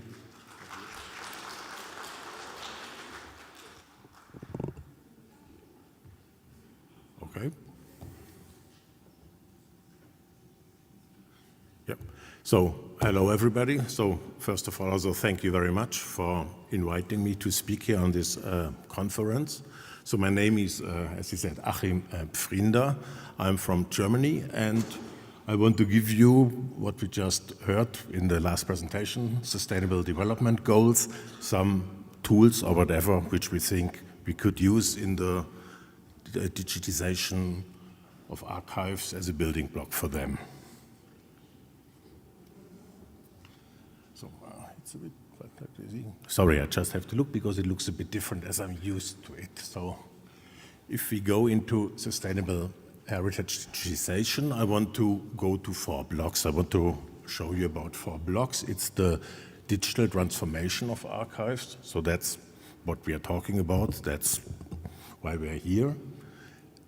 The tools to do so should be produced. So some words for sustainable production of scanners. If you use the scanners, how to do it in a green way, how it improved. And last not least, after all the theory, I want to show you some solutions, really hardware, stuff you could use, and with an application with a big project. So to give you a bit an idea how such digitization projects work in other parts of the world, here in the European community. Digital transformation of archives. Of course, as we heard, there are effects all over the world. It is global development goals. I want particularly point out the European Union. After the COVID pandemic, European Union has defined the double transition. It means a digitization, digital and green, to recover from the scenario of the COVID pandemic. We will see later the project which I will introduce. It is in that frame. Particularly, so the digital transformation of archives is a significant part of these efforts. Of course, as we saw in the last presentation, digitization is big, but digitization of archives, in our opinion, is really a core feature of it. So when we go to the digital transformation of archives, which is a bit of a tongue breaker, a step towards a smaller environmental footprint, because of course, you all know preservation of institutional documents. I mean, that's what archives are for. But if we digitize, then we can become part of an e-government development. So it makes it a bit smarter, smart government. Online information will be provided through digital channels. So we don't have the papers anymore. So the online services to citizens are provided. This means the consumption of paper and consumables are reduced, so we really save material. And of course, with the online presentation, we also reduce the need to travel. It's clear, you don't have to go to your archive, you provide it online. So the digitization is a prerequisite for simpler and resource-saving organization of your tasks, of archiving tasks, but also of governmental tasks. So we even would say that the easy and barrier-free access to such material promotes the democratization of knowledge. So that was what our colleague from India in the first presentation says. National Archive of India provide material to democratize the knowledge. So we can say that the digital technologies are enablers of the necessary changes to the green decision. So it's a big and important step of it. Speaking about the theory behind, let's just come how we do it. So that's the point where I want to introduce myself. So I'm from a company, Image Access. So we are a German company. So that's our company in Germany. And so what we are doing is all made in Germany, and we also see later that also such a production process, of course, saves energy and everything is if it's concentrated and not globally around the world. So I don't go in all the details, that's where we are from. So when we produce such machines, the commitment would be sustainability, of course. We talked the whole day about it. Reduce CO2 footprint, and have a philosophy background of the whole company. green philosophy. Of course, not the only philosophy of the whole company is green, but it's an important part of it that we integrate environmental aspects into our business strategy and into the production. So that would go as follows. We optimize production and reduce waste and emissions. Reduction of waste is really something you can do. You cannot, in an industrial production, there's a zero waste strategy. It's very complicated, but a significant reduction of waste is possible. So we use wooden pallets, we use cardboards from recycled cardboards, we use metal boxes from our suppliers, give them back. So there are efforts and they are very successful. That's the environmental friendly choice of materials, use of recyclable materials, and minimize harmful substances in our production. The CO2 reduction strategies are a lot. Again, you want to be more efficient in the use of energy, so we switch to efficient production and IT infrastructure. On the factory roof, you saw the factory, we have solar panels now to get directly electricity from our own small solar power station. And of course, what you can always do, you use your money for some offsetting projects like investing in compensation, like reforestation. Also important is, of course, the logistic and the supply chain, because we're producing goods and we export them. We are in Germany and we export all over the world. So always interesting is we are in a very industrial area, so all our suppliers are around us, so we don't get parts from all over the world. So this reduces already the footprint, and we try to ship our goods more efficient. So for example, to the United States, which is our most important market, we only ship by ship now in containers. So these are all efforts to bring down the CO2 emission.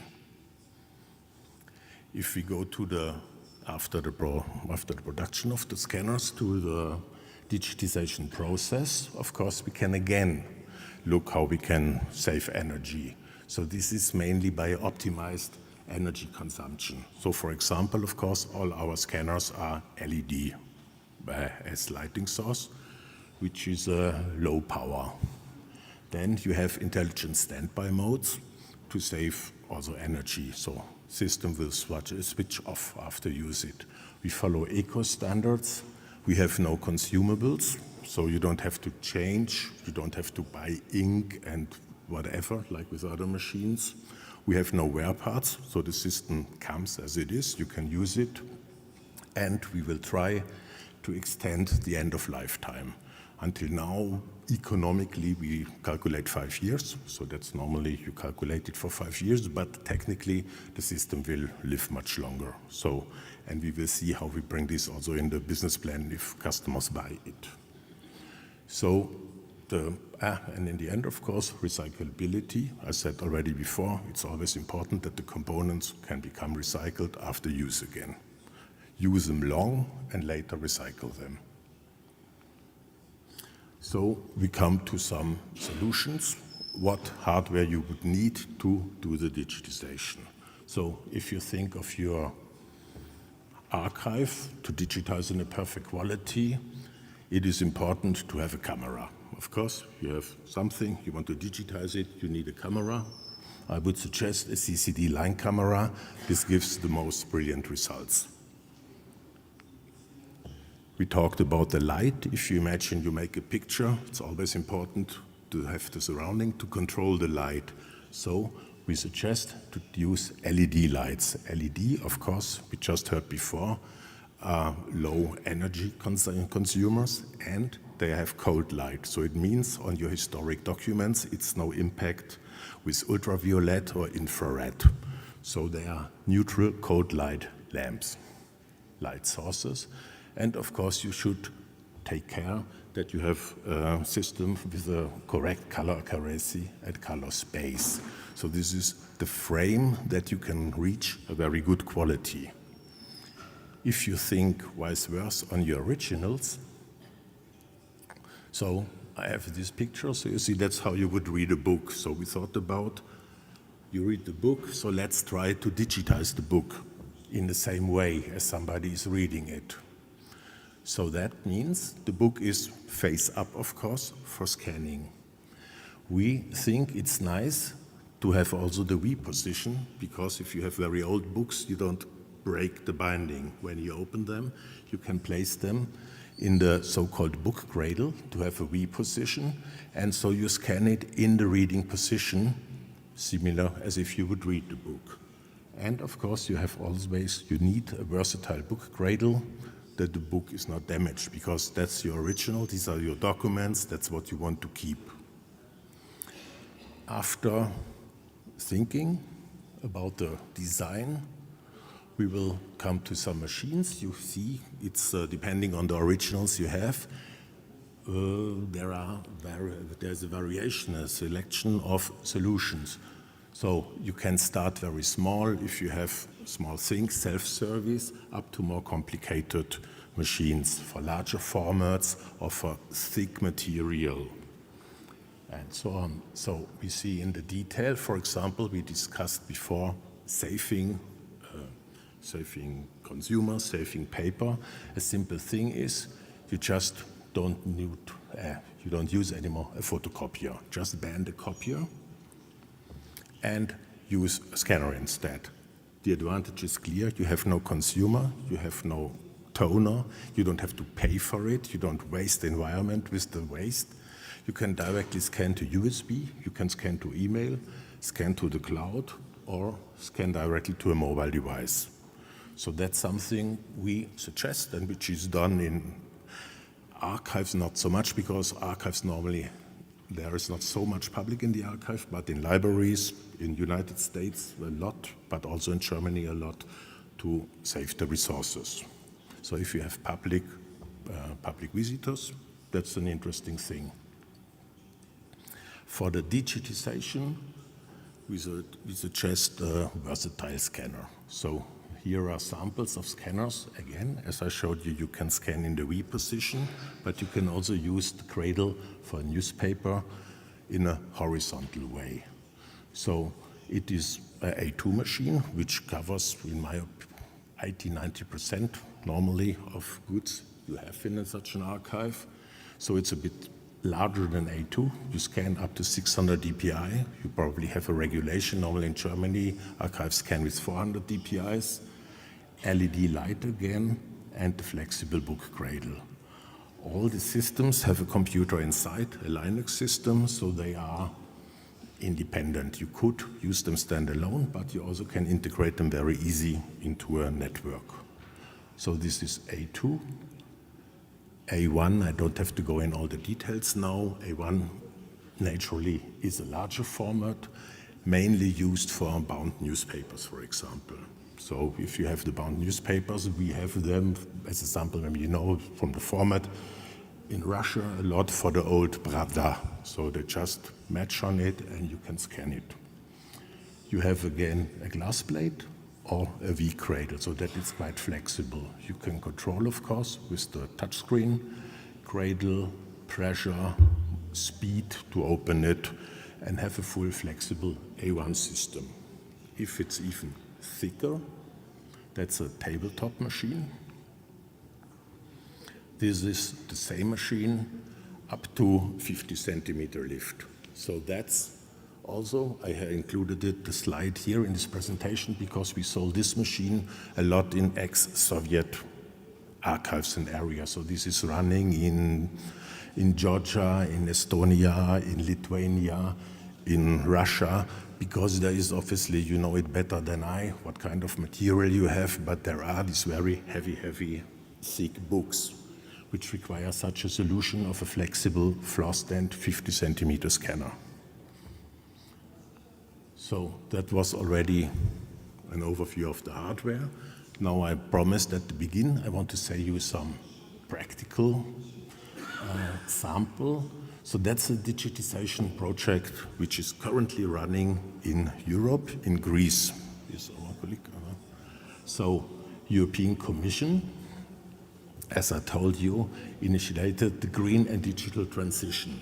So after the devastation of COVID, they now spending a lot of money to get things started again. So it's the Recovery and Resilience Facility, and they financed an interesting project in Greece. So the scope is to scan the national cadastre, which is the archive of the cadastre in Greece, about 144 million documents in 73 cadastre offices in the north of Greece. So you can see, probably you know this type of documents, of course, it's bound documents in various sizes and also loose documents. The project is just running this year. You see, I mean, the pandemic was over. They needed about 1 year for financing. Now it's working. They started January 24 with an analysis, how to do it, where are the cadastres, where shall it be done. Already in March, installed hardware and started training, because it's I don't know how many people, but a lot of people are involved, the operators to do so. It's not only the scanning, it's also the saving of the documents.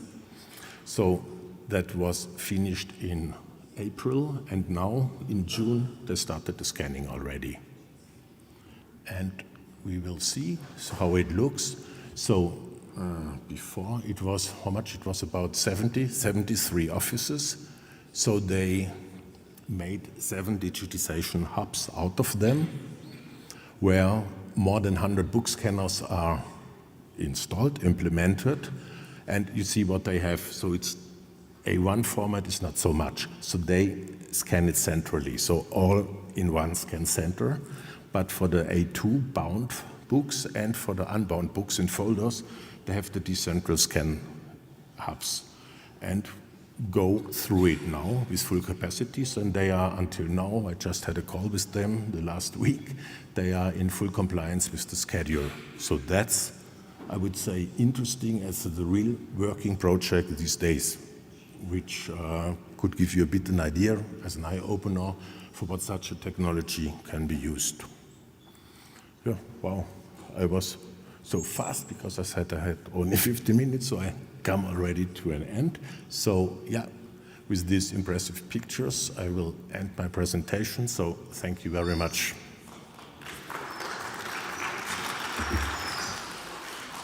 Thank you very much, Achim. It was a very interesting presentation, especially coming from the private sector. We heard a lot from governmental institutions, but to see the private sector making money and integrating green technologies and working for sustainability was really an interesting example for us to learn from.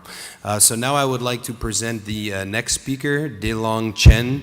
He's the head of the Regulatory and Control Technology Division of the Archival Records Preservation Department of the General Administration of Archives of the People's Republic of China.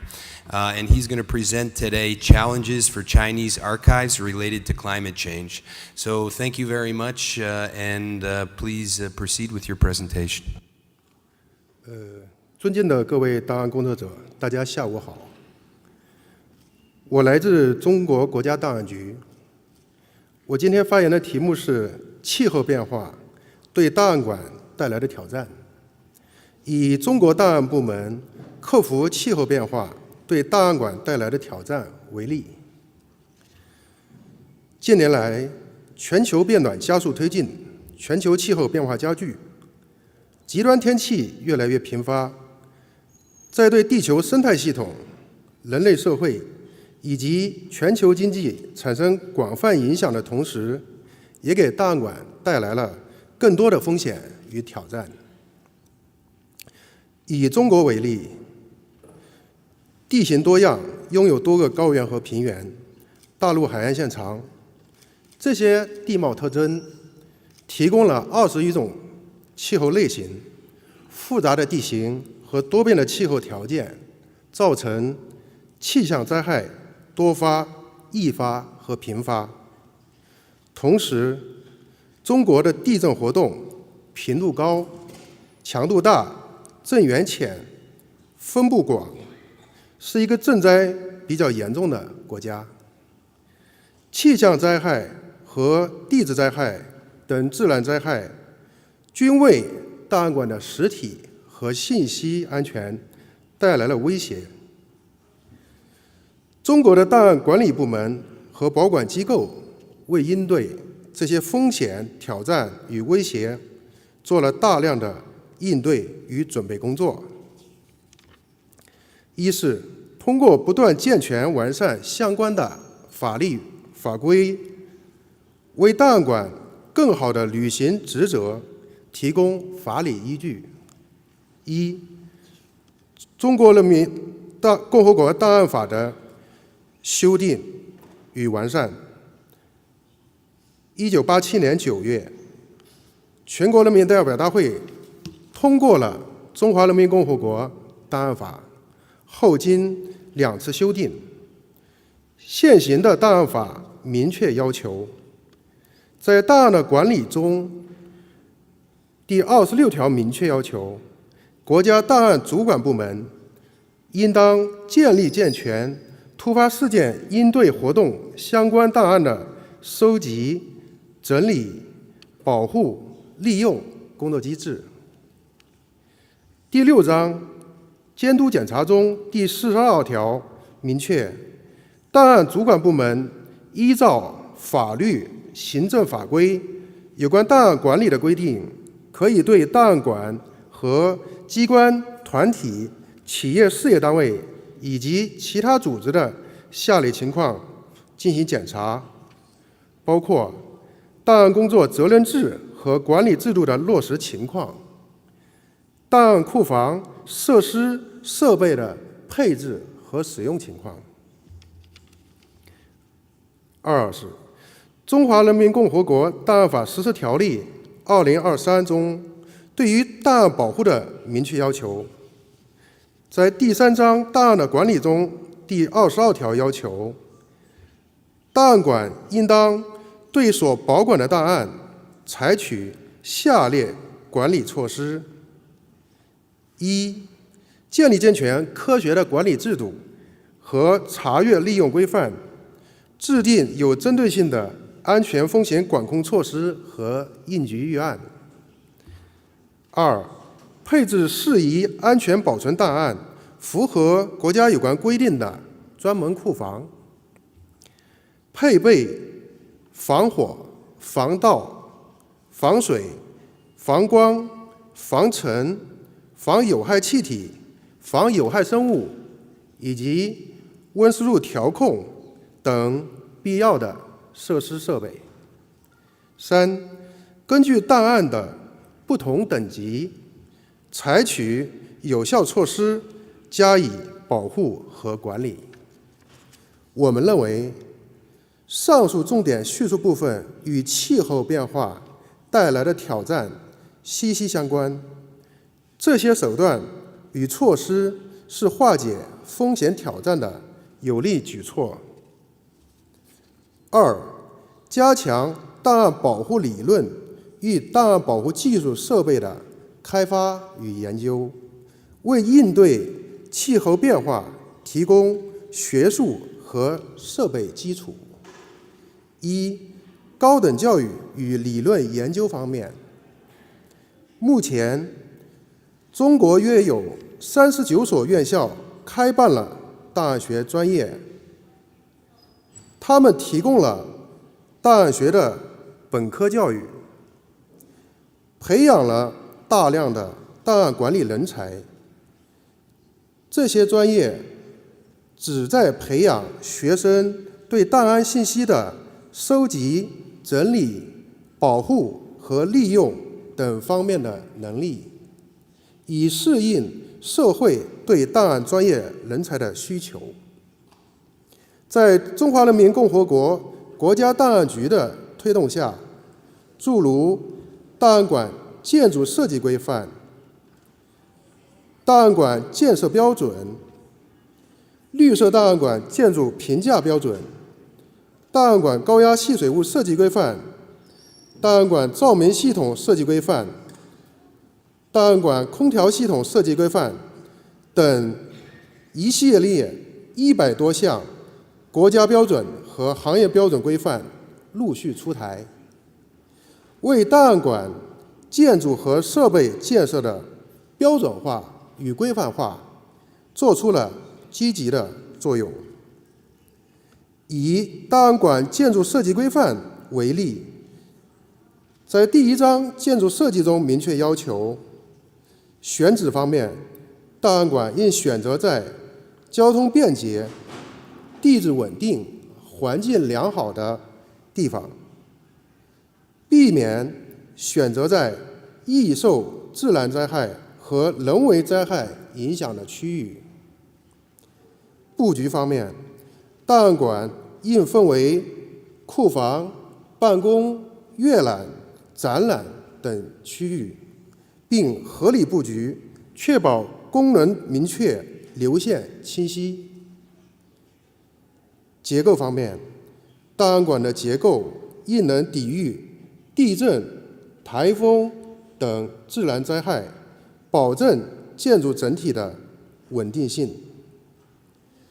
档案馆建设标准第5章建筑设计要求第31条，档案馆维护结构应满足保温、隔热、温湿度控制、防潮、防水、防日光、防紫外线照射、防尘、防污染、防有害生物和防盗等防护要求。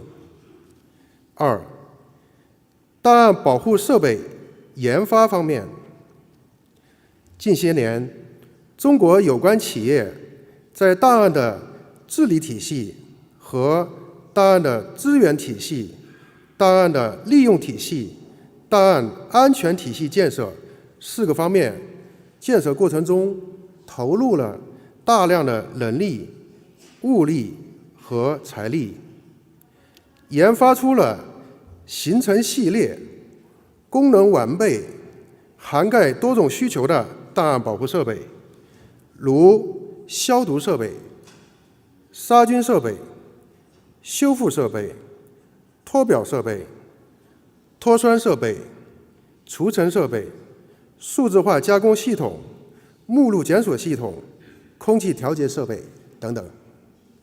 3、完善危机应对举措，为重大自然灾害风险评估和抢救修复提供可行方案。一是档案馆安全风险评估指标体系，提前对档案馆可能面临的风险进行全面的量化评估。我们认为，档案馆安全包括管库安全、设施设备安全、档案实体安全、档案信息安全和人员安全等。制定档案馆安全风险评估指标体系，主要是从以上几个方面对档案馆可能受到的损害进行分析，并确定档案馆安全可能造成损害的表现和标志。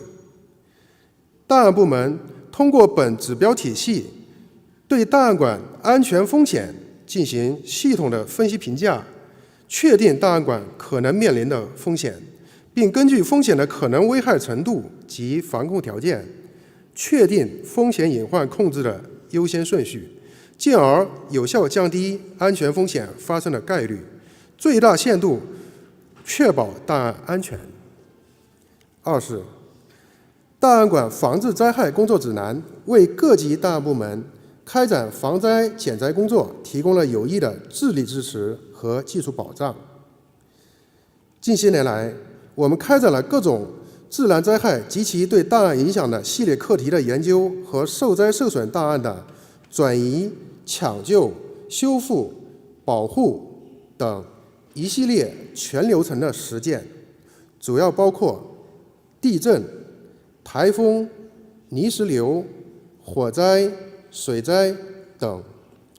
以2008年汶川大地震为例，有61万多卷档案处于严重受损的危房中，全省有43915平米档案馆舍受到不同程度损害，部分市县的档案受潮率达到40%，有约30的档案霉菌滋生、孢子繁殖、粘连和水解现象非常严重。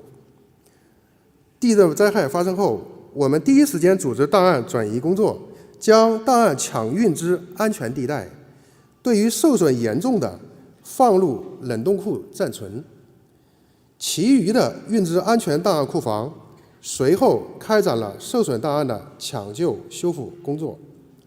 在抢救修复过程中，先后攻克了低温冷冻、真空干燥、消毒灭菌、抢救修复、数字化处理等一系列技术难题。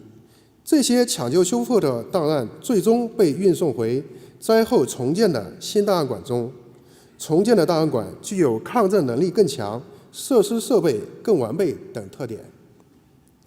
吸取汶川地震救灾工作的经验教训，中国国家档案局印发了《档案工作突发事件应急处置管理办法》和《档案馆防治灾害工作指南》。这两个指导性文件将后面发生的自然灾害对档案馆的影响，进而对档案安全保管的影响降到了最低。3是通过项目建设和异地抑制备份等工作，不断提升档案馆应对气候变化的能力。近年来，中国国家档案局通过中西部地区县级国家综合档案馆建设项目，累计以总投资65亿人民币完成1400多家县级国家综合档案馆的建设。这些档案馆的建筑抵御自然灾害的能力得到了根本的提升。推动档案馆间开展异地抑制备份工程，确保某一档案馆的档案在受灾后，备份的档案和数据能够及时提供查询利用，并且做到能用和好用，缩短灾后恢复时间。此外，中国的档案行业在为国民经济和社会发展过程中做出非常重要贡献的同时，也在为实现双碳目标担当尽责，从低能耗、低污染、低排放等方面考虑如何践行理念，以双减举措实现绿色低碳目标。国家档案馆颁布的《档案馆建筑设计规范》《档案馆建设标准》《绿色档案馆建筑评价标准》等，均从建筑和设备两个方面提出了具体要求。中国将持续在应对气候变化对档案馆带来的挑战中，不断完善制度举措，优化工作流程，创新工作思路，研发更好的软件和硬件系统，不断改善档案的保存环境，加强档案载体和信息保护，做好数字化的备份，提升灾害预防与应对能力，强化教育培训与宣传，加强国际交流合作，为全球档案馆不断提高应对气候变化风险挑战的能力与水平，贡献中国智慧和中国方案。我的发言完了，谢谢。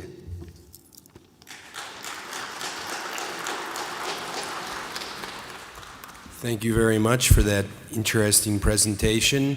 We have 2 speakers left, and just to point out, we're running out of time for the session. We're a bit over, so I'll ask the next 2 to please be prompt with their presentations.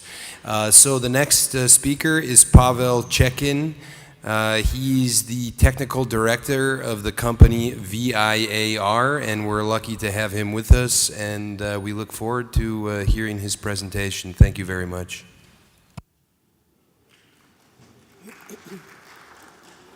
Да, добрый день, коллеги. Я постараюсь покороче.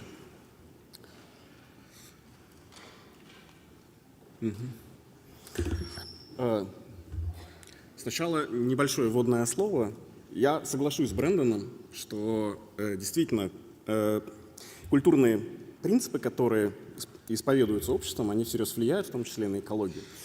Приведу один из примеров. кроме архивов государственных, которые, собственно, образуют культурное наследие, есть большой пласт архивов предприятий, архивов различных организаций, которые менее ценны с точки зрения культуры, но тем не менее они также присутствуют в виде бумаги. И это есть культурная традиция, потому что все, что ложится в архивы, положено класть в бумажном виде с подписью, печатью и оформленном виде. На сегодня мне лично видится путь цифровизации подобного рода документооборота и исключения бумажного носителя для архивации. Но на этом пути необходимо пройти момент соединения в электронном виде тех бумажных архивов, которые накоплены к сегодняшнему дню, и тех, которые будут генерироваться на безбумажной основе. Таким образом, создав единый контур цифрового оборота информации, можно уменьшить объемы бумажного документооборота и сделать, собственно, ведение архивов существенно более экологичным. Наша компания предлагает целую экосистему как оборудования, так и материалов для ведения бумажных архивов.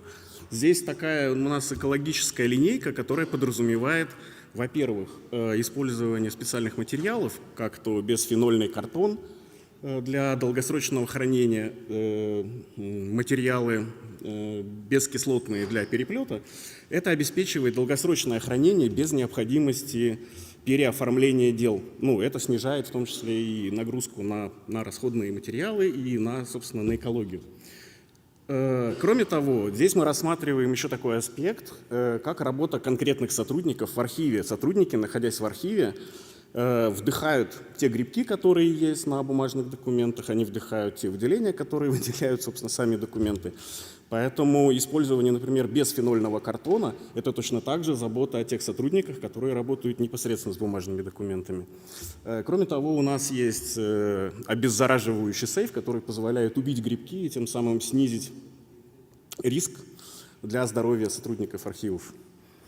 Обеззараживающий сейф, кстати, есть в архиве президента. Это наша продукция, она используется. И мы очень рады, что такое сотрудничество уже по факту происходит. Для того, чтобы замкнуть единый цифровой контур управления документами, те документы, как я уже сказал, которые существуют в бумажном виде, они подлежат оцифровке.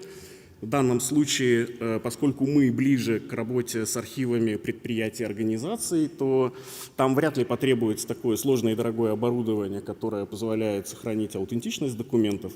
Там скорее задача состоит больше в повышении читаемости этих документов и в сохранении их в максимально компактном либо читаемом виде. Ну и мы предлагаем, соответственно, решения для такого рода оцифровки, но мы не ставим их во главу угла. Это как бы опция, которую мы, собственно, предлагаем. После того, как получена электронная копия изображений, электронная копия документа, ее необходимо преобразовать в формат в зависимости от требований, которые предъявляются к этой электронной копии. Это либо максимальная аутентичность, как я уже сказал, либо максимальная читаемость, либо корректировка документов, в том случае, если мы работаем со старыми ветхими документами, с угасающим текстом, который необходимо выделить и сделать более читаемым. Для этого у нас есть соответствующий инструмент, который позволяет быстро это сделать, во-первых. Во-вторых, он не требует специальной подготовки у персонала, сотрудников архивов, не требуется наличие профессионального владения инструментами типа Photoshop. Это специальный инструмент, который на интуитивно понятном уровне позволяет сделать довольно сложные преобразования. После того, как мы документ подготовили, его надо где-то сохранить, но не просто сохранить, а обеспечить необходимость, возможность быстрого его поиска, доступа, а также, если документы связаны между собой, то обеспечить как раз возможность поиска и связанных документов. К чему это ведет? Использование связи между документами ведет к сокращению количества запросов, потому что в противном случае исследователь будет выполнять много запросов в попытке найти однотипные документы. Мы предлагаем технологию, которая заранее связывает по определенным параметрам документы и исключает вот такое большое количество запросов. Но если говорить про экологию, это все туда же, меньше электричества расходуется.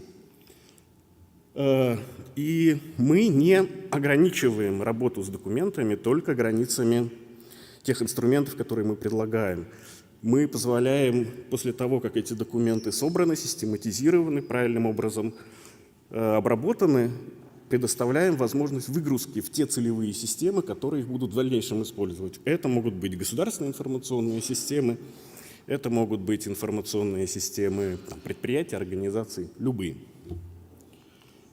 Мы, поскольку сами имеем богатый опыт работы как с бумажными, так и с электронными архивами, мы хорошо понимаем задачи, которые стоят, собственно, перед архивами. И у нас на каждую такую задачу есть какой-то вариант решений. Например, мы пропагандируем бесконтактное сканирование по нескольким причинам. Во-первых, это позволяет не расшивать, разброшировывать дела и сканировать их быстрее. Во-вторых, бесконтактное сканирование опять-таки снижает риск заражения. И для того, чтобы бесконтактное сканирование было эффективным, нужны соответствующие механики, алгоритмы, которые это позволяют делать. Дальше, как я уже сказал, документы необходимо привести в тот вид, который требуется, и на это у нас есть определенные тоже инструменты. К вопросу о том, в каком формате хранятся, на сегодня используется PDF-архивный формат, и он согласован на уровне ISO для долгосрочного хранения. Мы используем именно его, но мы можем сформировать любые документы, и мы рекомендуем использовать при хранении максимально качественное представление, чтобы впоследствии можно было преобразовать в любой формат, который будет актуален на тот момент. Система у нас многоплатформенная, ее могут использовать разные организации. Мы снизили существенно ограничения по возможности применения. Система обеспечивает, поскольку мы часто храним в своих информационных архивах большое количество чувствительной информации, мы уделяем существенное внимание безопасности этой информации, безопасности создания, безопасности хранения, безопасности доступа, безопасности использования. Что, если говорить о том, как протянуть цепочку от бумажных документов к электронным, то в данном случае пока никто больше ничего более умного, чем электронная цифровая подпись, не придумал. И есть определенные аспекты, которые пока делают ее неполноценной заменой ручной подписи. И этот процесс решения этой проблемы должен пройти как можно быстрее для того, чтобы замкнуть цифровой контур, снизить нагрузку на бумажные архивы. Этот процесс идет во многих странах, и в Казахстане, и в России, и в Европе, но пока у него нет однозначного решения, насколько мне известно. Павел Алексеевич, может быть, там говорил на эту тему, я, к сожалению, не слышал, но насколько я знаю, пока нет. И, как я говорил, мы используем иную технологию хранения документов. Те архивные системы, с которыми мы знакомы, обычно используют некую иерархию в хранении, когда используются, например, фонды, внутри фондов предметные описи, внутри описей документы и так далее. Для того, чтобы найти документ, необходимо пройти сверху вниз по всей иерархии. Наша система предлагает многомерный и в том числе полнотекстовый поиск. Да, эта система включает в том числе распознавание документов, которые в систему загружены. Пока речь идет о печатных документах, но в 2025 году мы представим вариант и с распознаванием, надеюсь, представим распознавание рукописного текста. И тогда, соответственно, функция такого полнотекстового поиска будет, наверное, наиболее привычной и полезной, будет выглядеть примерно как поиск в интернете. Собственно, все. Обещал быстро закончить. Еще раз благодарю организаторов за предоставленную возможность и поздравляю архив президента с 30-летием. Всего доброго.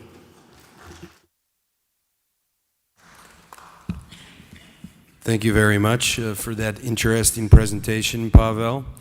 Now we're going to have Gauchar Bekisheva, who is the head of the Service for the Preservation, Accounting, and Digitization of Archival Funds of the Archive of the President of the Republic of Kazakhstan.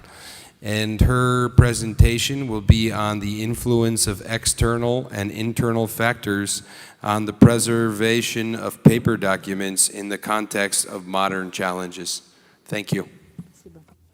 Тағы да қайырлы күн, құрметті әріптестер, қонақтар. Бүгін сіздерге ұсынатын баяндамам тақырыбы заманауи сын-қатерлер жағдайында қағаз негізінде құжаттардың сақталуына әсер ететін сыртқы және ішкі факторлар. Өздеріңіз білетіндей, климаттың өзгеруі бұл адамзат алдында тұрған қазіргі кездегі ең үлкен экологиялық проблемалардың бірі. Оның салдарынан әлемде түрлі апаттар болып жатқан өздеріңіздер жақсы білесіздер. Климаттың өзгеруіне байланысты мәселелерді шешу ол қандай да бір ел үшін, архив үшін ғана емес, бүкіл әлем үшін міндет болып отыр. Қағаз құжаттарды сақтау әрбір архив үшін маңызды міндет. Климаттың өзгеруі, техногендік апаттар және жылдам цифрландыру сияқты заманауи мәселелер жағдайында қағаздың ұзақ сақталуы жайлы сұрақтар қазіргі таңда ерекше өткір болып отыр. Архивтердегі қағаз негізінде құжаттардың сақтау мәселесін көп жылдар бойы көптеген ғалымдар зерттеп келеді. Архив қорларындағы қағаз негізінде құжаттардың сақталуына ең маңызды мәселелердің бірі ол климаттың өзгеру болып табылады. Бұл тақырыпқа байланысты көптеген ғалымдардың еңбектері жарыққа шыққан, ылғалдылығы, температурасына байланысты көптеген ғылыми еңбектер жарыққа шыққан. Ғалымдардың пікірінше, климаттың жаһандық өзгеруі архив құжаттарының сақталуына жаңа қауіптер туғызады десе, бұл өз кезегінде өзгермелі ортада архивтерді басқару тәсілдерін қайта қарастыру қажеттігін алға тартады. Цифрландыру архивтер үшін бір жағынан мүмкіндік болса, бір жағынан біраз тәуекелдік те қажет етеді. Кибер шабуылдар ақпараттың қолжетімділігіне әсер етіп, құжаттардың сандық көшірмелеріне де, олардың физикалық түпнұсқаларына да қауіп төндіруі мүмкін. Заманауи сын-қатерлер гибридті архив жүйелерін енгізу қажеттілігін көрсетіп отыр. Сандық және физикалық сақтау әдістерін араластыру құжаттардың ұзақ сақталуы мен қолжетімділігін қамтамасыз етудің тиімді тәсілі болып табылады. Зерттеу нәтижелері көрсеткендей, өз тәжірибесін жаңа жағдайларға бейімдеген архивтер дағдарысты тезірек және тиімдірек жеңе алады деген ойдамыз. Ғалымдардың зерттеулерін талдау негізінде құжаттардың сақталуына байланысты бірқатар ішкі және сыртқы факторлар бар. Сыртқы факторларға ол жаңа айтып кеткеніміздей климаттық жағдайлар, олардың температуралық ылғалдық режимін өздеріңіздер архивистер жақсы білесіздер. Температурасы 17-19 градус, ылғалдылығы 50-55. Егер де зерттеулер көрсеткенде әрбір 10 градусқа өзгерген болса, ол қышқылдану процестерінің жылдамдығын екі есе арттырып, құжаттардың зақымдануына, зеңінің пайда болуына әкеледі. Қоршаған ортаның кез келген жағдайында қағаз және құжат мәтінінің бұзылуына әкелетін ол негізінен жарық. Кез келген сәулелердің әсерінен басталатын химиялық реакциялар өте қайтымсыз. Сол үшін құжаттарды қараңғы жерде сақтау керек екенін өздеріңіз жақсы білесіздер. Және екінші ол техногендік қауіптер. Өрт, су тасқыны сияқты техногендік апаттар архивтерге үлкен зиян келтіруі мүмкін. Архив құжаттарына қауіп төндіретін басты қауіптердің бірі ол өрт. Заманауи автоматты өрт сөндіру жүйелері мен күзет дабылдарын орнату қауіпсіздікті қамтамасыз етудегі ең маңызды қадам болып табылады. Цифрландыру архивісінің жаңа мүмкіндіктерін ашады. Сонымен қатар жаңа жоғарыда өзім айтып кеткенде біраз тәуекелдіктер де бар. Цифрландыру құжаттарға қолжетімділікті арттыруға мүмкіндік береді, бірақ түпнұсқаларды сақтауды ұмытпаған жөн. Кейбір Европадағы архивтер цифрландыруға көшкеннен кейін құжаттарды жою мәселесі де қаралып отыр. Бірақ түпнұсқа цифрланған болса да, физикалық нысан ретінде құнды болып қалатын жағдайдағы саясатты әзірлеуіміз керек болашақта. Құжаттардың сақталуына әсер ететін ішкі факторлар, оны архивистер жақсы біледі. Ол сақтау шарттары, арнайы сақтау құралдары, санитарлық гигиеналық режимдер, құжаттарды пайдалану, дұрыс қолдану. Әрбір архив қызметкерлеріне осы құжаттарды қалай дұрыс сақтау керек, сақтау әдістерін үйрету керек, өндірістік оқулар өткізу қажет. Бұған сынғыш құжаттары бар қағаз жүзінде құжаттарды қалай пайдалану керектігі жөнінде әріптестерімізге түсіндіріп отыруымыз қажет. Және сақтау стратегиясын құру керек деп ойлаймыз. Өйткені ұзақ мерзімді сақтау стратегияларын әзірлеу, оның ішінде цифрландыру, қалпына келтіру және консервациялау, сондай-ақ жойылып кету қаупі төнген мәтіндерді қалпына келтіру жоспарлары архив жұмыстарының сәтті жүргізілуіне негіз болады. Қағаз негізінде құжаттарды сәтті сақтау үшін мынандай қажетті іс-шаралар бар. Бірінші, құжаттарды сақтау мен өңдеудің нақты стандарттарын әзірлеу және енгізу. Бұған қызметкерлерді оқытыру, тұрақты тексерулер, заманауи технологиялар пайдалану кіреді. Екінші, архивтерде қорғау үшін климаттық бақылау жүйелерін, автоматты өрт сөндіру және басқа технологияларды орнатуға арналған инвестициялар. Бұл инвестициялар құжаттардың қауіпсіздігі мен ұзақ мерзімін сақталуына айтарлықтай әсер етеді. Үшінші, басқа архивтермен ынтымақтастық, тәжірибе алмасу. Бүгінгідей біздің шарамыз бұған өте өзінің пайдасын тигізіп отыр. Және халыққа архив ісінің маңыздылығын және құжаттарды сақтау қажеттілігін түсіндіруге қатысты маңызды іс-шаралар ұйымдастыру.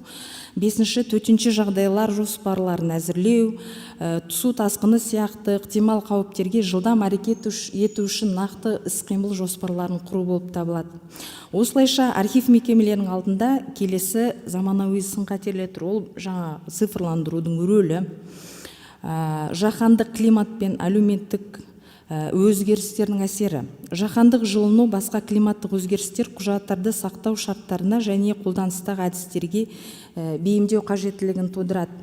Әлеуметтік сын-қатерлер ол архив құжаттарының сақталуына деген көзқарастың өзгеруін енгізуіміз керек қарапайым халықтың арасында. Және архивтердің қолжетімділігі мен оларды қоғамның жаңа талаптарына бейімдеу мәселелерін анықтайды. Енді баяндамамды қорытындылай келе, архивтердегі қағаз құжаттардың сақталуы дәстүрлі консервация әдістерінде заманауи технологияларды қамтитын кешенді тәсілді қажет етеді.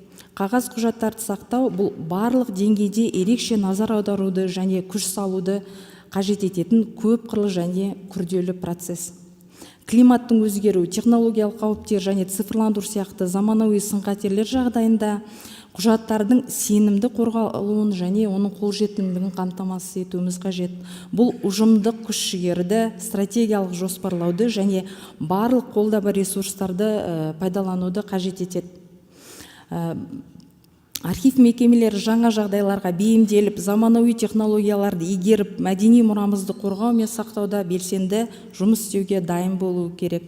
Әрбір құжат тек ол сақтау бірлігі ғана емес, тарихымыздың маңызды бір элементі деп қарауымыз қажет. Бұл құжаттарды сақтау архивистердің ғана емес, бүкіл қоғамның міндеті. Біз өз мұрамызға қамқорлық жасау, болашақ ұрпаққа өткеннің тәжірибесінен сабақ алуға мүмкіндік беретін болашаққа инвестиция екенін есте ұстауымыз қажет. Архивист, зерттеуші немесе жай ғана алаңдаушы азамат болсын, бұл миссияда әрқайсымыз белгілі бір рөл атқарамыз. Біздің бүгінгі іс-әрекетіміз болашақ ұрпақтың тарих пен мәдениетке қалай қол жеткізе алатынын анықтайтын есте ұстауымыз керек. Қағаз құжаттарын сақтау бойынша зерттеулер әлі де жалғасуда, зерттеледі. Алайда құжаттардың сақталуын зерттеуде пәнаралық тәсілді қолдану, яғни химия, физика және ақпараттық технологиялар саласындағы мамандардың өзара әрекеттесуі құжаттарды сақтаудың жаңа тәсілдерін әзірлеуге мүмкіндік береді деп ойлаймын. Назарларыңызға көп рахмет.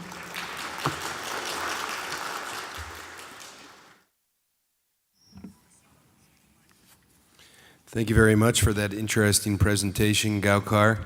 I think we're basically out of time, but I would hate to just go to the resolution without having one or two questions from the audience.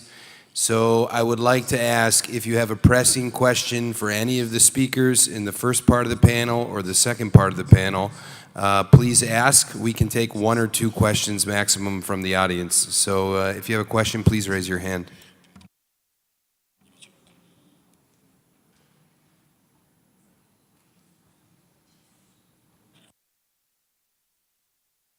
There is one question, sir, with a tie over there. Yeah, you.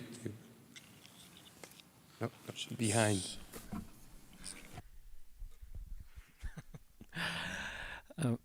Большое спасибо за интересные доклады. У меня вопрос К уважаемому Далун Чень.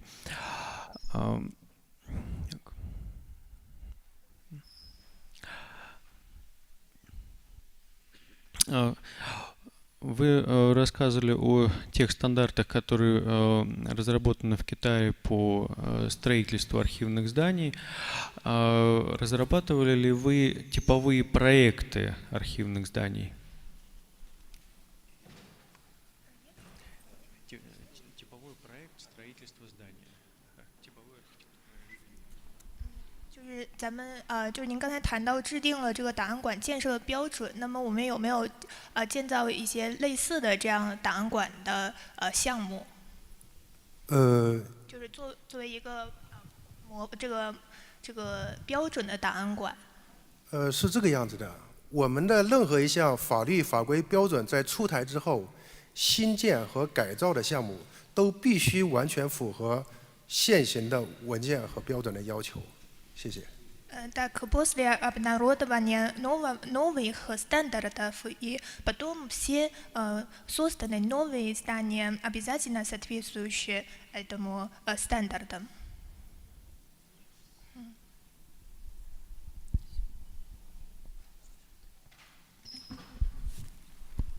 Any final questions from the audience?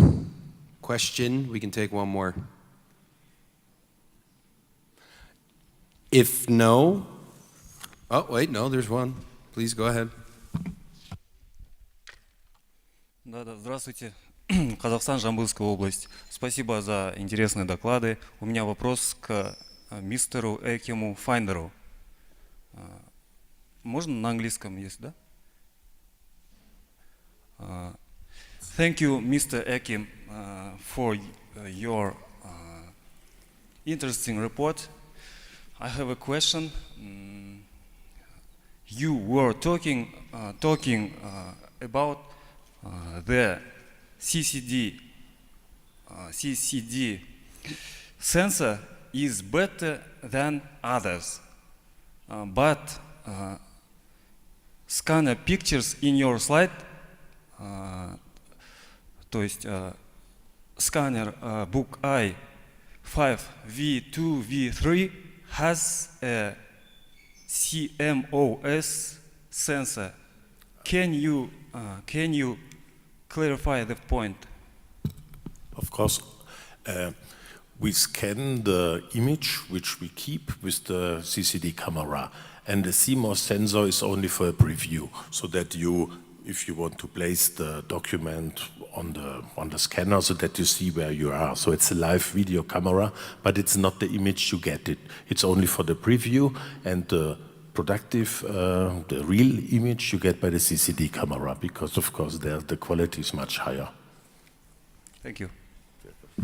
Thank you, and I think my fellow moderator to the left of me, Kairat, was carefully taking some notes and would like to have a few summarization points or outcome points that he would like to summarize for the panel that we just had. So please, Kairat, if you would like to do that, and then I think we'll be able to close the session and go home. Спасибо большое, Брэндон, спасибо большое, уважаемые коллеги. Мы, я думаю, всем дали высказаться. Брэндон был очень деликатен. И несмотря на то, что во второй части у нас было больше заявленных, чем по программе, мы все, никого он не прерывал. Мне понравилось, как он обращался к Павлу Алексеевичу. Это директор единственного, если я не ошибаюсь. Ну, такие же, единственные. Беларусь, да. Научно-исследовательского института, который занимается вопросами документоведения и архивного дела. И вот эти многие наработки, которые, в частности, сегодня были озвучены, скажем, методологическую компоненту этой работы как раз отчасти обеспечивает и Всероссийский научно-исследовательский институт документоведения и архивного дела, которому уже более 90 лет, если не ошибаюсь, если не больше. Больше, да? Спасибо большое. Уважаемые коллеги, мы заслушали 9 докладов. Они все были интересные. поскольку мы, скажем так, злоупотребляли всем нашим временем, все мы понимаем, устали, и тем не менее мы бы хотели подвести какие-то ремарки, подытожить какие-то, может быть, общие наши мнения о том, что мы сегодня обсудили. И на экран, если вы обратите внимание, это, поскольку доклады мы запрашивали у выступающих заранее, у нас было какое-то представление о том, о чем они будут говорить, и постарались это суммировать. И хотим для общего такого коммунике предложить вам несколько тезисов на ваше согласие или несогласие, дополнить или не дополнить. Может быть, господин Недал скажет категорически: я не хочу этого.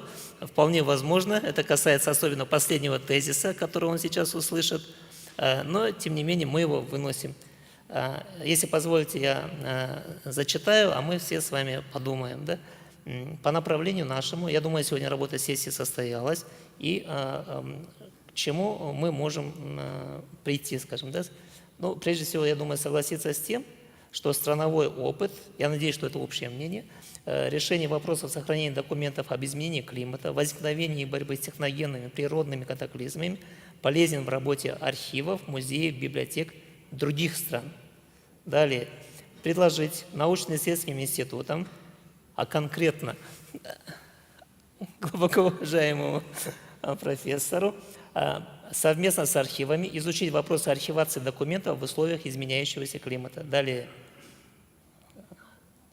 Предложить университетам внедрение специальных курсов или цикла лекций в рамках подготовки специалистов архивного дела по проблемам изменения климата и работе архивов. К сожалению, я могу привести казахстанский опыт, в Казахстане таких спецкурсов нет.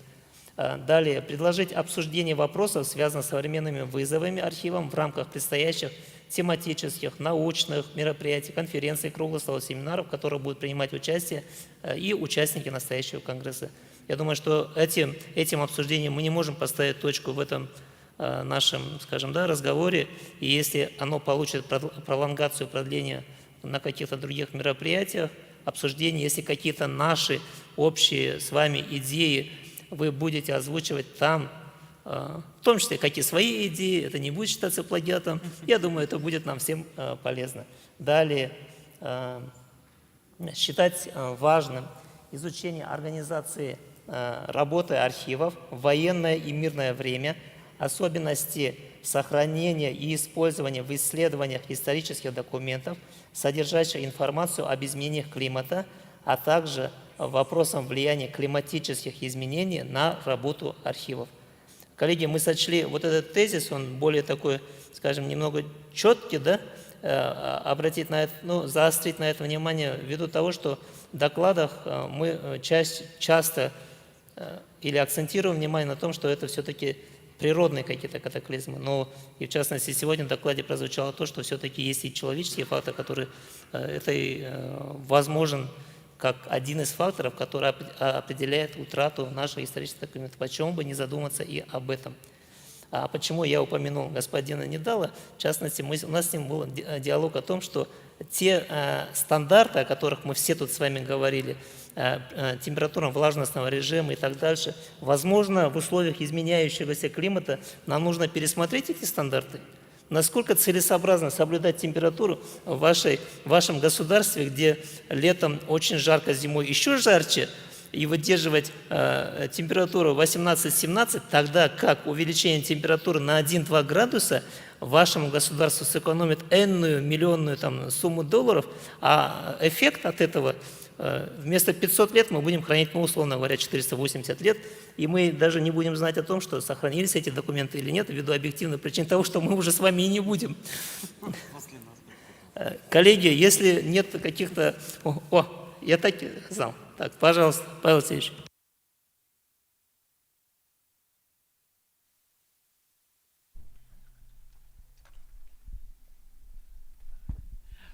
Да, раз уж вы в мою сторону обратились, мы не выделяем в качестве отдельной проблемы меняющийся климат, потому что климат он разный. Если мы берем территорию Российской Федерации, то разброс природных явлений, он будет невероятно разнообразным. Но, тем не менее, вот мы 3 года назад разработали рекомендации по работе архивов при чрезвычайных ситуациях, включая затопление, пожары и так далее. То есть как раз, да, вот эти алгоритмы, что делать архиву в тех или иных условиях, их проработка является чрезвычайно важной. Вот если кого-то заинтересует, эти рекомендации находятся у нас на сайте. Спасибо большое. Спасибо вам большое. Я хотел бы вот только одну нюанс быстро. Мы говорим про изменения природные насчет мира, чтобы сохранить фонда. И забываем на самом деле причина, которая уничтожает фондов, войны. Вот сейчас очень большой пример. Можно посмотреть, как происходит уничтожение архивов в Израиле, в сектор Газы, в Ираке. Вот эти, мне кажется, ребятушки, тоже надо положить точку на «и», что это природное, ладно, мы как люди, мы не можем вмешаться в эти дела. А что касается, когда мы сами уничтожаем этот архив, на самом деле это больно, это очень больно. Дальше тоже то проходит иногда забирать или конфисковать архив разных населений. Мне кажется, надо нам подумать хорошо насчет того, что уничтожается, не только сохранить. Спасибо.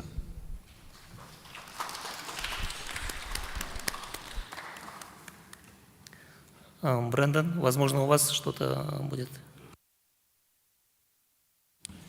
Yeah, maybe just one thing. So I totally agree with you, and as I was mentioning, this systems thinking approach is that peace, justice, and strong institutions is a very critical goal under the framework of the Sustainable Development Goals. And so indeed, if we're working towards developing peace, it's also going to have a direct impact on the work that all of you do as well. So I think it's important to keep those issues in mind, especially as you mentioned, the impact of war on archives. So thank you very much. I think we can wrap up the session now. It was a wonderful time learning from all of the panelists and hearing the comments and questions from the experts in the crowd. So thank you very much for your active participation, and enjoy the nice warm day here in Almaty and enjoy the sunshine. Thank you.